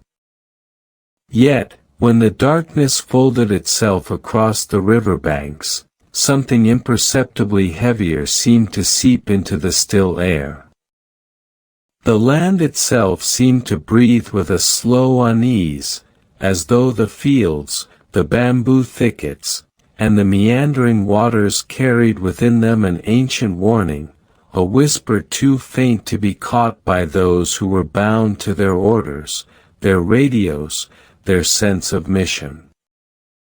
The men of the Special Action Force had crossed rivers before, waded through paddies, and crept along unseen paths under starless skies. But this night carried a weight that none could put into words. They moved in disciplined silence, as shadows among shadows, each step rehearsed in training halls far removed from the tangled, humid breath of Mamasapano's wilderness. And yet, no training could still the pulse that throbbed in their ears, a pulse that grew louder than the croak of the frogs, louder than the soft rustle of grass bending to the wind. At this hour, somewhere between dusk's memory and dawn's promise, the Philippine National Police's Special Action Force were caught in a liminal space, between the living and the doomed, between purpose and uncertainty. They did not yet know the storm was already circling them, silently drawing its unseen lines of fate. The plan had seemed sound on paper, etched in briefings and reinforced by maps that showed rivers, footbridges, and encampments. Operation Exodus, they called it, a name with biblical weight, as though destiny itself were invoked to ensure their departure from danger would mirror the Israelites' crossing. Yet even sacred words could not shield them from what waited in the folds of the land.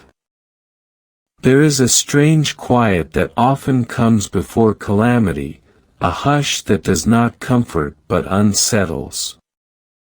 That night, as the Philippine National Police's Special Action Force walked with their rifles pressed against their chests, the silence pressed back. Dogs in nearby huts did not bark. Roosters, normally eager to disturb the stillness, withheld their cries. The river itself moved with a muted sluggishness, as if wary of drawing attention. And in that quiet, there was no turning back. Orders had been given. Eyes were fixed forward. They were hunters moving toward their quarry. But even hunters know that the forest has eyes of its own. The house of Marwan, the Malaysian bomb maker whose name had become legend in intelligence circles, stood not far beyond. It was a modest dwelling, barely distinguishable from the many huts scattered across the marshland. Yet its presence burned like a beacon in the minds of the Philippine National Police's Special Action Force troopers, for here was the target that justified every risk, every sacrifice. Here, within the thin bamboo walls, was the man who had slipped through nets before, eluding pursuit with the cunning of a phantom. But tonight, the hunters believed the phantom would finally fall. Still, whispers passed among the trees.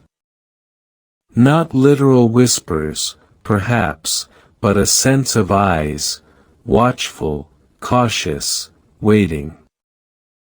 Unknown to the advancing men, there were others awake that night, moving in the peripheries, drawn by the faint sound of boots sinking into mud, the subtle ripple of water disturbed. The marshes are living things, and they carried those movements across the stillness like warnings etched into the air. One cannot truly understand what it means to be inside an ambush until the moment arrives, until the hidden boundary is crossed where silence transforms into violence. But the boundary itself is not visible. It is not a line drawn on maps, nor a fence erected to divide. It is only felt, an invisible veil through which the men of the Philippine National Police's Special Action Force were now walking unknowingly, their fate already woven into the invisible net tightening around them. For now, though, there was only the quiet before dawn, the weight of weapons, the measured steps. The troopers whispered little, conserving breath, conserving sound. Some thought of home. Others thought of nothing at all, for the mind sometimes empties itself in the presence of looming peril. It is a strange defense, this narrowing of thought, as though the mind already senses what the body has yet to encounter. And as they crept closer, the first light of morning began to stir faintly on the horizon. A thin pale band, more gray than gold, spread slowly, cautiously, over the marshland. With it came a subtle shift. Birds stirred from branches, insects resumed their droning chorus. The silence was giving way, and yet the sense of foreboding only deepened. For dawn is not always a promise of Philippine National Police's Special Action Force CD. Sometimes it is the signal that eyes have clearer targets, that rifles can better distinguish shapes, that shadows no longer cloak the vulnerable. Dawn, for the Philippine National Police's Special Action Force, was not deliverance, it was revelation. It is here, at this fragile hour, that time itself seemed to tremble. The world stood on the cusp of violence, and though the troopers could not yet see it, the storm was already awake. Hidden weapons were being readied. Triggers were being checked. Radios crackled softly in unseen hands. Beyond the veil of the Philippine National Police's Special Action Force's knowledge, an entire network of fighters, MILF, BIF, and unnamed kin, were rousing themselves, alerted by the faint tremors of intrusion. The marshland, ancient and impartial, bore witness. It had seen wars before, had swallowed men before, had listened to blood mingle with water. This would not be the first time it tasted sacrifice. For now, though, the Philippine National Police's Special Action Force moved forward, still unknowing. And in that not knowing, there is a kind of terrible grace. They carried with them a mission, a clarity that allowed them to silence their doubts. They did not yet know the scale of the storm, and so they walked with courage unshaken. Perhaps that is why the silence of this hour is so haunting. Because silence is not absence. It is presence. It is the breath of all that is about to unfold, the inhalation before the world exhales chaos. And as the sun's first rays brushed faintly across the waters, the silence finally broke. Not with a shout. Not with an alarm. But with a single shot, sharp and final, cutting through dawn like a blade. The storm had arrived. The first shot was a sound that shattered the stillness, a single crack reverberating across the marsh like a pebble tossed into a still pond. It echoed through water and bamboo, through the thin veil of dawn. For the troopers who heard it, there was a momentary pause, an instant when the mind tried to frame it as something else, a hunter's rifle, perhaps, or the misfire of a distant weapon. But clarity comes quickly in war. The sound of that shot was unmistakable, the opening note of a chorus that would not end until the earth itself was soaked.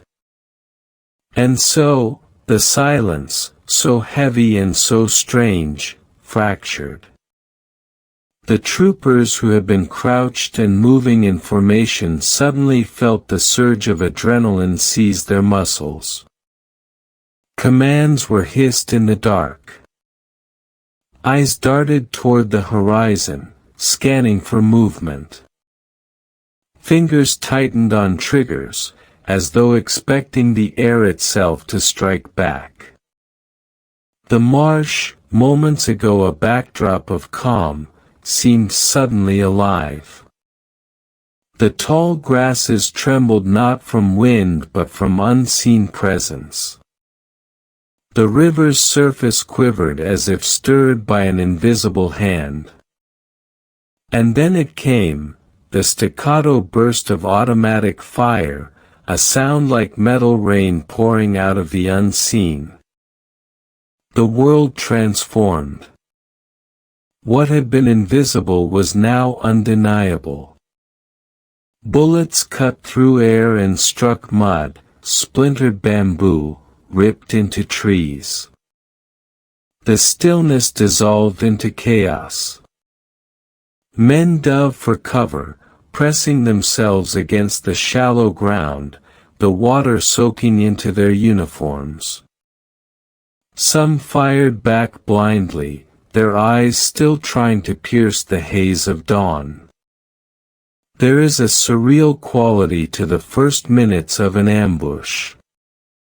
Time stretches, thickens, refuses to obey.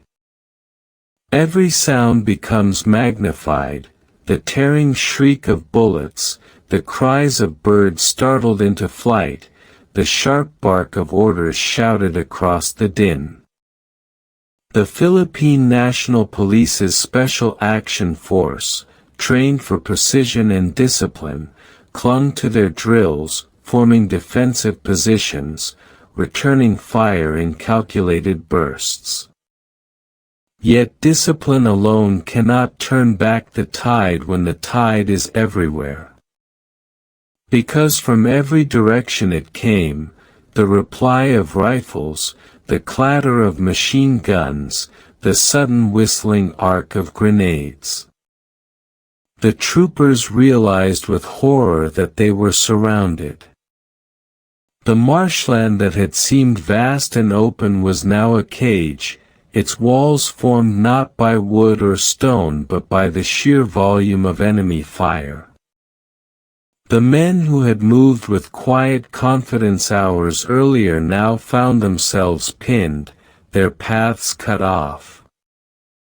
Retreat was not possible, for the way back was already blocked. The way forward was a wall of lead. They were inside the storm, and the storm was closing in. Somewhere, amidst the chaos, radios crackled. Voices shouted requests for reinforcements, for extraction, for cover.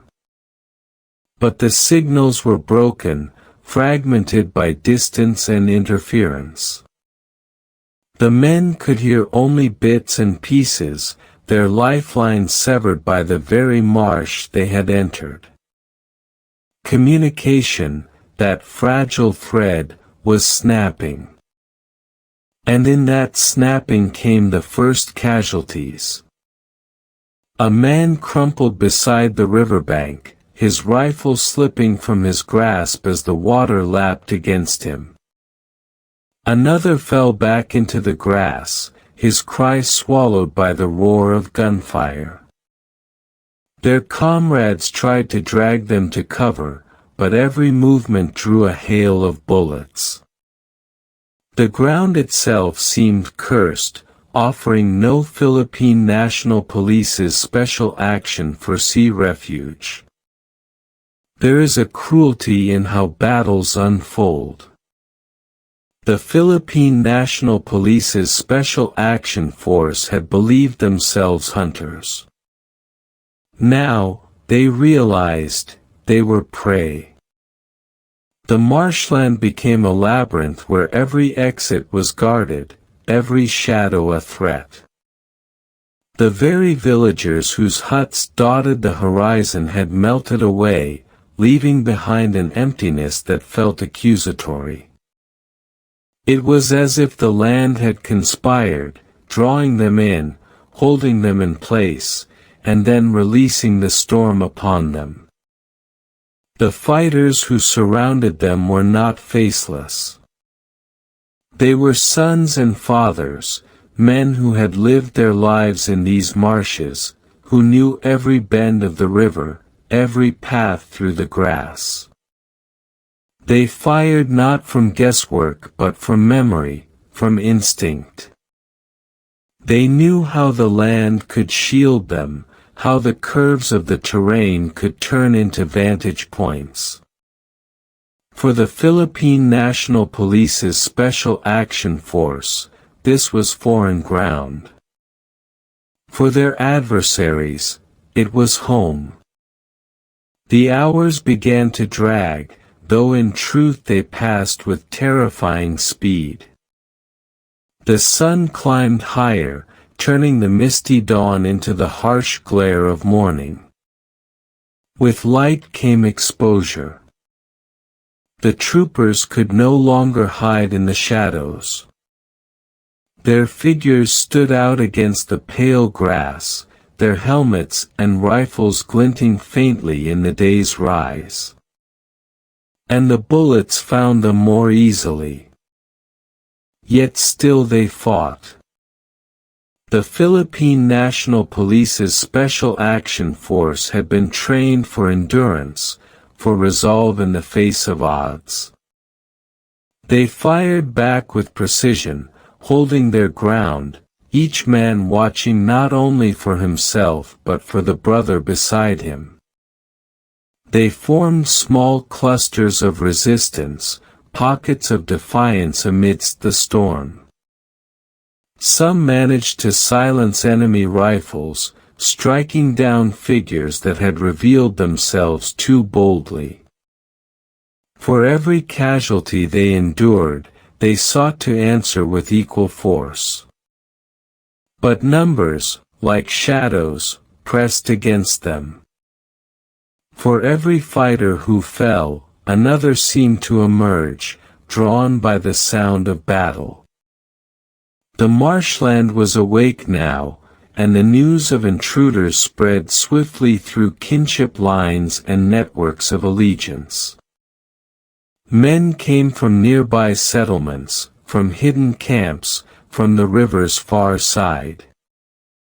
Soon, the Philippine National Police's Special Action Force were no longer outnumbered by dozens but by hundreds.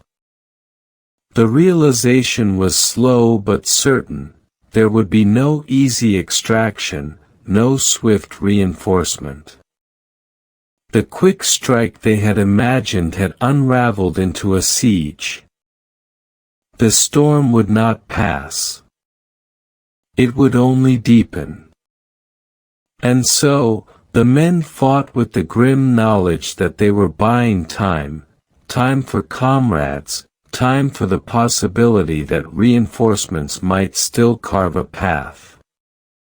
Some prayed under their breath. Others muttered curses.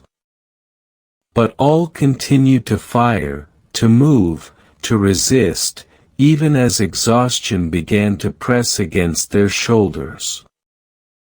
The marshland bore witness in silence. The tall grasses swayed with each impact, as though bowing to the storm. The river carried away the faint trickle of blood, its waters darkened by sacrifice. The birds, once disturbed, had long vanished, leaving only the mechanical scream of rifles and the occasional hollow thud of explosions. And in the midst of it all, there was no heroism in the cinematic sense. There were no sweeping charges, no grand speeches. There was only endurance, the grim, grinding persistence of men who refused to yield even as the world closed around them. Their courage was quiet, almost invisible, but it pulsed in every breath, in every trigger pulled, in every refusal to collapse despite the weight pressing upon them. The silence before the storm was gone. What remained now was the storm itself, raging without mercy. By mid-morning, the light had grown cruel. It no longer softened the marshes with its pale, forgiving glow. Instead, the sun struck hard upon the helmets of the troopers, upon the glistening water, upon the rifles that flashed each time they spat fire. The day was no longer new. It had matured quickly into something brutal, an expanse of hours that stretched wide and merciless. The men of the Philippine National Police's Special Action Force, pinned against mud and grass, knew by now that this was not a battle of swift victory. It was a struggle of survival. They understood, in the marrow of their bones, that the plan had collapsed. The extraction routes they had counted on were gone, severed by encirclement. The radio calls for reinforcements had dissolved into static or promises that never manifested. Each man, wherever he lay crouched, felt the isolation sink deeper. And yet, even as despair coiled in their chests, their fingers did not release their rifles. Their eyes did not close. They clung to their mission, to their training, to one another. Around them, the fighters pressed closer. The storm had grown confident. Bullets, once scattered in probing fire, now came in heavy waves. Grenades thumped into the water with hollow splashes, sending up sprays of mud and red mist. From the edges of the marsh came shouts, orders, taunts, cries in languages that carried both anger and triumph. The Philippine National Police's Special Action Force understood little of the words, but the tone was unmistakable. They were being crushed. And yet, resistance lingered. A small band huddled behind a fallen tree, using its damp trunk as meager cover, returning fire with slow, measured bursts. Another pair lay prone in the shallow water, their rifles steady as they sought to thin the advancing line. The men fought not with the expectation of rescue but with the stubborn refusal to surrender. Each moment they endured felt like defiance itself. But defiance alone could not shift the tide. The marshland had become a funnel, concentrating fire from all sides. Ammunition dwindled. Magazines clinked empty, tossed into the mud, replaced with fewer and fewer spares. The men counted their bullets as though counting breaths, rationing their power even as the enemy pressed harder. The wounded cried softly at first, then fell into silence. Some bled into the river, their lives slipping quietly away as the current carried their sacrifice downstream. Others clutched wounds and whispered prayers, their comrades dragging them behind fragile cover when possible. Still others fell where they stood, their bodies left where no one could retrieve them, for to reach them was to court death. The minutes became hours, though they felt eternal. Noon approached, though for the men trapped in that marsh, time had ceased to matter. What mattered was endurance. What mattered was holding the line until their strength was spent.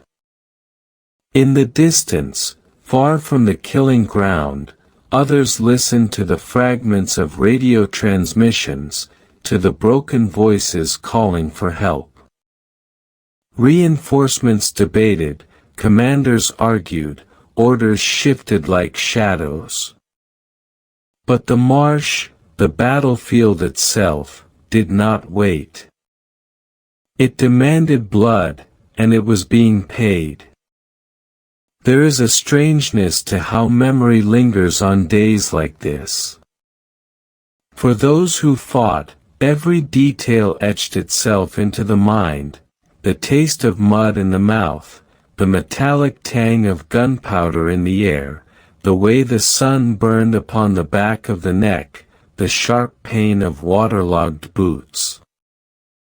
For those who would later recount the tragedy, these were not just images but echoes of lives lived fully in their final hours. The Philippine National Police's Special Action Force fought until they could no longer move. They fought until rifles grew hot, until shoulders ached from recoil, until the noise of battle became a constant roar that drowned out all thought. And when the storm finally pressed so near that there was no more cover, no more ammunition, no more strength left to give, the battle ended not with surrender but with silence. One by one, the rifles fell still. One by one, the voices faded. The marsh grew quiet again. Not the silence of dawn, fragile and tense, but the heavy silence of aftermath. Smoke hung low over the water. The grasses, torn and shredded, leaned in exhaustion. The river, sluggish and indifferent, carried its burden away. For the men who had pressed the storm, there was triumph. They stood among the fallen, rifles still warm, eyes scanning the remnants of resistance. They spoke in low voices, some triumphant, some weary, as though even victory carried weight. For them, too, the marsh had exacted a toll. But for the Philippine National Police's Special Action Force, the silence marked the end. The hunters who had crossed rivers and fields to find their quarry had become the hunted, and the marshland had claimed them. Their mission, though fulfilled in the killing of Marwan, had cost them their lives. Their sacrifice lay in the mud and water, mingled with the land that had swallowed them. And yet, even in death, there is a strange endurance. For the story of that day did not end in the marsh. It traveled outward, carried on radios, on reports, on whispers that grew into national outcry. The silence that followed the storm became a silence filled with questions, accusations, grief. The world beyond Mamasapano would soon awaken to the scale of the tragedy. But within the marsh itself, on that day, the silence remained absolute. It was as though the land closed itself again, folding over the violence, returning to the stillness from which it had begun. The frogs croaked once more. The birds returned cautiously. The river continued its sluggish course. To the earth, the storm had been nothing more than another scar among many. And yet, for those who remember, the silence before the storm, and the silence after, will never be the same. One carried foreboding, the other carried loss. Between them lay the fury of the storm, and within that fury, the courage of men who stood their ground even when the ground itself betrayed them. A morning that began in quiet purpose, that burst into fire, and that ended in silence so heavy it seemed eternal. The silence before the storm had been unsettling, but the silence after carried a grief that would echo far beyond the marshes. And so, the land rested once more, though beneath its rest lingered the memory of the fallen, their voices, their prayers, their final stand. The silence bore their names, though it spoke them only in whispers. And those whispers, caught in the reeds and carried by the river, would remain long after the rifles had gone still. The world of the Middle Ages was one of both walls and roads, fortresses that kept people in, and paths that carried them out. When we think of medieval life, we often imagine a castle perched upon a hill, villages clustered around it, and endless farmland stretching outward. Yet beneath this quiet, rooted image lay another reality: movement.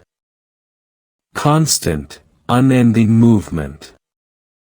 Pilgrims journeying to holy shrines, merchants carrying silk and spices from distant markets, wandering scholars seeking new masters, soldiers marching under banners, and peasants trudging from field to field with baskets or bundles on their backs. The medieval world was far from stagnant, it pulsed with restless circulation. Roads, rivers, and sea lanes stitched together kingdoms and communities.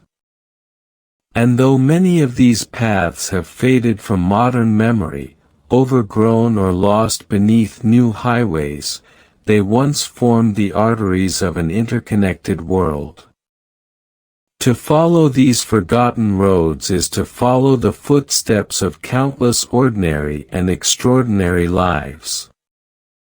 Tonight, as we drift together into this chapter, we will walk upon them.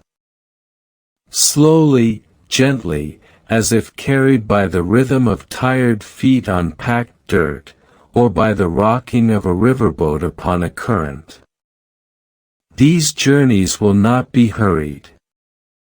They will unfurl like the patient turning of pages, one step, one story, at a time. Let us begin with the pilgrim, that archetype of medieval travel. Picture a man in a coarse cloak, a wooden staff in his hand, a badge of St. James or St. Peter pinned to his hat. His shoes are worn, patched again and again. He is poor, but he carries with him a wealth of intention. His journey is not for trade, not for conquest, but for the soul. The Middle Ages was an age of shrines. Pilgrimage routes laced across Europe like threads of devotion. There was Canterbury, where Thomas Becket had fallen, blood mingling with the stones. There was Santiago de Compostela, in Spain's far northwest, where pilgrims believed the bones of the Apostle James lay resting. There was Rome, the eternal city, whose very dust was holy, and Jerusalem, the heart of the Christian world, though perilous and far. On these roads, thousands of pilgrims walked every year. They passed through villages, begged for bread at monasteries, joined processions with strangers who became companions. The roads themselves became sacred, each step an act of prayer. Even the hardships, blisters, hunger, storms, were offered as part of their devotion. Imagine yourself walking beside them. The sound of leather soles striking the earth, the jingling of a pilgrim's bell, the murmured repetition of prayers under breath. Sometimes, songs rose up, simple chants to ease the long distance. When night fell, pilgrims huddled together in barns, under trees, or in the humble quarters of monasteries that opened their doors. The pilgrim's road was not only physical, it was symbolic. To walk upon it was to admit one's smallness in the face of eternity, to set aside comfort in pursuit of something unseen. And yet, Along these roads, many also found community. For though a pilgrim walked for God, he walked with others. Where the pilgrim carried prayer, the merchant carried goods. Silk, salt, wool, furs, wine, honey, ivory, amber, spices from the east that shimmered with mystery. The medieval merchant's life was a gamble, danger on the roads, the threat of bandits, heavy taxes at toll gates, storms at sea, and yet, always, the glittering lure of profit. Merchants walked or rode along the great trade routes of the time.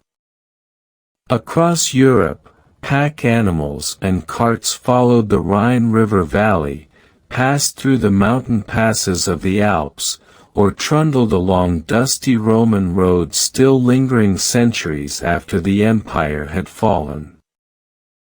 And beyond Europe stretched the Great Silk Road, that long ribbon of exchange connecting China, India, Persia, and the Mediterranean.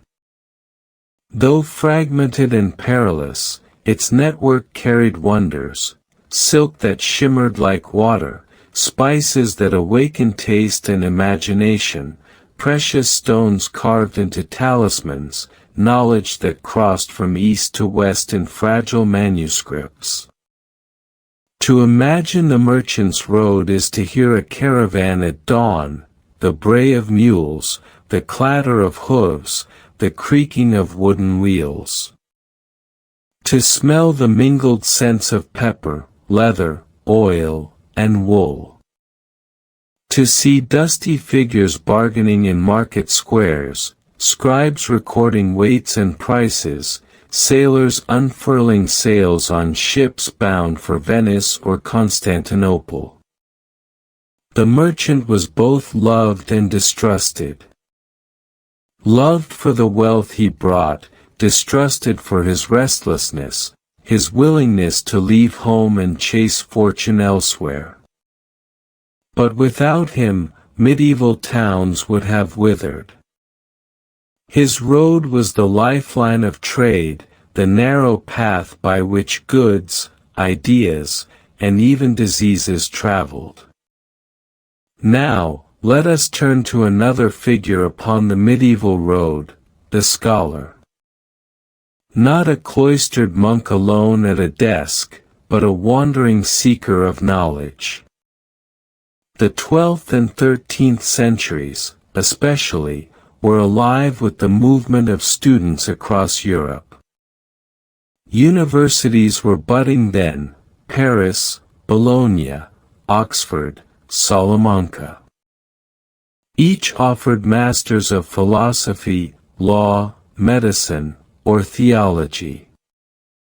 Students traveled from distant lands, often penniless, carrying only a satchel of parchment, ink, and perhaps a loaf of bread.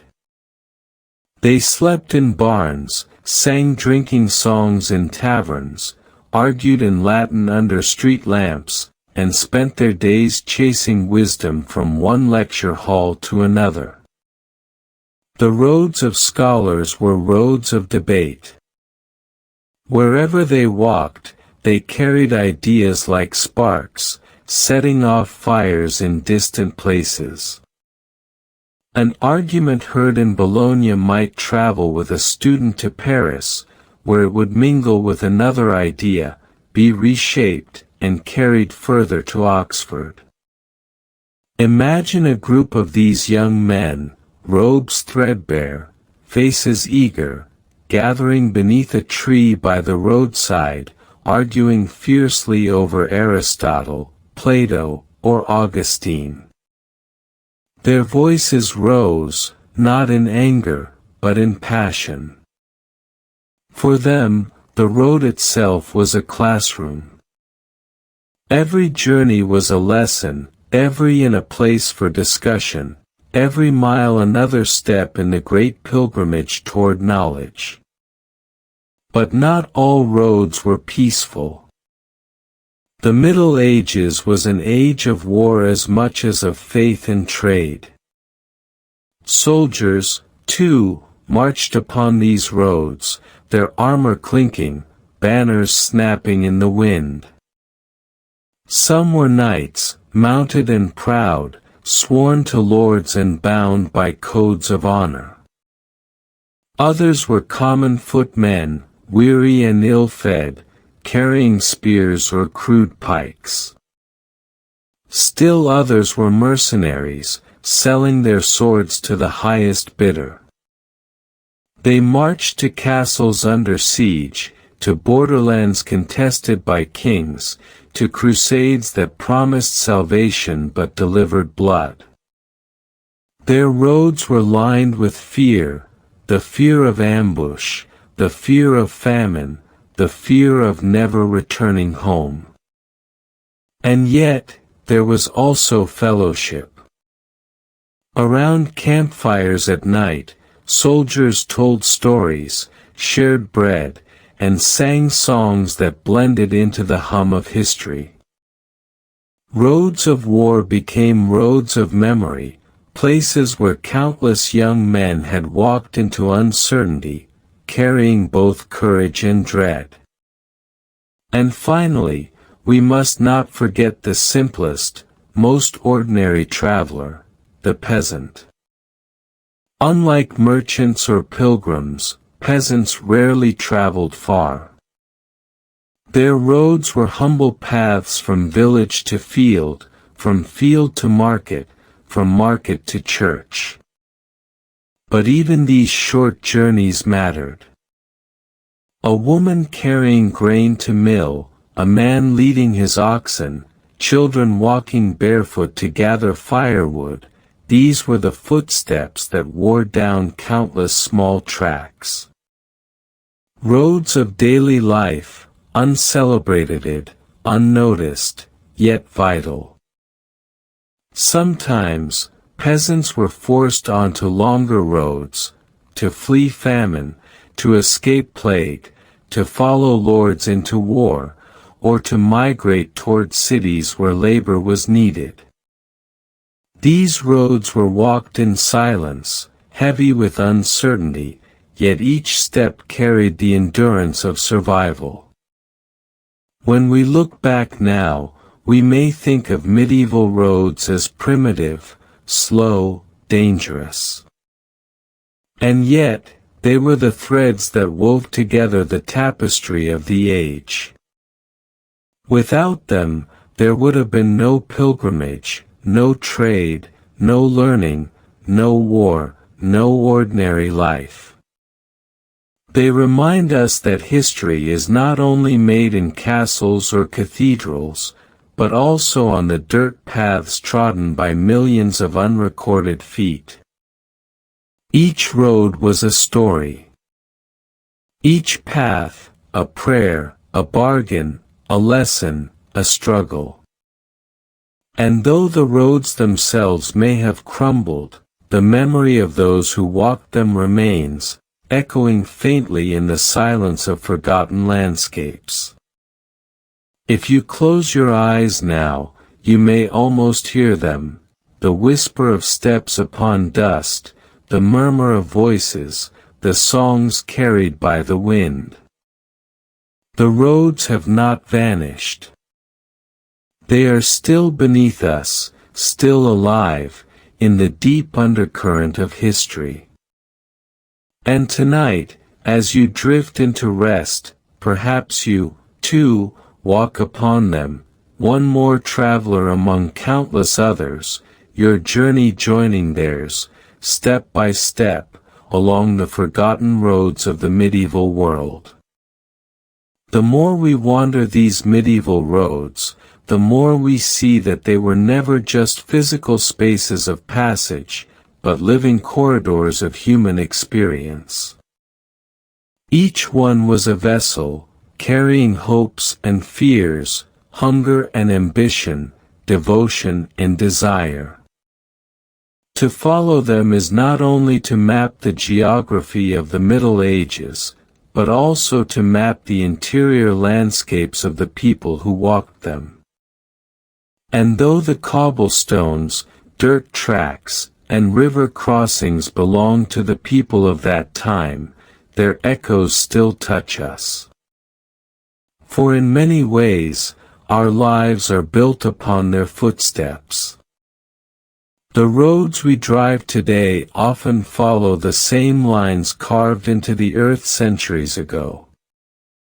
The journeys we take, to work, to learn, to worship, to trade, are shadows of theirs.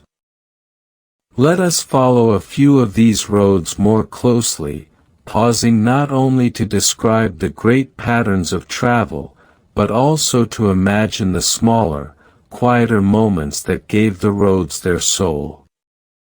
We might begin with one of the most famous pilgrims' roads of the medieval West, the road to Canterbury. In the year 1170, the Archbishop Thomas Becket was struck down within his cathedral, slain by knights who believed they were serving their king. His blood, mingled with stone and altar, became a magnet for devotion. Within years, miracles were reported at his shrine, and pilgrims began to flock there from across England and beyond. The road to Canterbury became more than a path through fields and towns. It became a river of humanity. Merchants paused their trade to join it, peasants saved for years to afford the journey, nobles rode in fine cloaks, and poor folk trudged barefoot.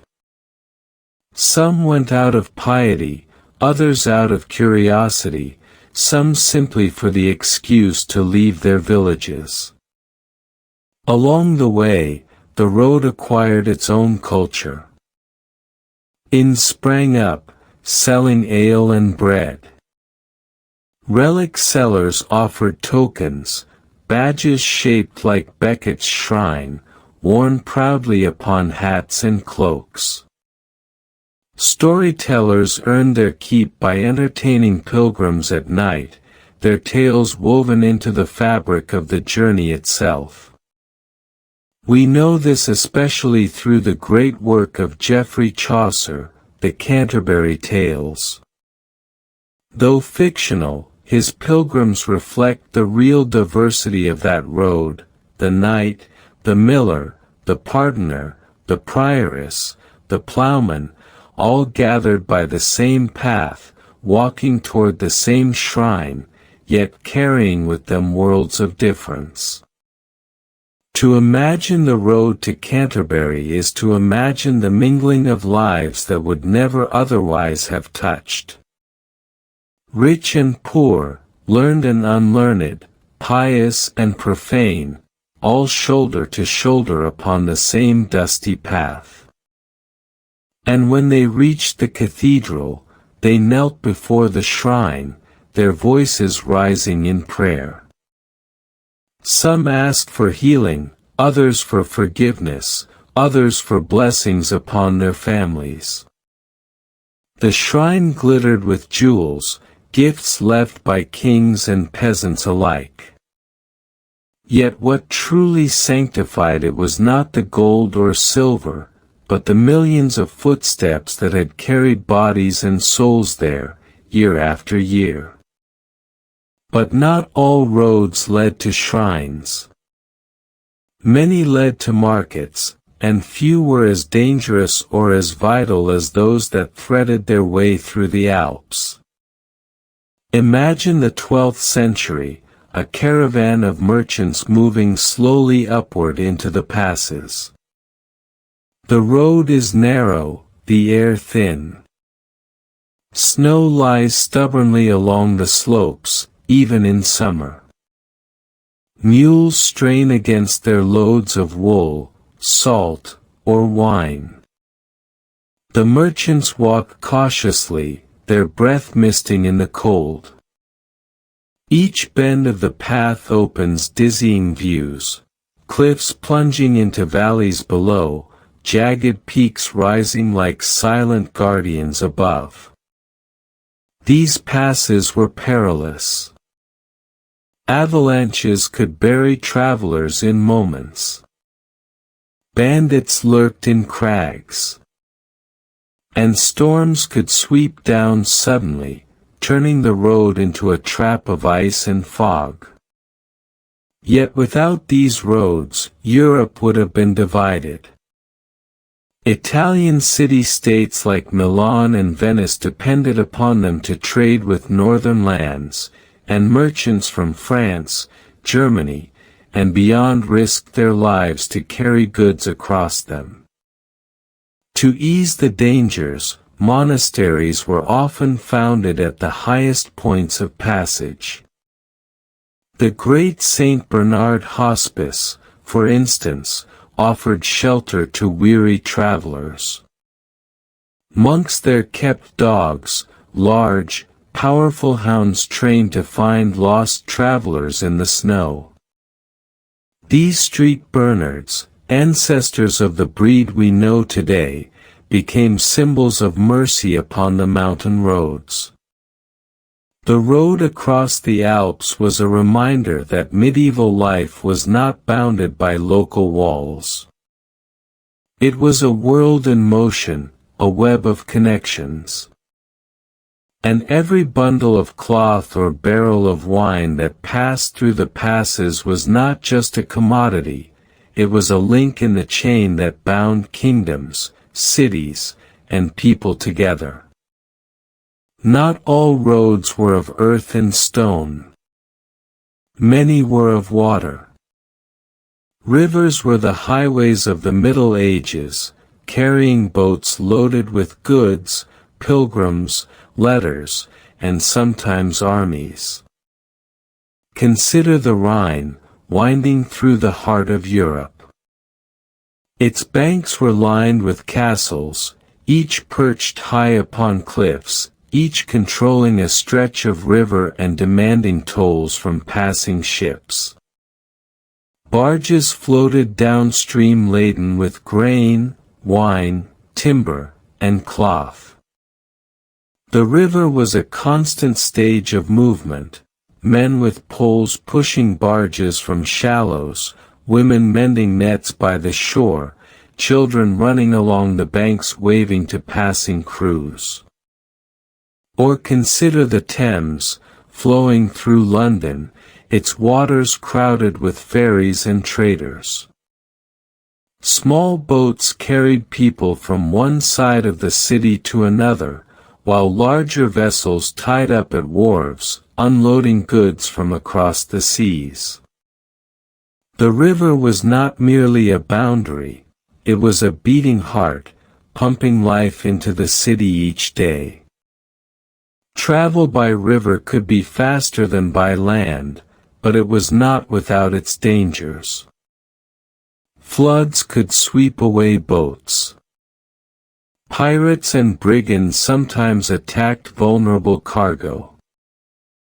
And yet, without rivers, medieval Europe could not have fed its cities or sustained its trade. In their slow, ceaseless movement, the rivers became symbols of continuity. Kingdoms rose and fell, but the rivers remained, carrying the endless procession of human journeys. If we lift our gaze from Europe and turn eastward, we see even greater networks of movement. The Silk Road was not a single road but a web of paths, stretching thousands of miles from China to the Mediterranean. Along it passed caravans of camels, their bells jingling softly in the desert air, their burdens heavy with silk, jade, porcelain, paper, and spices. But goods were not the only cargo. Ideas traveled too, religions, philosophies, scientific knowledge. Buddhism spread along the Silk Road, carried by monks and traders. Islam's influence reached into Central Asia through merchants and scholars. Even diseases found their way along these routes, the most infamous being the Black Death in the 14th century, which traveled with frightening speed from Asia into Europe. To imagine the Silk Road is to imagine endless horizons. A caravan setting out at dawn, the sun rising red over the desert, the slow march of animals, the crunch of sand beneath hooves, the shifting of shadows across dunes. Nights by the campfire, under a canopy of stars so vast it humbled every ambition. Traders huddled together, telling tales of faraway lands, passing along news as precious as any silk. For medieval people, the East was both real and half mythical.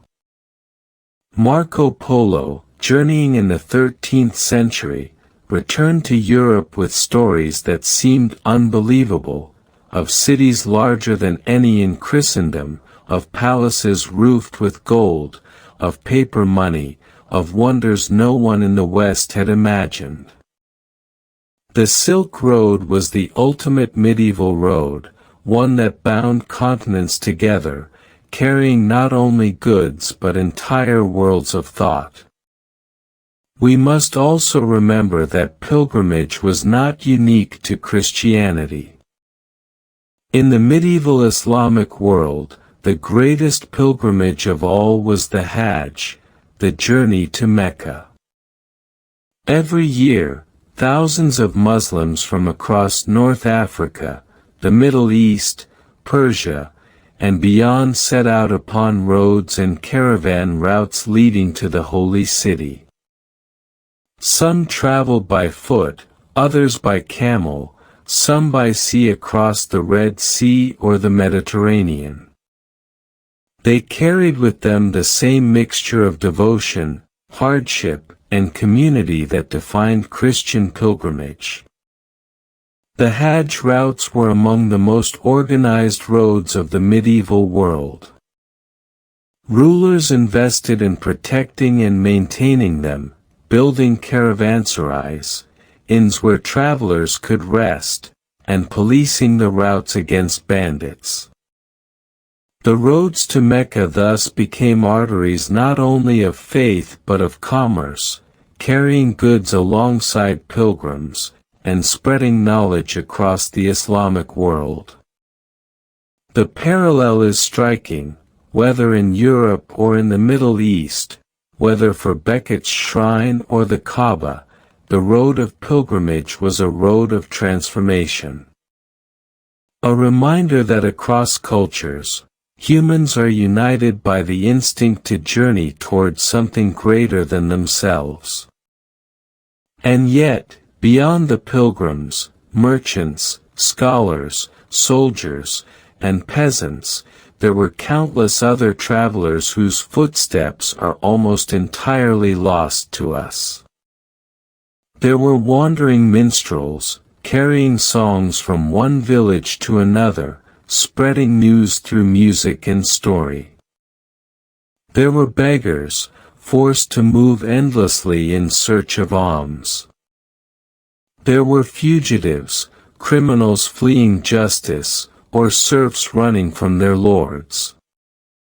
There were lovers, eloping under cover of night, and healers, traveling from town to town with herbs and charms. Each one left faint traces. A song that survived. A tale remembered. A proverb that carried the flavor of a distant place. Even if their names were forgotten, their roads left ripples in the stream of time. The medieval road, in truth, never ends. It continues in the roads we walk today, in the airports, highways, and train lines that trace their ghosts. But more deeply, it continues in the way we imagine journeys, as more than movement, as symbols of inner change. The Pilgrim's Road reminds us of the journeys of faith. The Merchant's Road, of the pursuit of livelihood and exchange. The Scholar's Road, of our hunger for wisdom. The Soldier's Road, of the costs of conflict. The Peasant's Road, of the endurance of daily life. Each of us still walks these paths, in our own way. And when we pause to listen, we may still hear their echo beneath our own footsteps. As the medieval centuries wound onward, the roads themselves seemed to absorb the weight of all who had walked them. They became more than physical lines through the land, they were memory made visible, time etched into the soil.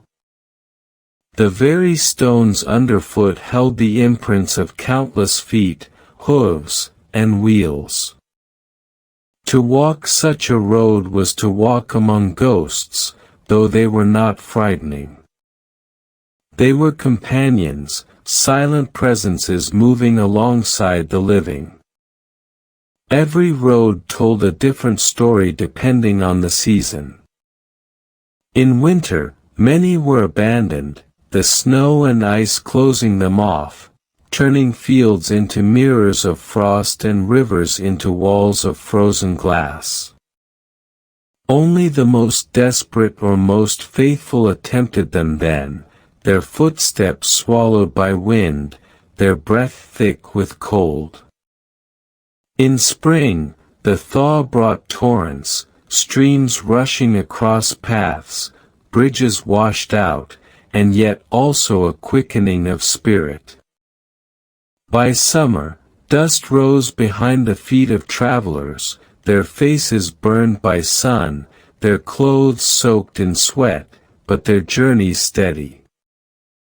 Autumn was perhaps the richest of all, the roads heavy with carts carrying grain and fruit, with pilgrims returning home, with traders racing against winter.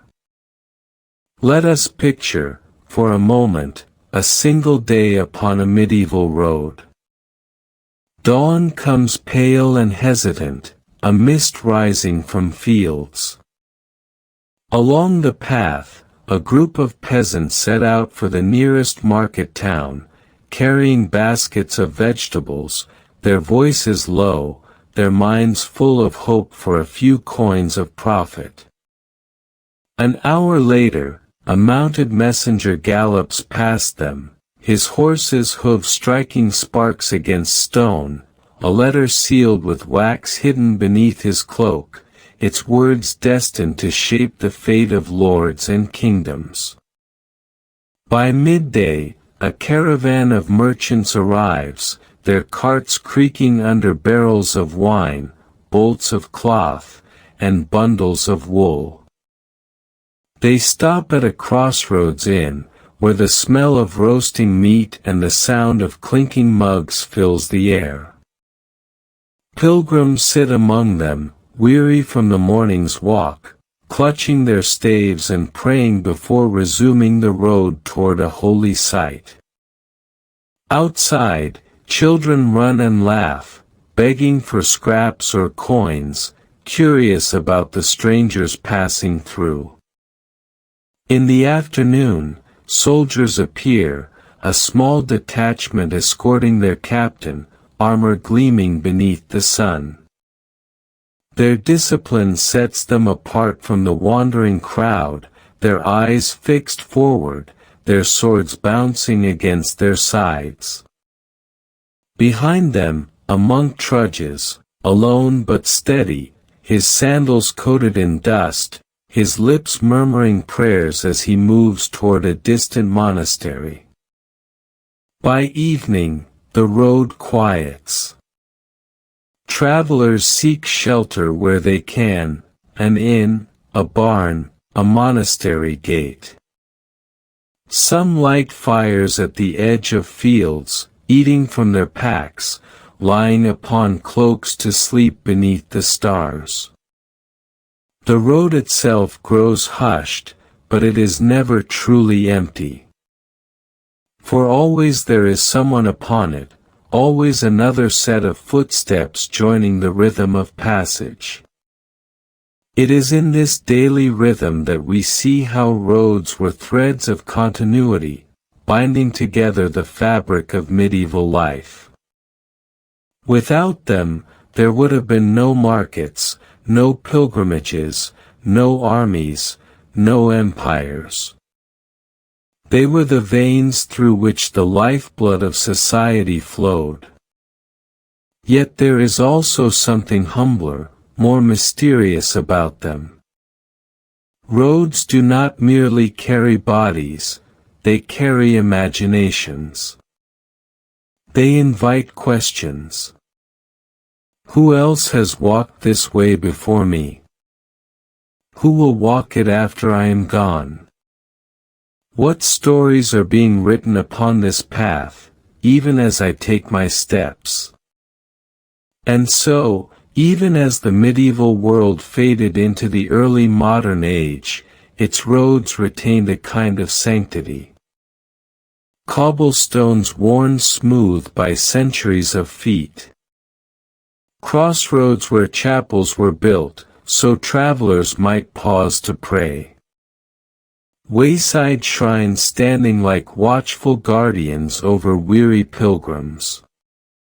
These were the markers of continuity, the signs that roads were never just dirt and stone, but places of encounter between earth and spirit. If we listen carefully to history, we can still hear them. The jingle of a mule's harness in a mountain pass. The muttered prayer of a pilgrim kneeling by a roadside shrine. The creak of cart wheels heavy with grain. The laughter of children chasing strangers into the dust. The whispers of merchants sharing tales of faraway lands. These sounds do not die. They linger, faint but enduring, woven into the memory of the world itself. They remind us that the roads of the medieval past are not entirely gone.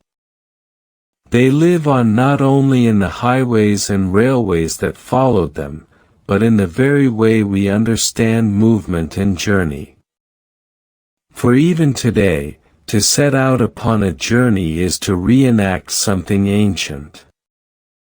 When we pack our belongings, when we step onto a bus or train or airplane, when we walk down a street, we echo the pilgrims, the traders, the soldiers, and the peasants of centuries past.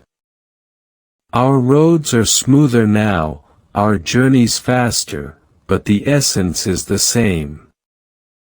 We are still creatures of passage, still drawn onward by destinations both real and symbolic. And just as in the Middle Ages, the roads we travel shape us. The daily commute becomes a ritual. The road trip becomes a pilgrimage of its own kind. The quiet walk down a familiar street becomes a meditation.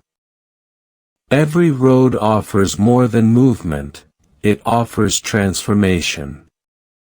This is why the forgotten roads of the medieval world are not truly forgotten.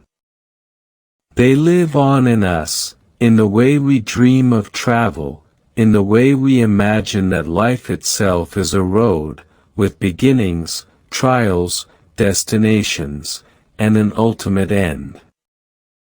The medieval people knew this, even if they spoke it differently. They sang it in their hymns, told it in their tales, carved it into their maps. Life was a journey, and the road was its most enduring metaphor. So let us close this chapter not with silence, but with the image of a road stretching endlessly forward. We see it at dawn, bathed in mist. We see it at noon, bustling with carts and voices.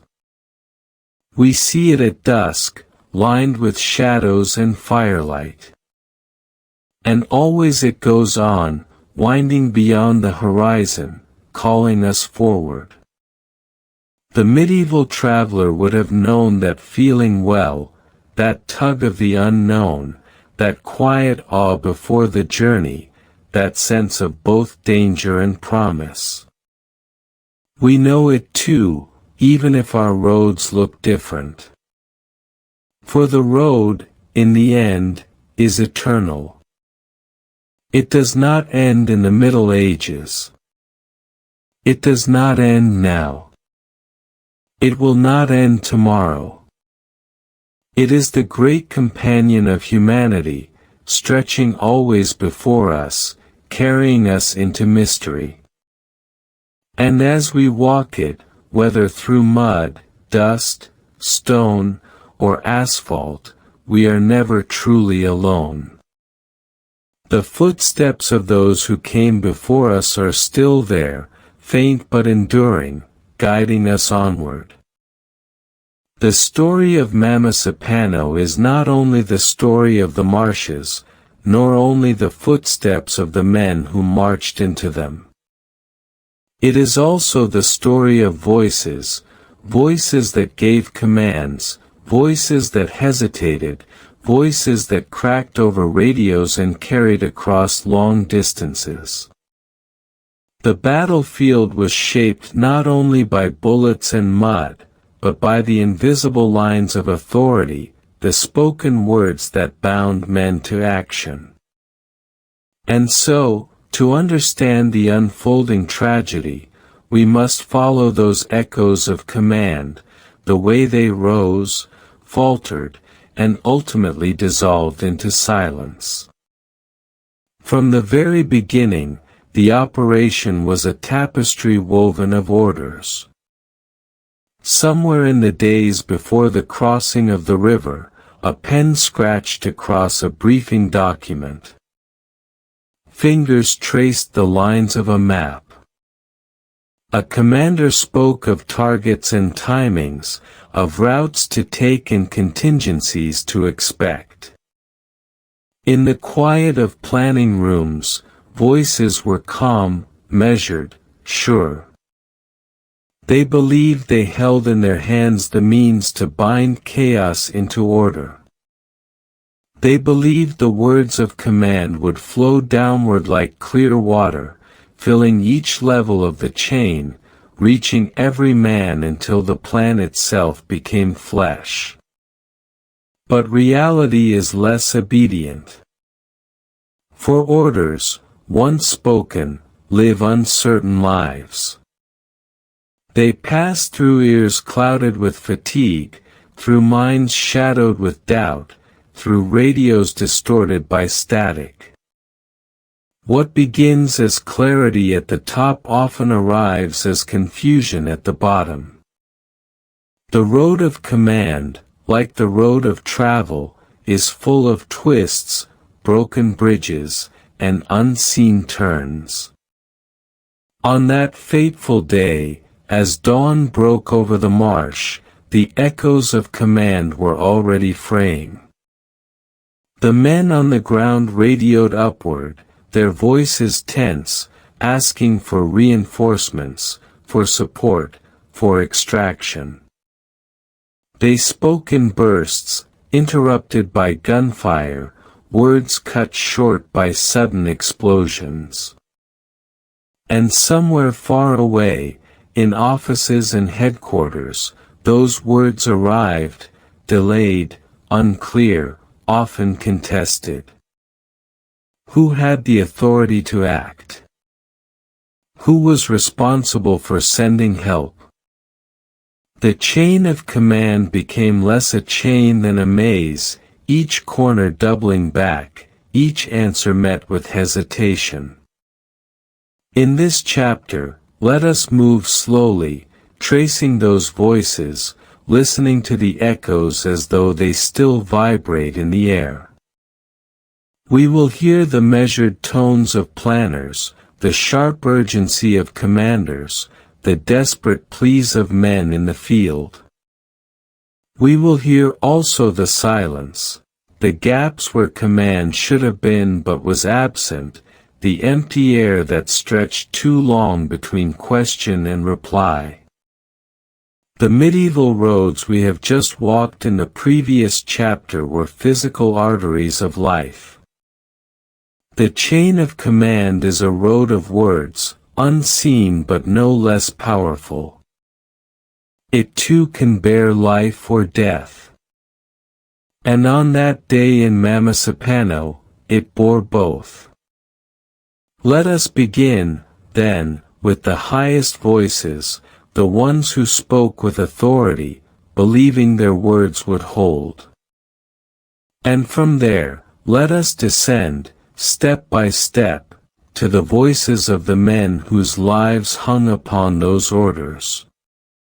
In this descent, we will hear not only the echoes of command but the haunting truth that words, like roads, do not always lead where they are meant to go.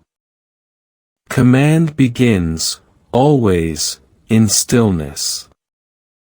A quiet room, perhaps air-conditioned, walls lined with maps. A long table with papers arranged like chessboards.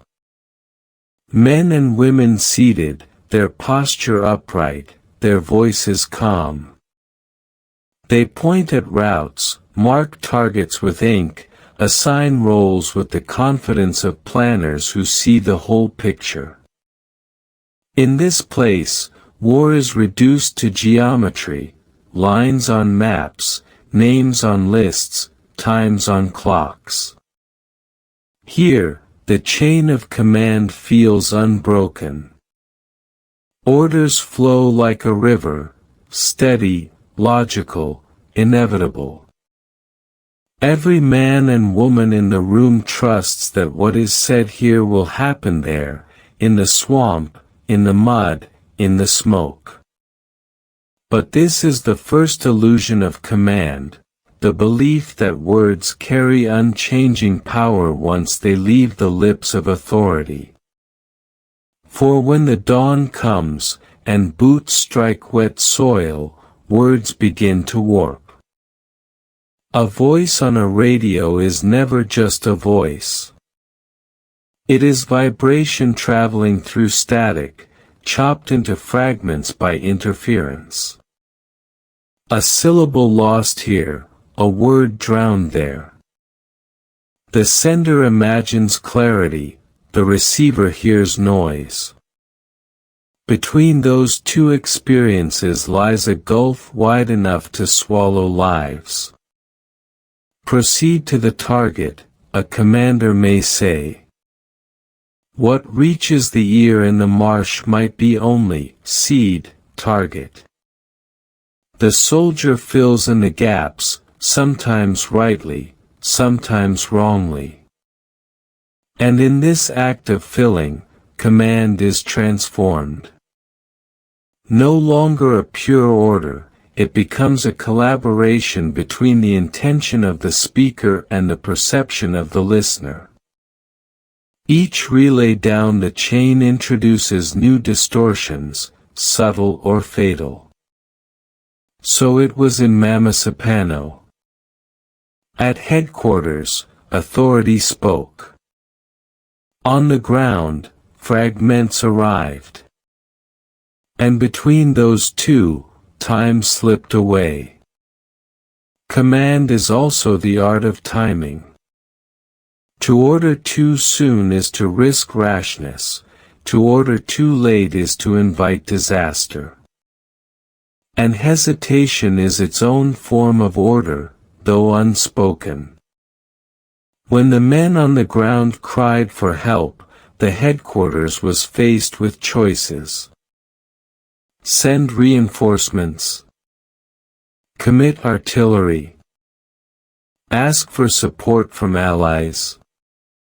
Each option carried risks, political consequences, escalation of conflict, collateral damage. Decisions that in peace may take months of debate had to be made in minutes. But minutes lengthen under pressure. A single pause in a briefing room becomes an eternity to men pinned down in the mud. Silence, too, is a kind of command, though it is one the battlefield seldom forgives. What is it to hold authority? It is not simply the power to command, but the knowledge that one's words might carry men into death. The planner who draws a line on a map may forget that each inch represents not only distance but blood. Yet those in the field never forget. A young officer in the marsh hears the order, "Hold your ground." He feels the weight of it not as ink on paper, but as the tightening of his breath, the ache in his legs as he presses into mud, the pounding of bullets into trees nearby. Authority weighs differently depending on where you stand. At the top, it is abstract. At the bottom, it is flesh. The chain of command is meant to be a ladder, each rung sturdy, each connection secure. Yet in Mamasapano, the chain often seemed more like a net, frayed, tangled, inconsistent. Different units reported to different leaders. Communication was not always shared, or was shared too late. In war, such discord is poison. For unity is strength not only in numbers, but in clarity. 100 men moving with one purpose can achieve what 1,000 men in disarray cannot.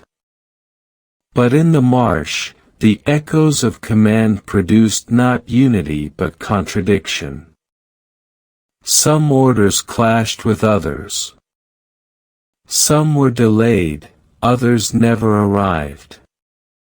The men at the bottom, hearing overlapping voices, were left to decide which to obey and which to ignore. Thus the tragedy deepened, not only in bullets and blood, but in words crossed and lost. And then there were the voices of the men themselves. Over radios, desperate, ragged, rising. We need support. We are pinned down. We cannot move. These were not formal reports, not the language of plans. These were human cries, stripped of protocol, torn raw by fear. Imagine sitting at a desk far away, hearing such voices. The headset pressed close to your ear. The room around you is calm, but in your ear there is chaos, gunfire, shouting, the sharp stutter of automatic weapons. What does authority feel like then? Does it feel like control, or does it feel like helplessness, as though the power you thought you held is slipping away? Command is supposed to flow downward.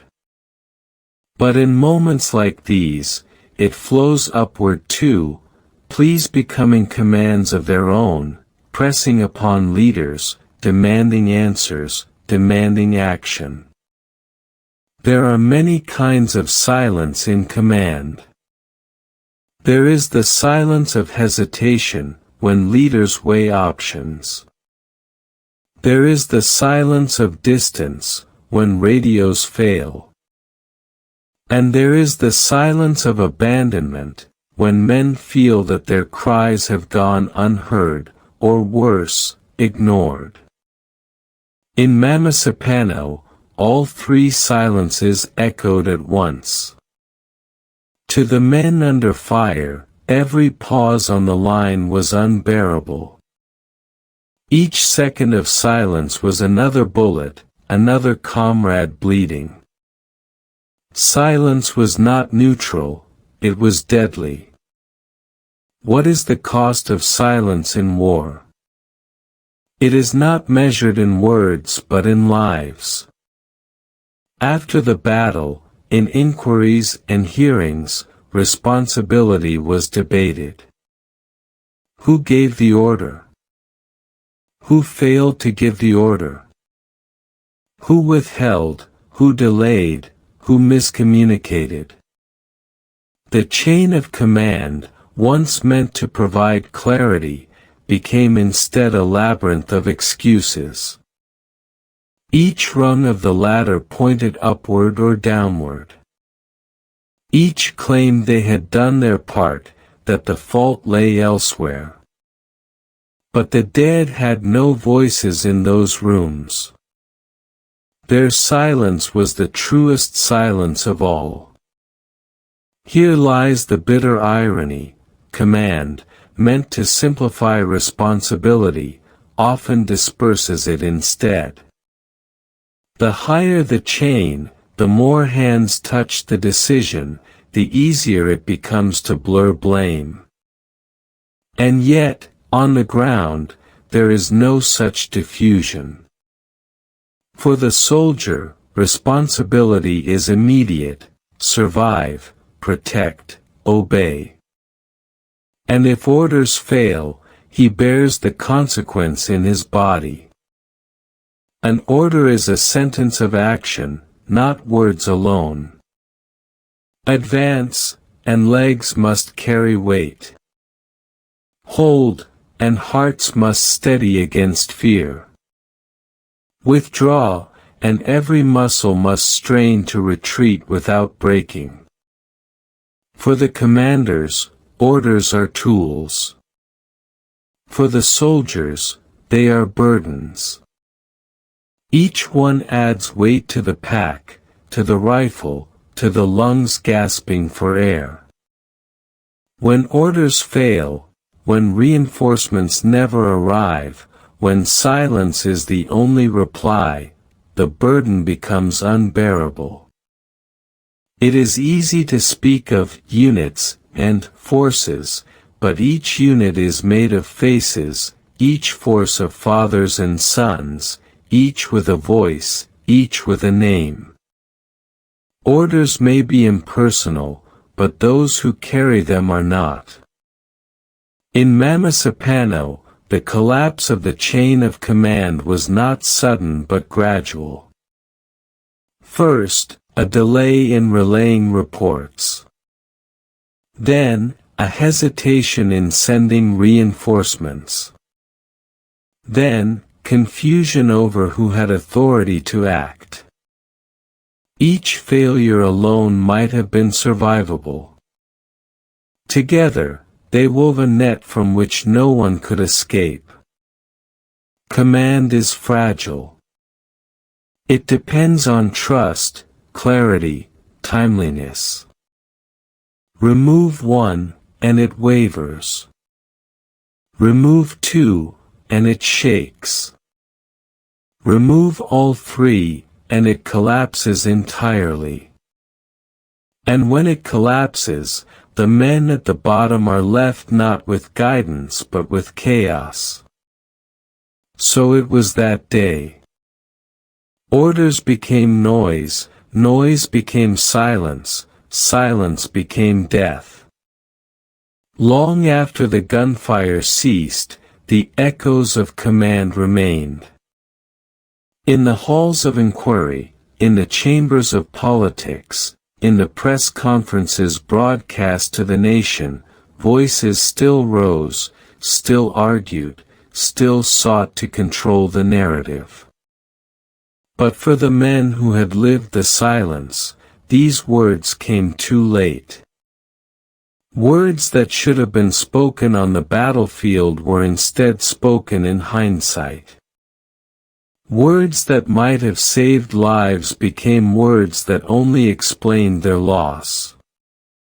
This is the ultimate echo of command, that its failures reverberate long after the battle ends, shaping not only history but memory, trust, and the very fabric of faith between soldier and leader.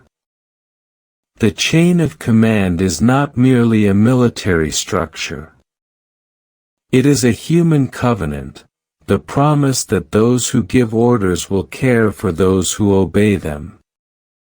That covenant was broken in Mamasapano. And when such a covenant is broken, the echoes are endless.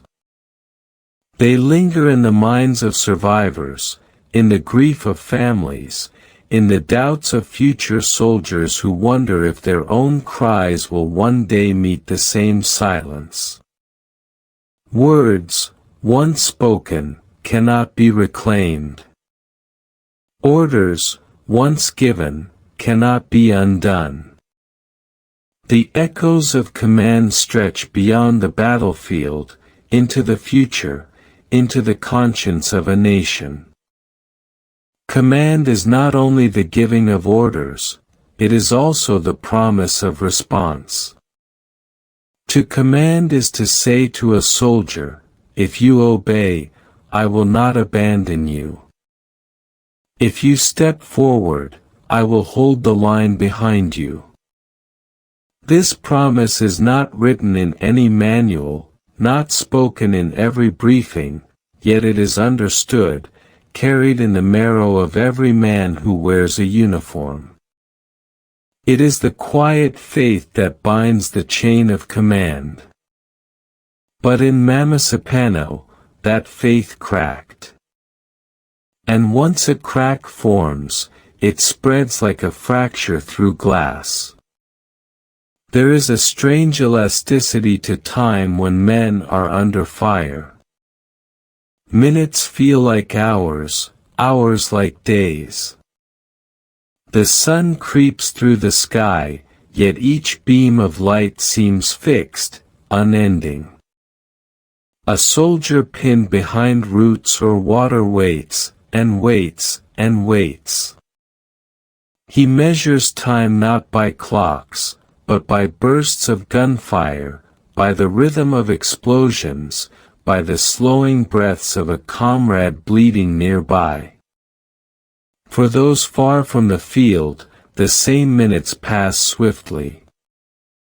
Meetings unfold in air-conditioned halls, phones ring, conversations turn in circles. To the men in Philippine National Police's Special Action Force City, time seems short. To the men in danger, time is eternity. This dissonance is the hidden cruelty of command delay. What is a pause in a meeting room is a death sentence in the marsh. And once the pause stretches too far, no order, however swift afterward, can undo what silence has already taken. Distance has a language. It speaks in formality, in codes, in acronyms. Those who command often speak in clipped phrases: copy, proceed, affirmative. Distance demands brevity, for radios are limited, and words must be efficient. But efficiency is also coldness. The soldier cries, "We are surrounded. We need support." The reply returns, "Stand by." 2 words. A gulf of meaning. For to the soldier, stand by is a verdict, a confirmation that help is not arriving. To the one who said it, perhaps it means, wait for further instructions. But words shift when carried across distance. Language becomes thinner the farther it travels. Orders lose warmth. Commands lose reassurance. The human bond between leader and led erodes, leaving only syllables rattling through static. The chain of command is never purely military. Woven into it are threads of politics, policy, calculation. When a commander speaks, he does not only speak for his soldiers, he speaks under the gaze of higher powers, political leaders, civilian overseers, international partners. Every word may be weighed for its implications beyond the battlefield. And so, hesitation is born. To act decisively may be to offend superiors. To act slowly may be to risk soldiers.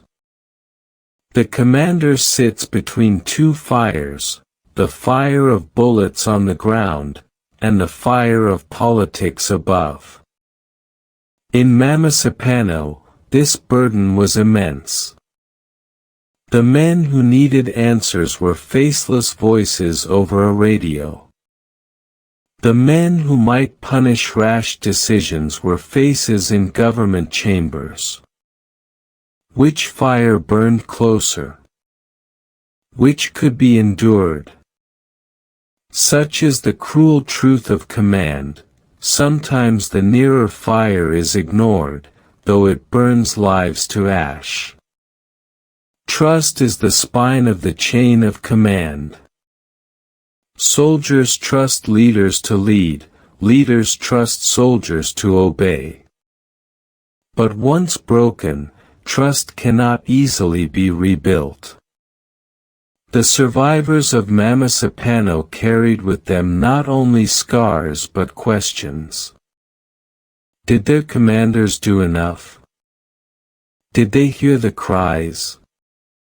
Did they choose politics over rescue? Each question gnawed at the fabric of loyalty. For when silence answers a plea, trust falters. When orders conflict, trust frays. And when men die wondering if their voices reached anyone at all, trust collapses. The aftermath of the operation revealed this collapse. Officers defended themselves. Politicians shielded themselves. Responsibility was scattered like ashes in the wind. Yet the families of the fallen, and the soldiers who remained, felt only the cold certainty that trust had not held. To lead is to be haunted. Every decision, every order, every delay returns in dreams. The commander who paused too long hears again the voices crying for help. The one who gave an order that led men into ambush sees again their faces. Even if blame is blurred in public, in private conscience it remains sharp. There are men who walk through life with medals on their chest, yet shadows behind their eyes. For medals celebrate success, but conscience recalls the failures.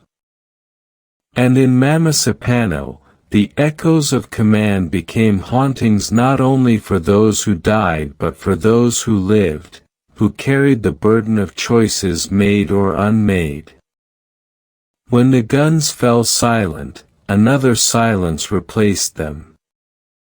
The silence of funerals, where coffins draped in flags stood in solemn rows. The silence of families, weeping but unheard beyond their own walls. The silence of soldiers, reluctant to speak lest they break the fragile shield of discipline. In this aftermath, new voices rose, the voices of officials, of inquiry boards, of press briefings. But these voices often spoke in abstractions, operational failures, coordination lapses, rules of engagement. Cold words, far removed from the raw cries of men on the ground. Thus silence remained, heavy, unbearable. For the true voices of Mamasapano, the desperate calls for help, the broken chains of command, were lost in the noise of officialdom. The echoes of command did not end in Mamasapano. They rippled outward, shaping how future operations were planned, how trust in leadership was measured, how faith in the chain of command was tested. Every soldier who heard the story, every cadet who studied the operation, absorbed the lesson, that orders are not enough, that silence kills, that the covenant between leader and led is fragile. In every briefing since, in every plan drawn on paper, the shadow of Mamasapano lingers. For echoes do not fade quickly. They live in the memory of institutions, in the caution of commanders, in the doubt of soldiers. They remind us that command is not geometry on a map, but humanity under fire. When we speak of command, we often imagine strength, decisiveness, clarity. But the echoes of Mamasapano reveal another truth: command is fragile, vulnerable to silence, to politics, to delay. Its failures cost not only lives, but trust, faith, and the very bond between those who give orders and those who obey. The men of 44 Philippine National Police's Special Action Force carried out their mission with obedience, with courage, with the faith that their voices would be heard. Yet many died with radios in their hands, their last words lost in static. Those words still echo, faint but insistent, asking whether command fulfilled its promise, or whether silence was its final answer. The echoes remain. They remain in the conscience of leaders, in the grief of families, in the doubts of future soldiers. And they remind us that command is never only about giving orders. It is about answering the voices that cry out, and ensuring that silence does not become their only reply. Politics does not march in formation, nor does it wear a uniform. Politics moves in whispers, in closed rooms, in gestures that carry meanings invisible to the battlefield. Yet, in every conflict, politics is present, though it does not announce itself. It is there in the hesitation before orders are given, in the caution of voices on the line, in the way the aftermath is explained or concealed. In Mamasapano, politics was the unseen hand, shaping not only the operation but its failure, not only the deaths of the 44 Philippine National Police's Special Action Force but the memory of those deaths. War is often thought of as a clash of forces, armed men, rifles, and terrain. But wars are also fought between truths, between narratives, between the desire of leaders to control the story that will survive after the smoke has lifted. Politics is that invisible battlefield, and in Mamasapano, it was as fierce, as cruel, and as unforgiving as the firefight in the marsh. Imagine, somewhere far from the gunfire, a room lit by fluorescent lights. Around a polished table, men and women sit in silence, their faces drawn not by fear of bullets, but by fear of consequences. On the table are not rifles, but folders, not blood, but documents, not shouts, but calculations. In this room, the firefight is not heard as gunfire, it is heard as reports, as briefings, as lines on a piece of paper. Each word carries implications. Each detail might be ammunition not against an enemy, but against a rival in government, a potential accuser, a future opponent. This is the battlefield of politics, the place where survival means not dodging bullets but shaping narratives, assigning blame, shifting responsibility so that when the reckoning comes, one's own hands appear clean.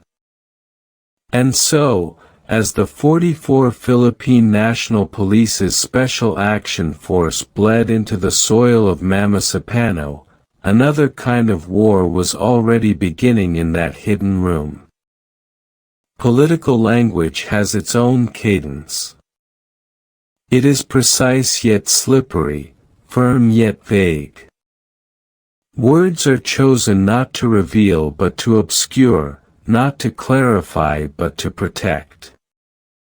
Where the soldier shouts, "We are pinned down," the politician says, "We are monitoring the situation." Where the soldier pleads, "Send reinforcements," the politician responds, "Appropriate measures are being considered." Such language is not accidental. It is armor. Each phrase is a shield, crafted to deflect blame, to preserve deniability. For in politics, to speak plainly is to risk exposure. And so, words become mist, curling around truths, hiding them from sight. In the aftermath of Mamasapano, this language filled the air. Committees asked questions, but the answers slipped like smoke. Who knew what, and when? Who gave the orders, and why? Who held back, and for what reason? Each question was met with phrases that sounded official, but dissolved upon closer inspection. And as words dissolved, so too did trust. Responsibility is heavy. In the military, it is supposed to fall down the chain of command, each officer accountable for his men, each leader answerable for his orders. But in politics, responsibility often moves sideways, upward, downward, anywhere but upon oneself. It is passed like a torch, always carried by someone else, never burning the one who holds power. After Mamasapano, responsibility became a dance. Some pointed at the police leadership, others at the military, still others at the highest offices of government. Each insisted they had done their duty, that others had failed. Responsibility scattered, fragmented, vanished. But responsibility, like water, always leaves a trace. The families of the fallen felt the absence. The soldiers who survived felt the betrayal. The nation, watching, felt the hollowness of leaders whose words sought to shield themselves rather than to honor the dead. Politics fears silence less than soldiers do. For soldiers, silence on the line is abandonment. For politicians, silence can be strategy. Silence can mean withholding, waiting until the winds change, refusing to answer until the story has shifted enough to provide Philippine National Police's Special Action Force. And so, in the days after the operation, silence was not absence but choice. Leaders withheld statements, delayed explanations, waited to see which way the tide of opinion would turn. While families cried for truth, politics remained quiet, calculating. But silence, in the face of grief, is not neutrality. It is cruelty. For silence allows rumors to bloom, doubts to spread, wounds to deepen. Silence allows shadows to thicken until truth itself seems unreachable. The 44 Philippine National Police's Special Action Force were buried under silence as surely as they were under soil. When the coffins arrived, draped in flags, lined in solemn rows, grief filled the air. Families clung to photographs, children stared at boxes that held their fathers, wives wept into their hands. The nation watched, transfixed by the sight of 44 men laid side by side, their sacrifice undeniable, their absence overwhelming. In that moment, grief became spectacle. Cameras recorded every sob, every salute. News anchors spoke with hushed voices, their words heavy with sorrow.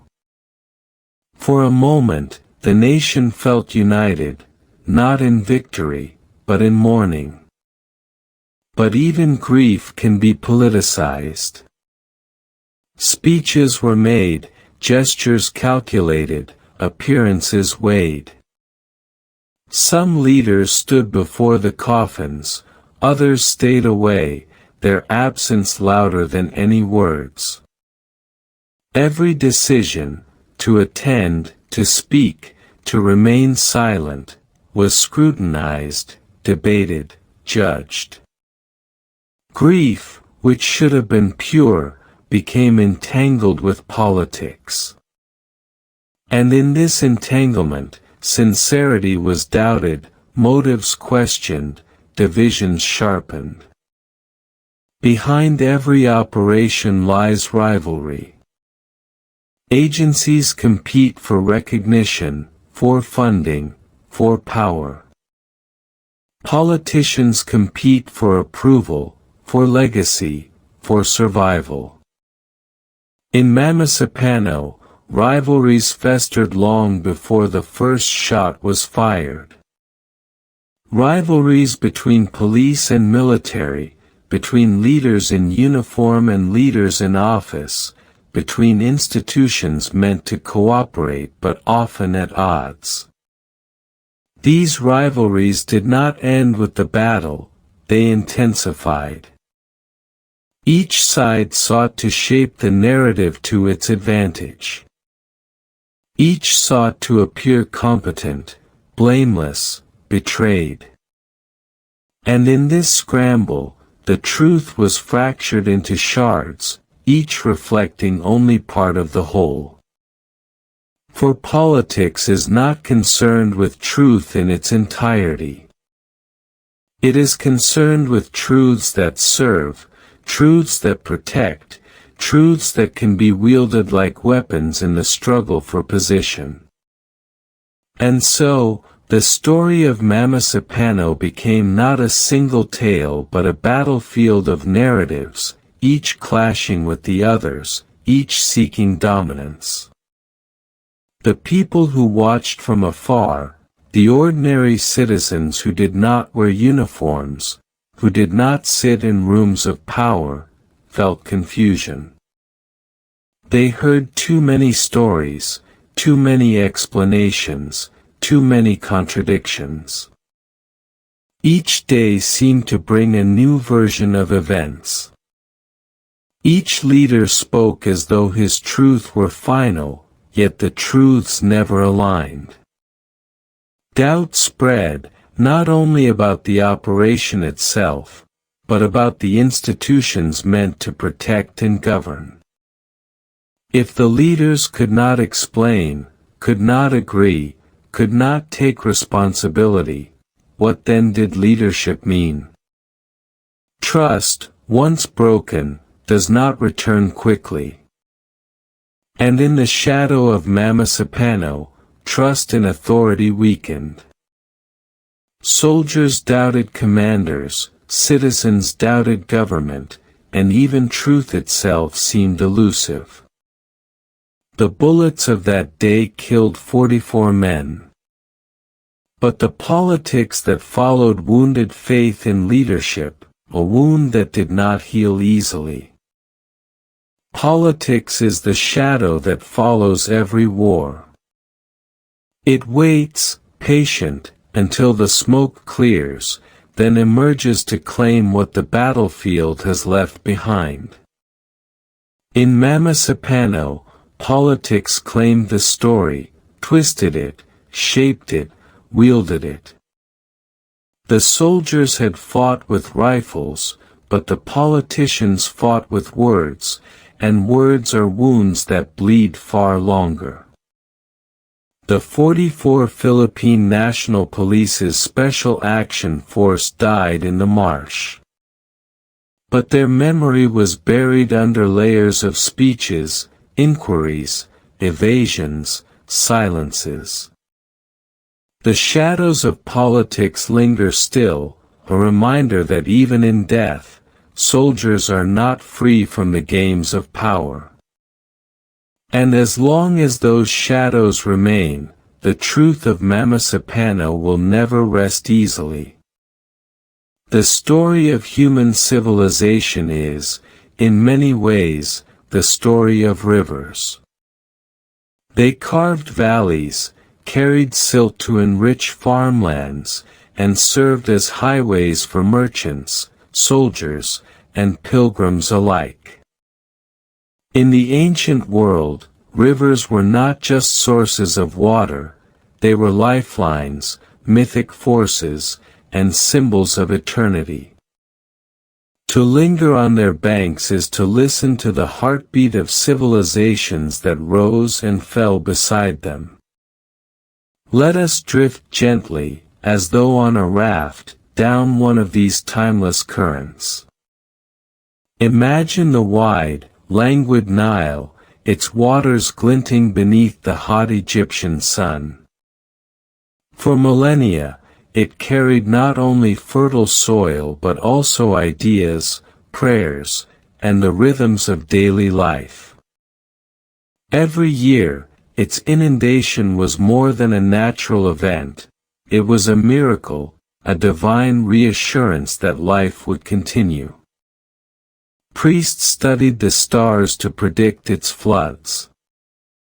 Farmers watched eagerly, hoping for just enough water to nourish their crops but not so much that their villages would drown.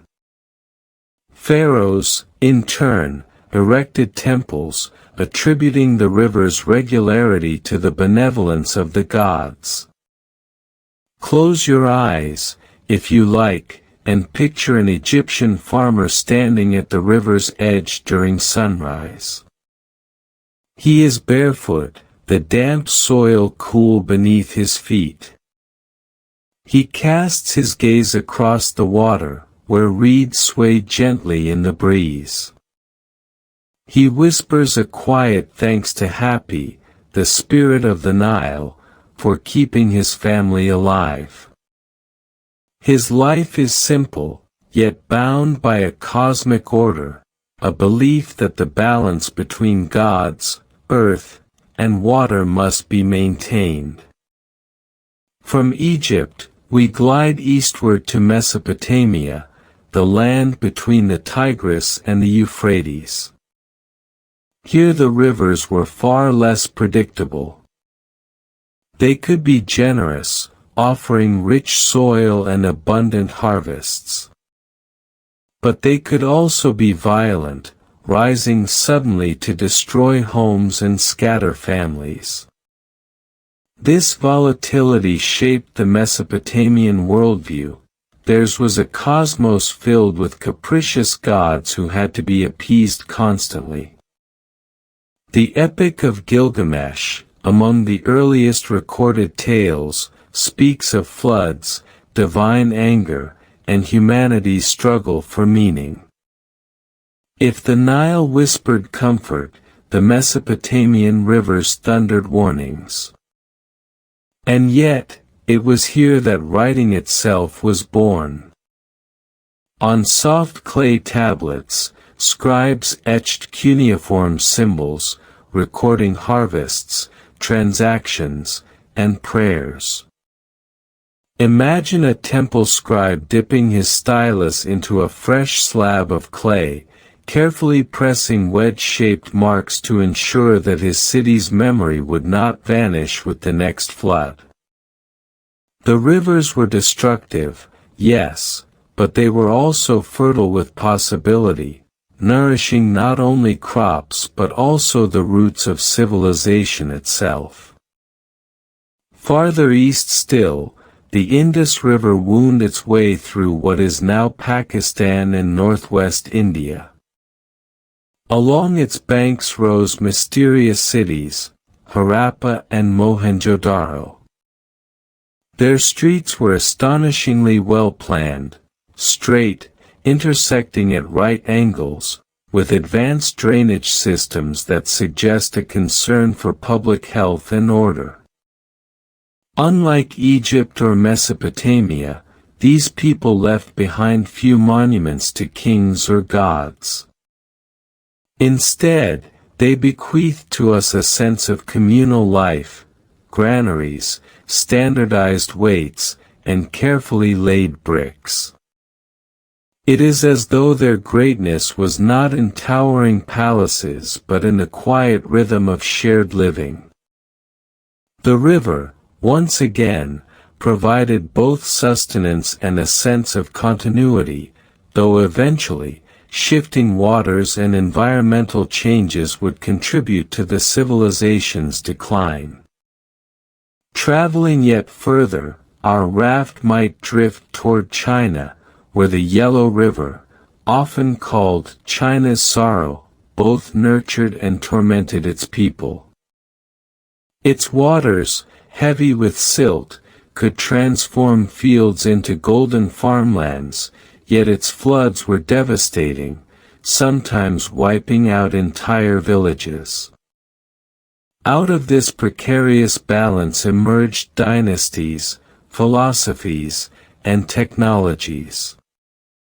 Confucius, reflecting on the order of society, may have been inspired by the rhythms of these rivers, the notion that harmony must be cultivated, that order could prevent chaos, just as levees and canals might tame the floods.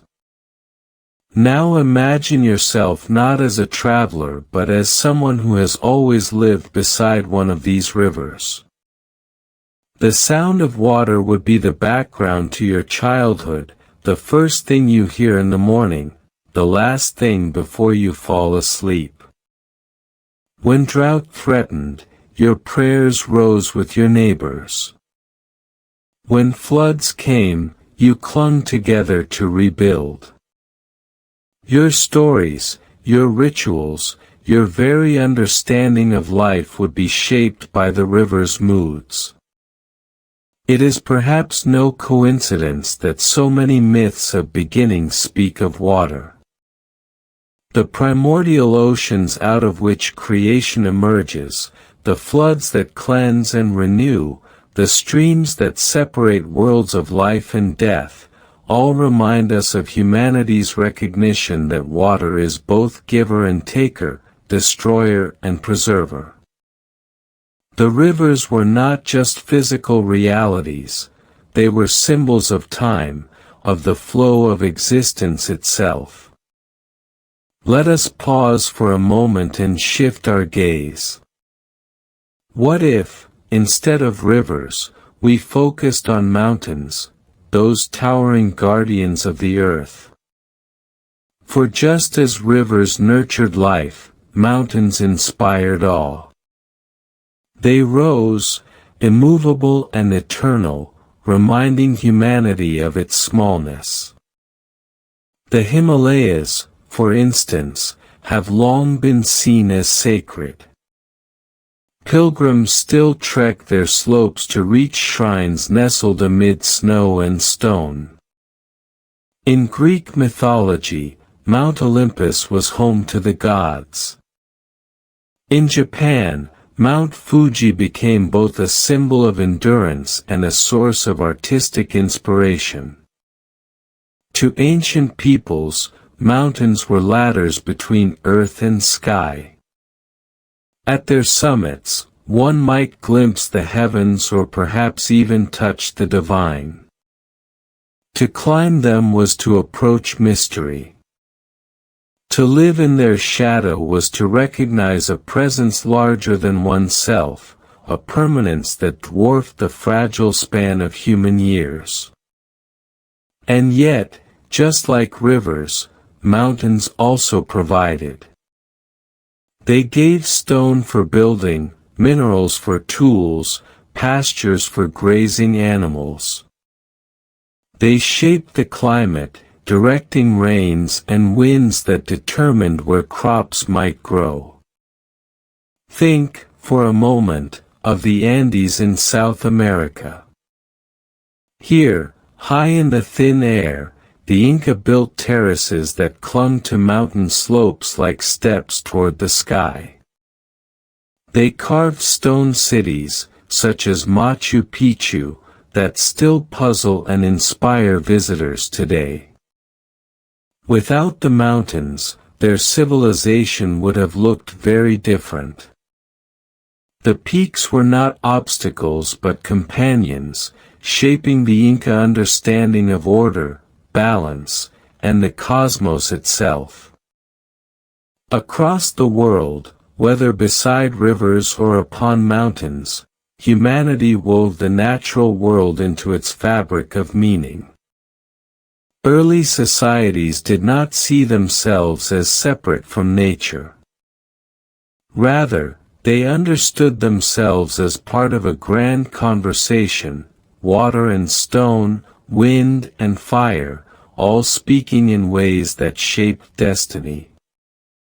It is only much later, with industrialization and modern science, that humans began to imagine themselves as masters of the environment rather than participants in it. And yet, even in modern times, these ancient truths whisper to us. We still travel to rivers seeking tranquility, to mountains seeking perspective.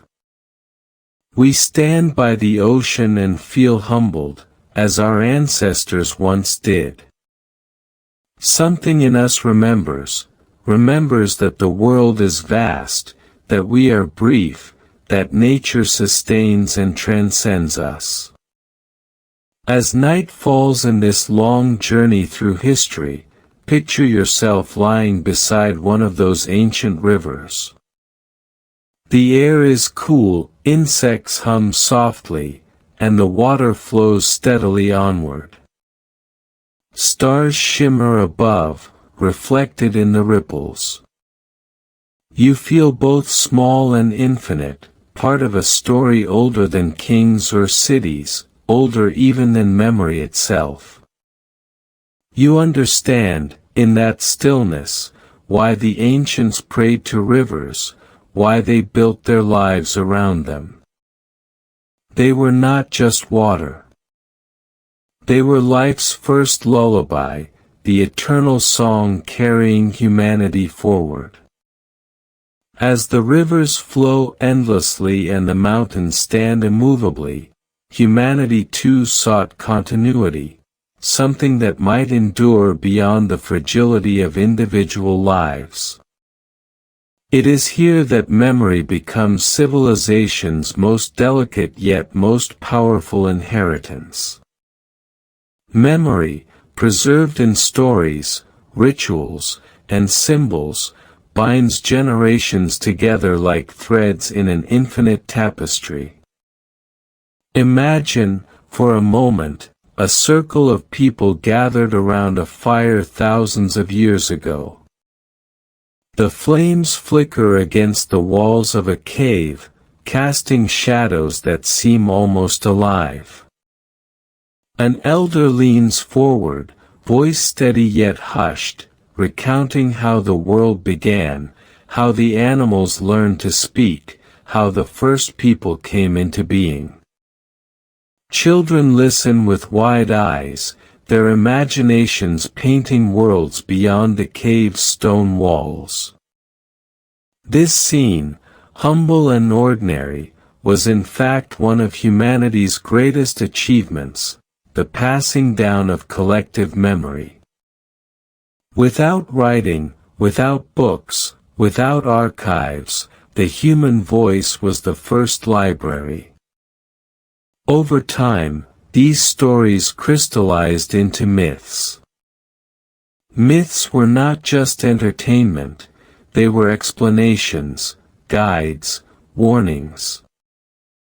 They taught people why rivers flooded, why the sun rose, why storms came. More importantly, they taught how to live, to respect the gods, to honor the ancestors, to cherish the earth. In Egypt, the myth of Osiris and Isis gave meaning to the cycles of death and rebirth. In Mesopotamia, the tale of Gilgamesh explored the limits of human ambition and the inevitability of mortality.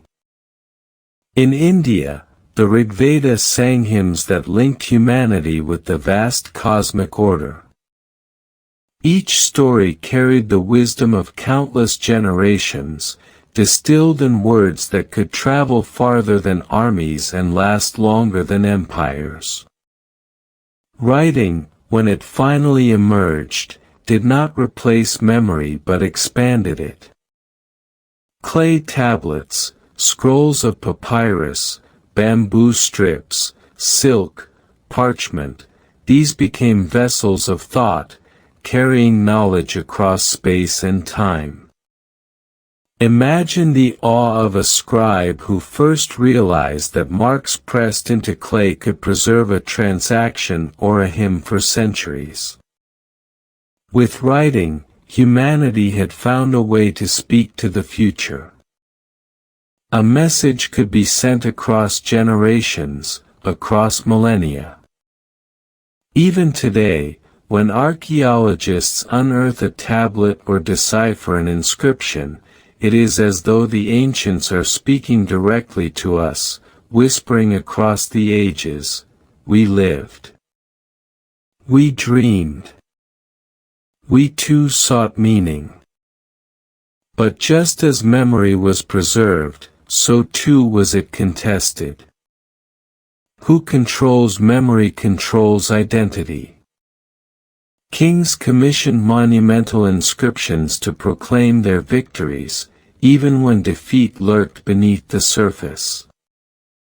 Priests guarded sacred texts, declaring them divine truth. Conquerors often destroyed libraries and temples, attempting to erase the memory of those they subjugated. Yet memory has a resilience all its own.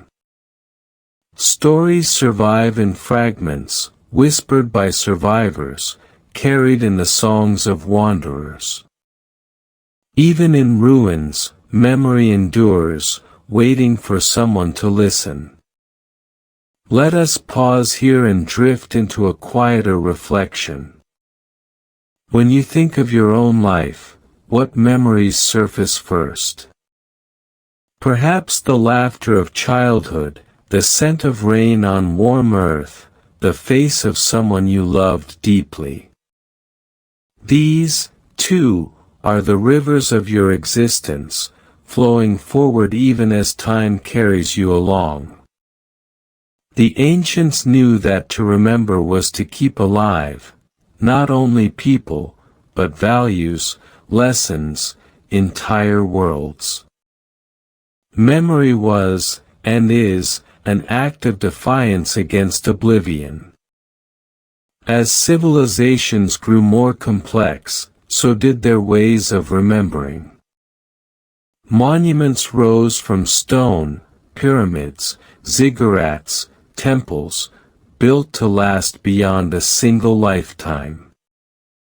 These were not merely tombs or shrines, They were stone-bound memories, reminders to future generations of what their ancestors achieved and believed. Walk among the ruins of Thebes, Babylon, or Teotihuacan, and you can still feel the weight of those intentions. The stones whisper, "Do not forget. We were here." Yet not all memory was carved in stone. Some was woven into music, into poetry, into ritual dance. Imagine the haunting sound of an ancient lyre, its notes carrying across a courtyard as evening falls. Each chord is more than music, it is memory in motion, a reminder of victories, of harvests, of sorrows. Imagine dancers moving in rhythm, their steps repeating patterns passed down for centuries, embodying a memory older than any one performer. These arts, ephemeral though they may seem, are some of the most enduring vessels of memory, carried in bodies, in voices, in traditions that adapt yet persist. And so memory became identity. A people was not defined solely by its rulers or its armies but by what it remembered and cherished.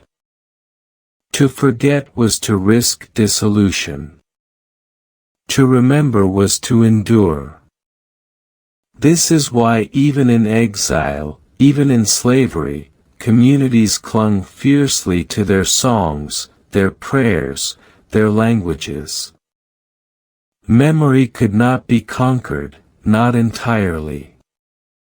It slipped through chains, crossed oceans, whispered in secret gatherings. It became a hidden treasure, sustaining hope until freedom returned. Consider the Hebrew people, who carried their stories of Exodus, covenant, and promise through centuries of displacement. Or the griots of West Africa, oral historians who preserved the genealogies and wisdom of their people, ensuring that even when written records were scarce, identity remained intact. Consider the indigenous peoples of the Americas, who encoded memory into landscape, mountains, rivers, and stones becoming sacred reminders of origin and belonging. Memory was everywhere, if one only knew how to listen. And perhaps that is the lesson to close this chapter, to listen. For history is not only about events long past, it is about the memories that survive in us.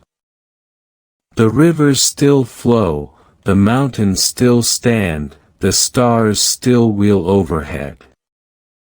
Our ancestors are present in every breath, in every word, in every act of remembrance.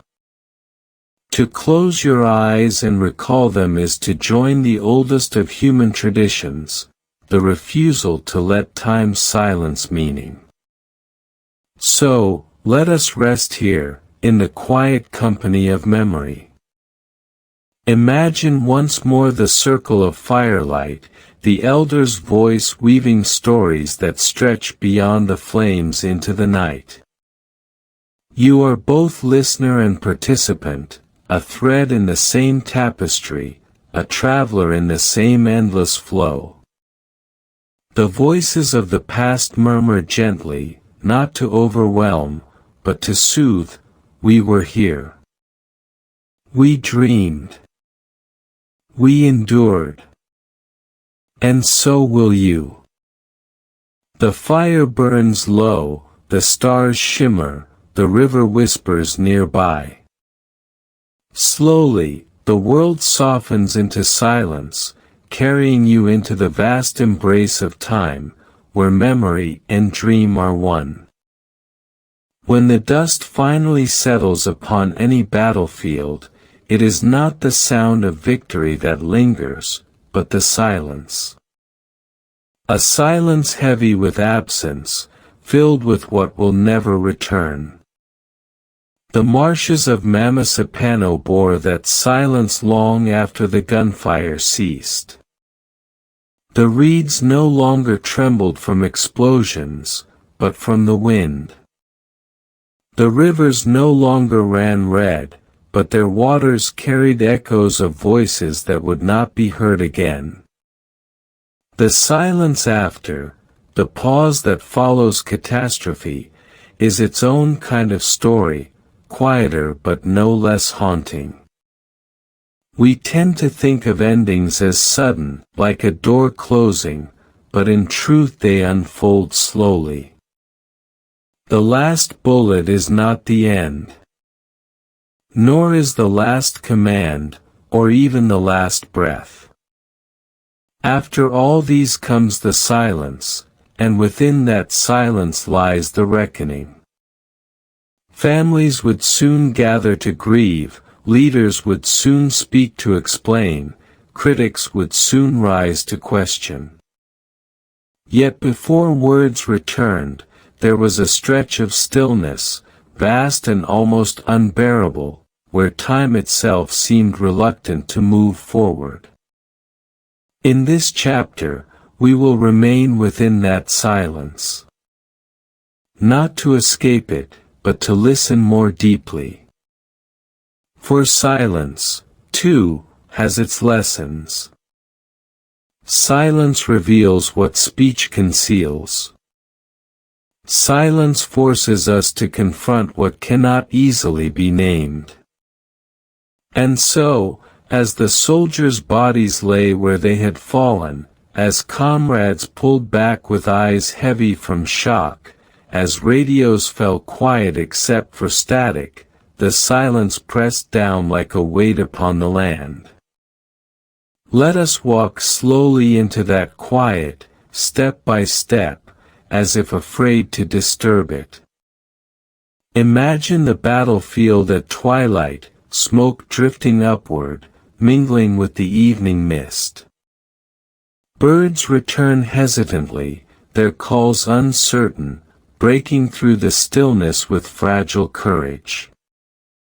Each sound seems sharper against the backdrop of quiet, the crack of a twig, the rush of water, the distant cry of a solitary animal.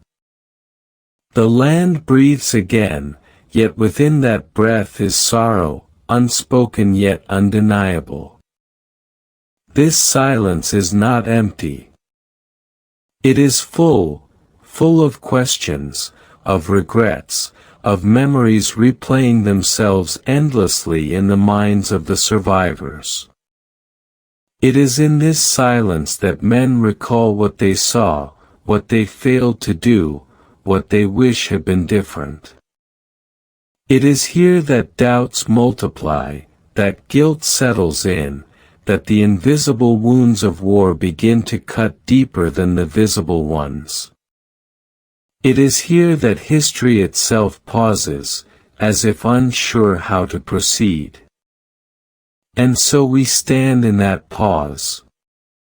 We do not rush past it. We do not leap to conclusions. We listen to the silence after. The silence that falls after violence is unlike any other silence. It is not the hush of a sleeping village or the tranquility of a forest glade. It is a silence filled with weight, where every absence speaks louder than presence. On the marshland of Mamasapano, that silence began to creep in as the last shots echoed away into distance, dissolving into the air like smoke. It was a silence thickened by loss, almost physical in its density, pressing against the ears of those who survived, as though the land itself was unwilling to acknowledge the sounds it had just carried. For the survivors, that silence was suffocating. Men who had shouted commands, called out warnings, or screamed in agony now found their voices faltering into whispers, or falling away entirely. They had spoken so much during the firestorm, every word urgent, every syllable tied to life or death. But when the firestorm ended, they found themselves emptied of speech, unable to utter even the simplest thought. What words could possibly make sense of what had just occurred? Silence became their refuge, their shield, their involuntary companion. And yet silence is not a passive thing. It does not simply exist. It works, burrowing into the mind, stirring memories, magnifying fears. Survivors heard the silence in the shape of questions. Why had help not come? Why had the plan faltered? Why had they been left so vulnerable? Each question reverberated louder for lack of answers. Silence became a chorus of doubts, echoing in the minds of men too weary to resist them. As the night deepened, the silence became even more unsettling. The marsh seemed to hold its breath, as though nature itself was mourning. The wind blew gently through the reeds, carrying a whisper that resembled voices, so much so that some swore they could hear the cries of their fallen brothers carried on the air. Perhaps it was imagination, or perhaps silence has a way of bending the ordinary into the uncanny. What is certain is that silence after trauma is rarely neutral. It haunts, it shapes perception, it lingers in ways sound cannot. In villages nearby, silence settled too, though in a different manner. Families waited for word from their sons, their fathers, their brothers. Radios and phones were clutched tightly, each moment of static more unbearable than the last.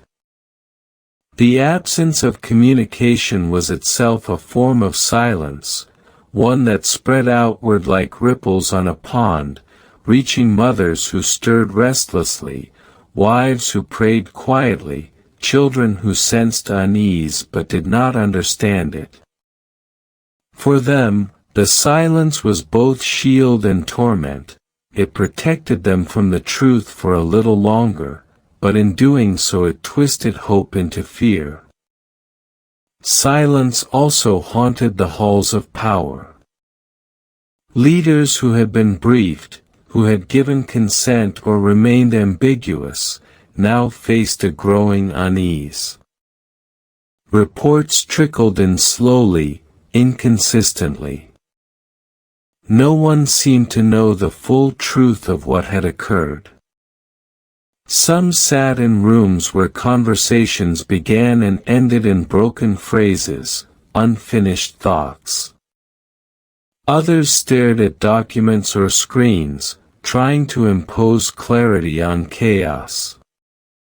But beyond all their efforts, the silence of the marshes reached them too. It was not the literal silence of the battlefield, but a symbolic one, the silence of uncertainty, of incomplete knowledge, of hesitation to claim responsibility.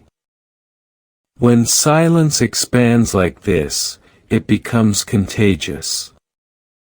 One man's hesitation becomes another's doubt, which becomes another's refusal to speak.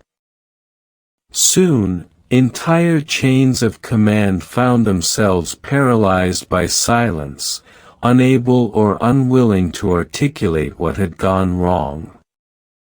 They issued words, yes, statements, explanations, promises, but beneath those words was a deeper, more oppressive quiet, the silence of evasion. To those who lost loved ones, this silence was unbearable. In the days after, as coffins returned and rituals of mourning began, the silence of the state, its inability to provide clarity, justice, or even acknowledgement, felt like a second betrayal. The silence of the battlefield had killed their kin, the silence of leaders dishonored them. Families who sought answers were met with vague phrases, with evasions that only deepened their grief. Their cries of anguish rose against that silence, but the silence swallowed them whole. And yet, silence is not only pain. Sometimes, silence holds reverence. In memorials that followed, when names of the fallen were read aloud, silence became sacred. People bowed their heads, closed their eyes, and let the stillness honor the dead more profoundly than words ever could.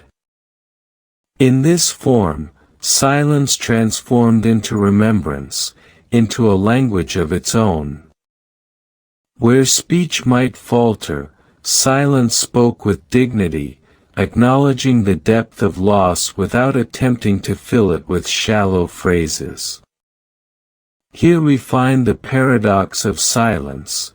It is both wound and balm, curse and blessing. It isolates survivors in their grief, yet it also binds communities together in mourning. It conceals truth, yet it reveals emotion. It wounds by absence, yet it heals by reverence. This paradox was felt in Mamasapano and beyond, as silence moved through every circle touched by the tragedy. Imagine now, in your mind's eye, the stillness of the marsh a week later. The grass has regrown where boots had trampled. The water flows steadily, untroubled by the blood it once carried. Birds sing again, louder now, reclaiming their territory. From the land's perspective, the violence is already fading into memory. Nature has no need to linger on human conflict. And yet, for those who survived, for those who lost, the silence remains unbroken. It lives inside them, a reminder that no sound can fully cover absence, that no noise can truly erase the silence after. In this, perhaps, lies one of the greatest truths of war. The silence that follows is often longer, more enduring, more transformative than the battle itself. Bullets last seconds, explosions a moment. But silence, the silence of grief, of unanswered questions, of empty places at the table, this can last lifetimes. In every home where a chair is empty, in every village where a son does not return, silence reigns as sovereign. It becomes part of the rhythm of life, a pause where once there was presence. Let us linger here, within that rhythm. Hear the silence not as emptiness, but as presence of another kind. It is the presence of memory, of grief, of longing. It is the presence of questions yet unresolved, of truths not yet told. Silence is not nothingness, it is an invisible weight, pressing softly, constantly. To live in its shadow is to learn a new way of hearing. One begins to listen not for sound, but for what is missing, for the gaps where life once was. We recognize that silence is not the absence of story. It is the story itself. The silence after Mamasapano is not merely what came when the guns fell quiet. It is what continues, even now, in the hearts of those touched by it. It stretches across years, across debates, across history itself. It demands that we listen differently, not to the loudest voices, but to the quietest. To what is not said, to what is withheld, to what lingers between the lines. In the end, it is silence that carries history forward. For long after words have been spoken and forgotten, silence endures, waiting to be broken, waiting to be heard. And in that silence, the truth waits also, patient, unyielding, eternal. In the days and weeks that followed, silence became not just the background but the very atmosphere in which the nation lived. On television screens, anchors spoke in measured tones, experts offered analyses, officials released statements, yet between every word there lingered a void, a hollow that no amount of speech could fill. It was as though the country itself had taken in a long breath but could not exhale, caught in a collective pause, waiting for clarity that never fully arrived. For families, silence came home in the most tangible way.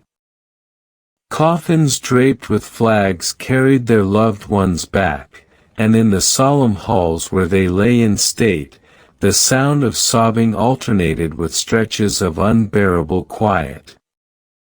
A mother, sitting by the casket of her son, sometimes found herself without tears left to shed. Her grief became silent, her body a statue of absence. Fathers stood stiff, their silence brittle with rage they could not voice. Wives held children close, whispering nothing, because no words could soften the weight of loss. The silence within those walls was a silence of gravity, heavier than stone, pressing down until even breath seemed like a burden. Meanwhile, the survivors carried silence within them differently. Some tried to speak of what they had endured, but their words faltered, broken by images too vivid to tame into sentences. Others refused to speak at all, fearing that if they gave the silence voice, it would break them open entirely. They bore it quietly, in the hollow of their chests, in the heaviness of their steps, in the haunted look in their eyes. Their silence was not only personal but communal, shared across glances, across nods, across the absence of laughter that once bound them together. Outside, the marsh itself returned to stillness, as though it too had chosen silence. Days grew longer, nights deeper, but the land spoke only in whispers, reeds rustling, rivers moving, insects humming. Those who passed through said they felt a chill, as though unseen presences still lingered there. Silence in such places becomes almost audible, a low hum that gnaws at the edges of perception. For in silence, imagination awakens, filling absence with presence, hearing echoes where none exist.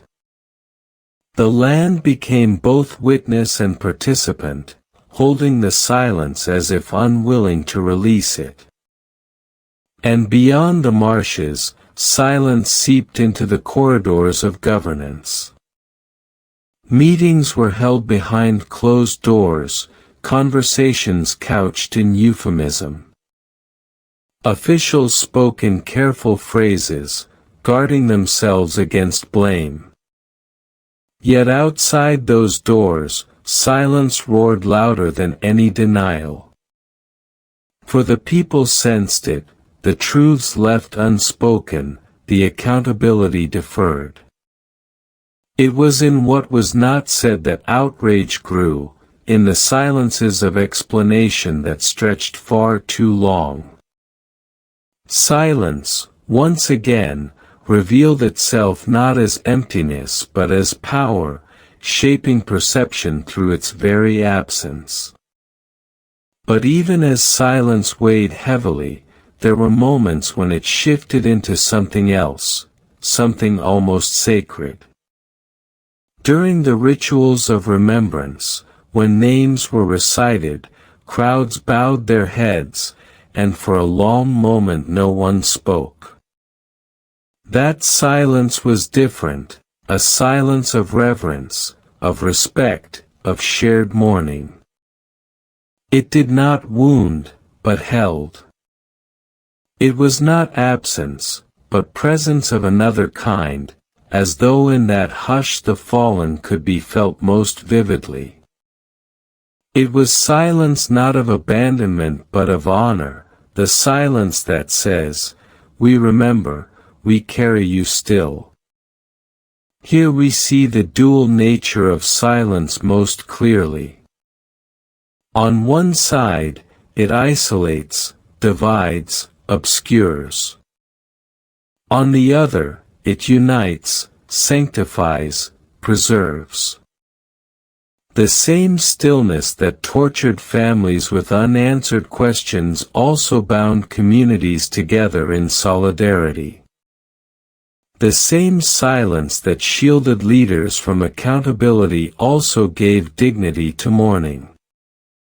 Silence is neither purely good nor purely evil. It is a vessel, and what it carries depends on who fills it. Perhaps this is why silence lingers so powerfully in memory. Long after the gunfire is forgotten, long after the speeches are erased, silence remains.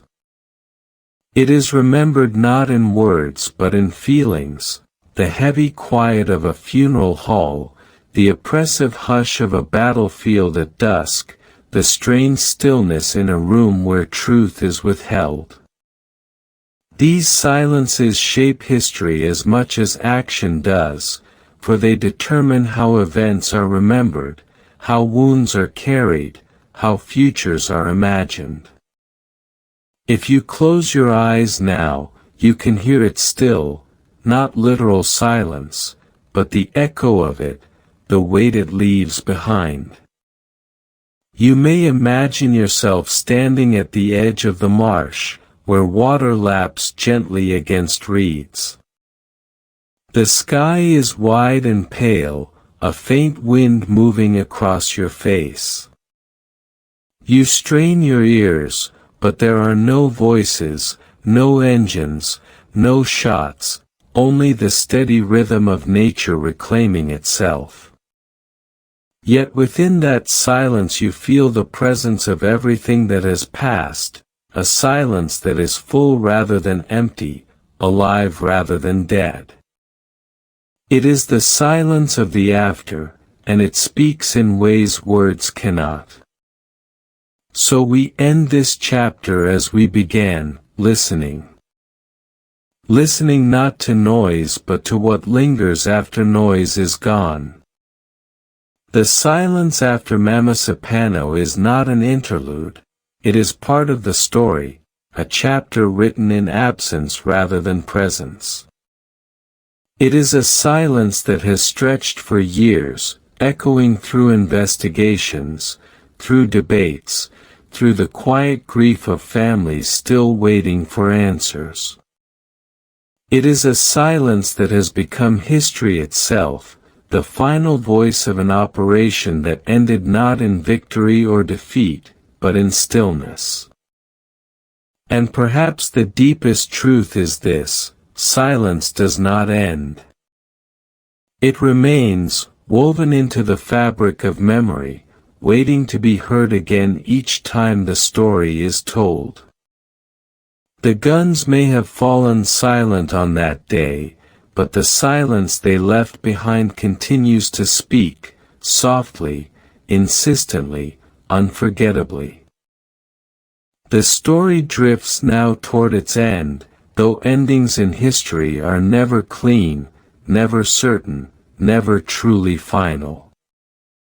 They stretch out like rivers in the dark, their currents carrying memory, grief, and silence long after the last echoes of battle have faded. The tragedy of Mamasapano is no longer just a tale of men in uniform and men in shadow. It has become something else, an echo that refuses to quiet, a whisper that clings to the national consciousness, haunting the edges of the night whenever silence grows too heavy. In the weeks after the firefight, the fields of Tucanalipeo returned to their deceptive calm.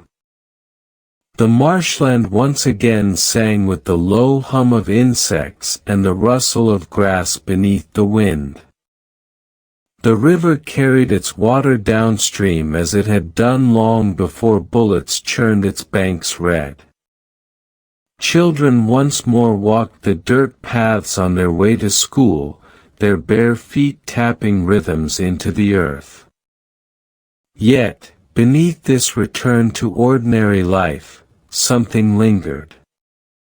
The land had memory, and in its soil, in its water, in its air, it carried the weight of what had transpired. The families of the fallen lived with an emptiness that stretched far beyond funerals and wreaths. Their grief was not a single event but an unfolding. Each morning without a son, each birthday without a father, each evening with one less voice at the table, all of it carved out spaces that no medal, no speech, no official recognition could fill. The pain became an inheritance, passed from wife to child, from child to community, from community to nation.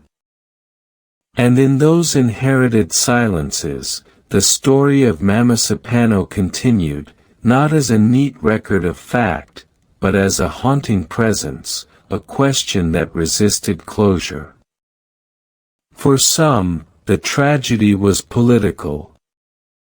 They traced lines of blame across the structures of power, searching for the hidden hands that had directed or abandoned, calculating responsibility in statements, reports, and inquiries. For others, it was military, a lesson in the costs of secrecy, the risks of fractured coordination, the limits of command. For the widows and orphans, it was neither political nor military, it was personal. It was the unbearable hollow of absence, a wound that no commission or committee could heal. But history has its way of turning grief into shadowed narrative, into something both deeply intimate and strangely impersonal.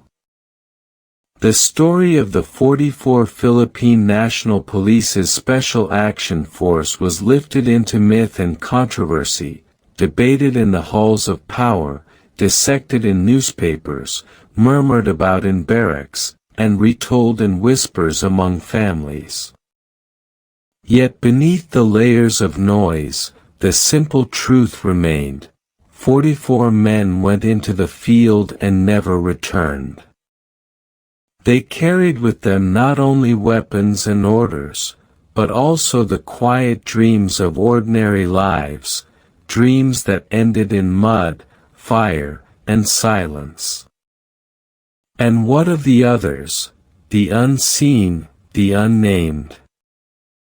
Those whose bodies also fell in the fields, not counted in official tallies, their grief borne by families whose names never reached the headlines. They, too, are part of this echo. They, too, remain within the story, though history may not afford them equal space. Their shadows move quietly alongside those of the 44 Philippine National Police's Special Action Force, a reminder that tragedies are never one-sided, and that blood once spilled rarely flows only in one direction. As the years passed, the name Mamasapano became both a wound and a symbol. For some, it was a rallying cry for justice; for others, a reminder of betrayal. For the men who still patrol in distant fields, it was a warning etched into memory, that behind every mission there may lie forces unseen, consequences unspoken, sacrifices unacknowledged. The land itself seemed to whisper its own version of the story. Villagers walking across the marsh at dusk would sometimes speak of a heaviness in the air, as though the fields themselves carried a sorrow too deep to release. Fishermen swore the river ran slower in that place, as if weighed down by what it had witnessed.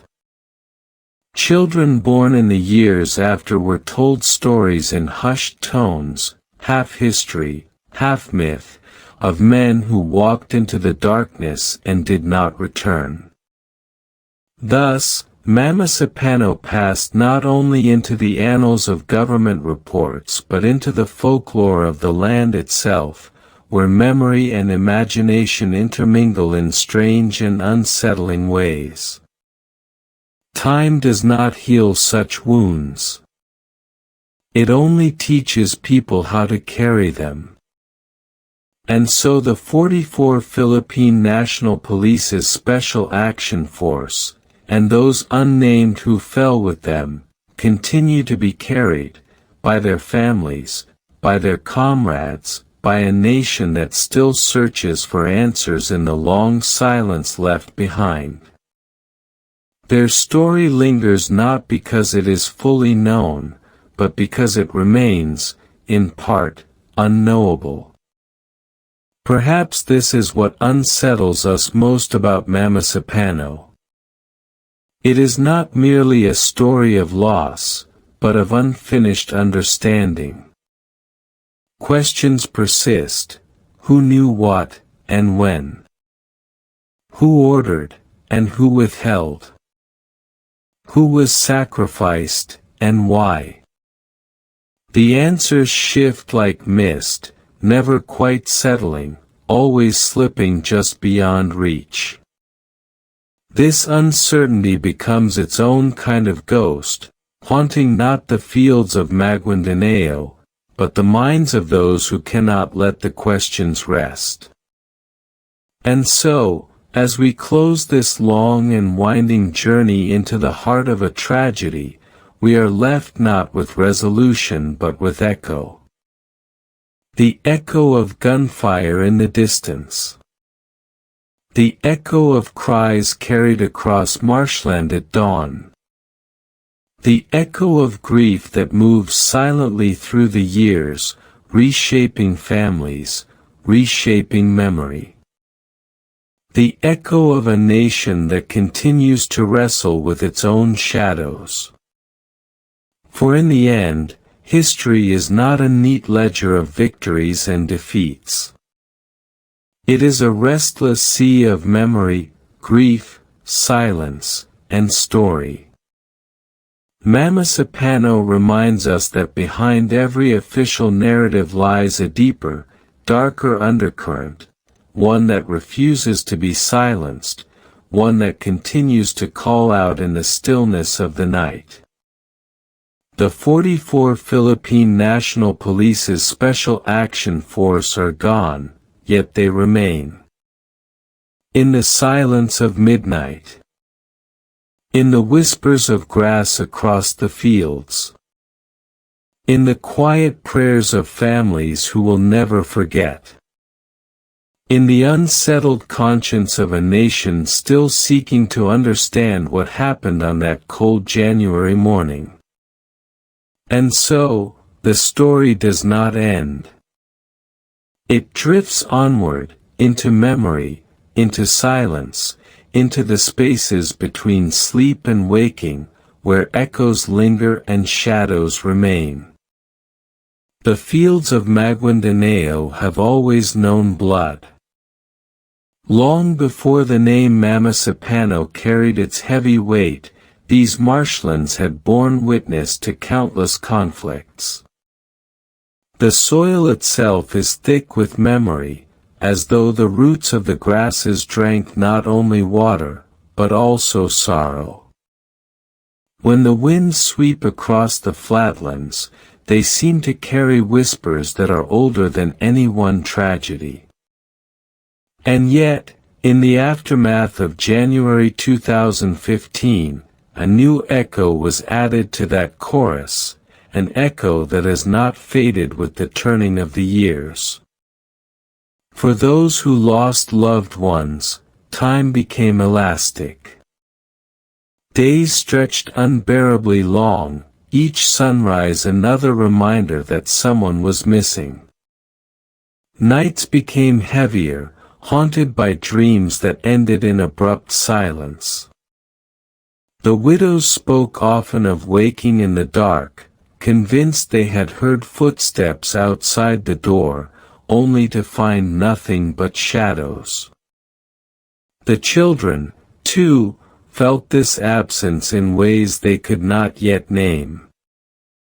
Some drew pictures of soldiers with rifles, others of fathers who stood tall and smiling, though those fathers would never again return to tuck them in. Absence does not merely take, it reshapes. It rearranges the contours of daily life so thoroughly that even the most ordinary acts, like setting a place at the table, become sharp with grief. The country watched as the coffins were laid in neat rows during the day of national mourning. Cameras captured the flag-draped caskets, the grieving families, the solemn salutes. Yet, even in that moment of collective grief, the air was heavy with something unsaid. Questions whispered beneath the solemnity. Who had sent them there, and why had help not arrived? Were they sacrificed for reasons larger than the mission itself?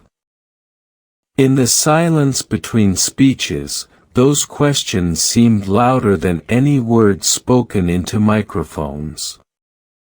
But ceremonies are fleeting.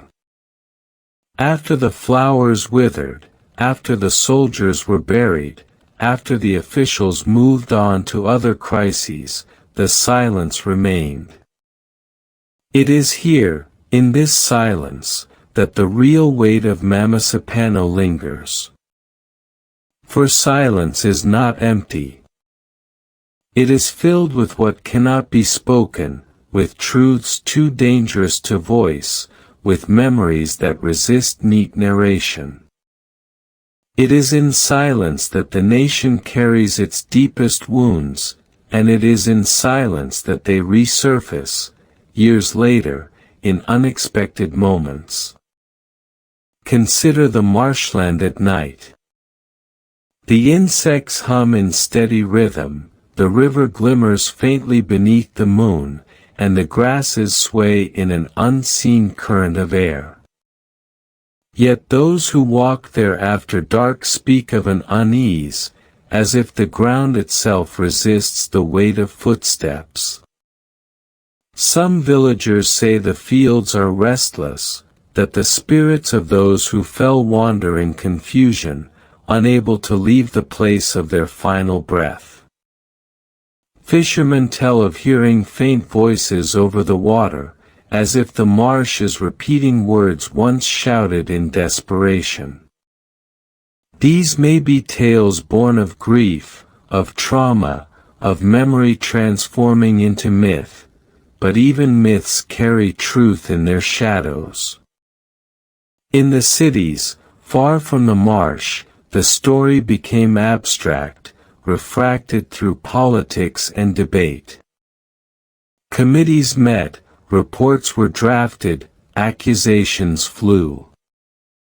Television anchors dissected timelines, senators argued in hearings, and military officers sat stiff-backed as they were questioned.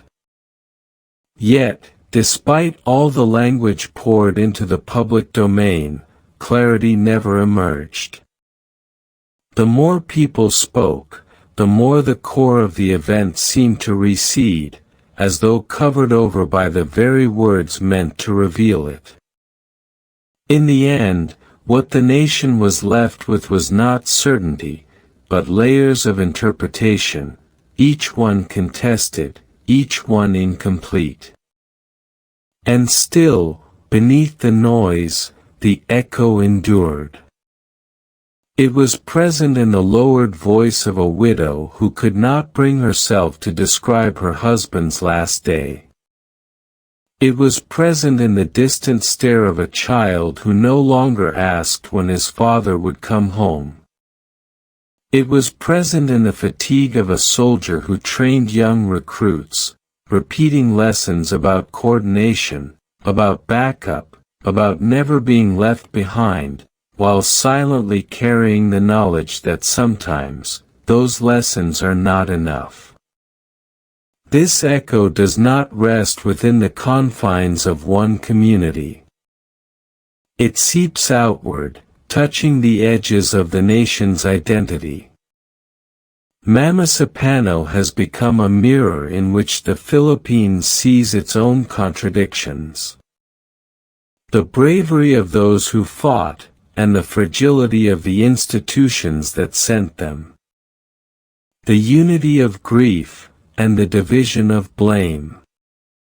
The longing for peace, and the persistence of violence. These contradictions exist side by side, never reconciled, always pressing against one another like tectonic plates.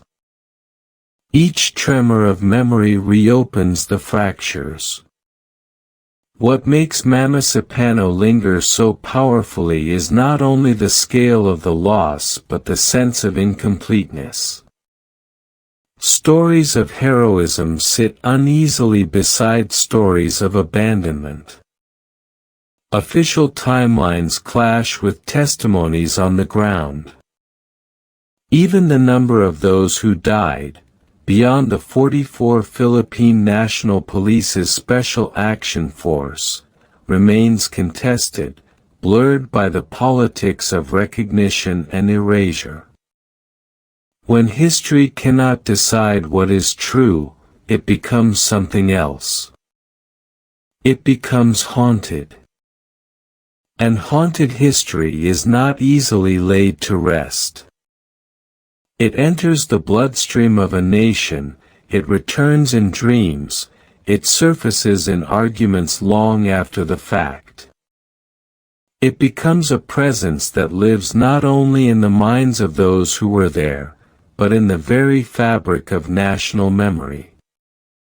Just as some tragedies define generations, the sinking of ships, the fall of towers, the massacre of innocents, so too does Mamasapano define a moment in the Philippine story, a moment that refuses to recede into the comfortable distance of the past. The eeriest truth is that silence itself becomes part of the tragedy. Those who might have spoken, do not. Those who might have answered, remain still. The unsaid hangs like mist across the years, never dispersing. And so each new anniversary becomes not only a time of mourning but of repetition, the same unanswered questions, the same uneasy remembrance, the same unsettled conscience. Sometimes, silence speaks louder than revelation. The absence of clarity becomes its own statement, as if the very structures of power are admitting, in their refusal to answer, that some truths are too dangerous to voice. Whether that is because they implicate the powerful, or because they reveal fragilities the nation is not ready to confront, no one can say with certainty. But the effect is the same: silence becomes the dominant voice of Mamasapano. And silence is contagious. Families grow weary of demanding answers that never come. Journalists move on to other stories, leaving behind only archives. Citizens, overwhelmed by new crises, fold their grief into the larger tapestry of unresolved sorrow that defines so much of collective life. Yet beneath all this, the silence hums on, low and constant, like the drone of insects in the marsh at night. It is possible to walk through Maguindanao today and see no visible trace of what happened. The grasses have grown back, the marsh has smoothed over, the paths are used once again for ordinary travel. Life has returned to its patterns. Yet, those who know the land insist it is not the same. They speak of a weight in the air, a heaviness that cannot be seen but can be felt. History has stained the place, not in a way visible to the eye, but in a way sensed by the spirit. Perhaps this is what it means for a nation to carry unfinished history. It does not sit in books alone. It lives in the air, in the soil, in the whispered prayers of widows, in the restless dreams of children. It lives in the unsettled silence of those who watched from afar, helpless, as the tragedy unfolded. It lives in the uncomfortable questions that echo through government halls, questions that still hang, unanswered, in the thick air of hearings and inquiries. To walk away from Mamasapano is impossible. To resolve it fully is equally impossible. What remains is to dwell with it, to acknowledge it, to carry it, not as a closed chapter, but as an open wound. And in carrying it, the nation remembers not only the men who fell, but also the deeper fragility of peace, the darker undercurrents of power, the shadowed corners of history that never fully reveal themselves. This is why the story must be told not in the cadence of conclusion but in the tone of echo. Not as something ended, but as something that continues, unsettling, unresolved. For in that echo, perhaps, lies the only truth Mamasapano can offer, that history is not clarity, but haunting, not answers, but silence, not resolution, but remembrance. In the end, the story of Mamasapano is not a story with an ending. It does not offer the comfort of resolution, nor the clarity of definitive truth. Instead, it persists, looping back upon itself, returning in whispers, anniversaries, and restless silences. The 44 men whose names are now etched into plaques and monuments have not been forgotten. But neither have they been fully understood. Their sacrifice is acknowledged, but the shape of the loss, the why, the how, the for what, remains shrouded, as if wrapped in a mist that history refuses to part. Perhaps this is why Mamasapano weighs so heavily on the national soul. A wound can close when it is understood. A scar can be carried when its story is clear.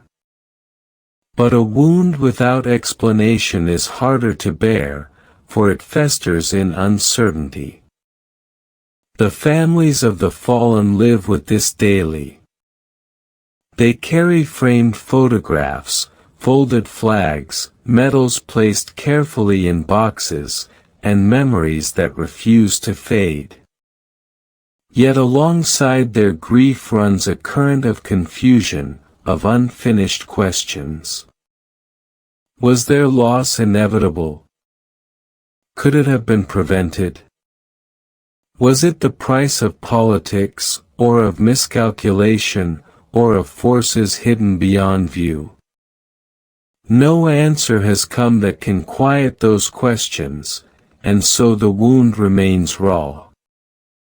In the villages near the marsh, life continues in its quiet rhythm. Rice is planted, water is fetched, children grow into young men and women. Yet, there too, the shadow lingers. Elders still recall the morning when gunfire erupted, when the ground shook with violence. They tell stories in low voices around hearths, stories of strangers who arrived before dawn and never returned.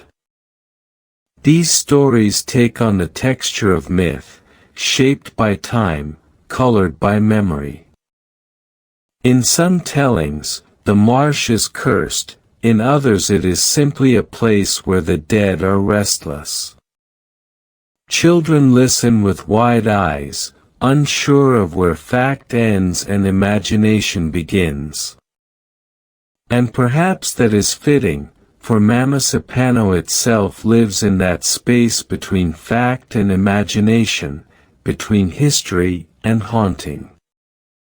In the cities, far from the marsh, the memory persists differently. Each anniversary brings solemn ceremonies, news segments replaying familiar footage, and speeches that try to frame meaning. Yet even in these acts of remembrance, there is a hollow note. The language of officials rarely captures the rawness of loss, the silence of unanswered questions. Their words fall into the air, carefully measured, carefully shaped, and then dissolve, leaving behind the same unsettled quiet. In that quiet, the questions resurface, as insistent as ever. This is perhaps the deepest truth of Mamasapano. It has become not only a tragedy, but a riddle. A riddle with missing pieces, a puzzle where every answer seems incomplete. And in this incompleteness lies its haunting power. The mind returns to it again and again, searching for resolution, for the thread that will tie everything together. But no such thread exists. Instead, the story remains fragmented, broken, echoing. There is something profoundly unsettling in this. Humans long for closure, for stories that end neatly, for losses that can be named and explained. But history rarely provides such neatness. In its place, it offers echoes, contradictions, silences. Mamasapano is a reminder of this, that history is not simply what happened, but what remains unknown, what remains unsaid, what remains buried beneath layers of silence. And yet, even in this haunting, there is a strange kind of remembrance.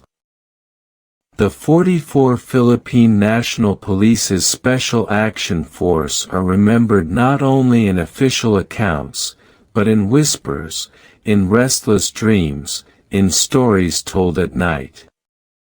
They are remembered by their families, whose grief is unending. They are remembered by comrades, who carry their absence in every operation that follows. They are remembered by a nation, uneasy and unresolved, that cannot quite let the memory go. And perhaps that is a form of immortality, not the kind sought by heroes in epics, but the kind given to those whose loss has carved itself so deeply into the collective soul that forgetting becomes impossible. The land of Maguindanao, too, remembers. The marsh hums with insects, the river flows steadily, the grasses sway, but within them is the echo of that day. Visitors who pass through speak of a heaviness, of an atmosphere that feels different, charged with something unseen. Some dismiss this as imagination, the mind projecting tragedy onto the landscape. Others insist it is real, that the land itself has memory, that it has absorbed the cries of the fallen.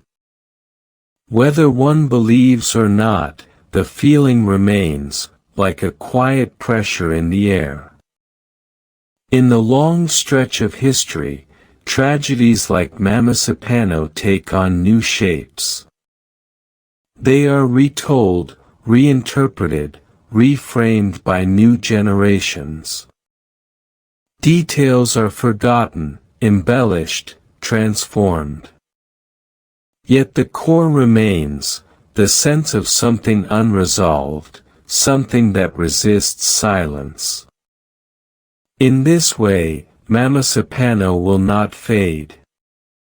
It will continue to return, again and again, in ceremonies, in whispers, in restless silences. It will linger, as all unfinished histories linger. As we reach the end of this long journey through memory, grief, and echo, it is tempting to ask what lesson can be drawn. But perhaps there is no lesson, no neat moral. Perhaps the only truth Mamasapano offers is the reminder that history is not clean, not orderly, not easily understood. It is messy, haunted, unfinished. It is filled with silences that speak louder than words. It is filled with shadows that resist the light. And so, the story of Mamasapano does not close here. It continues, whispered in the wind over the marsh, carried in the prayers of families, unsettled in the conscience of a nation. It continues in silence, in grief, in memory. It continues, because it cannot end. The 44 Philippine National Police's Special Action Force remain, not in body, but in echo. They remain in the silence of midnight, in the quiet between heartbeats, in the shadows that fall across the marsh at dusk.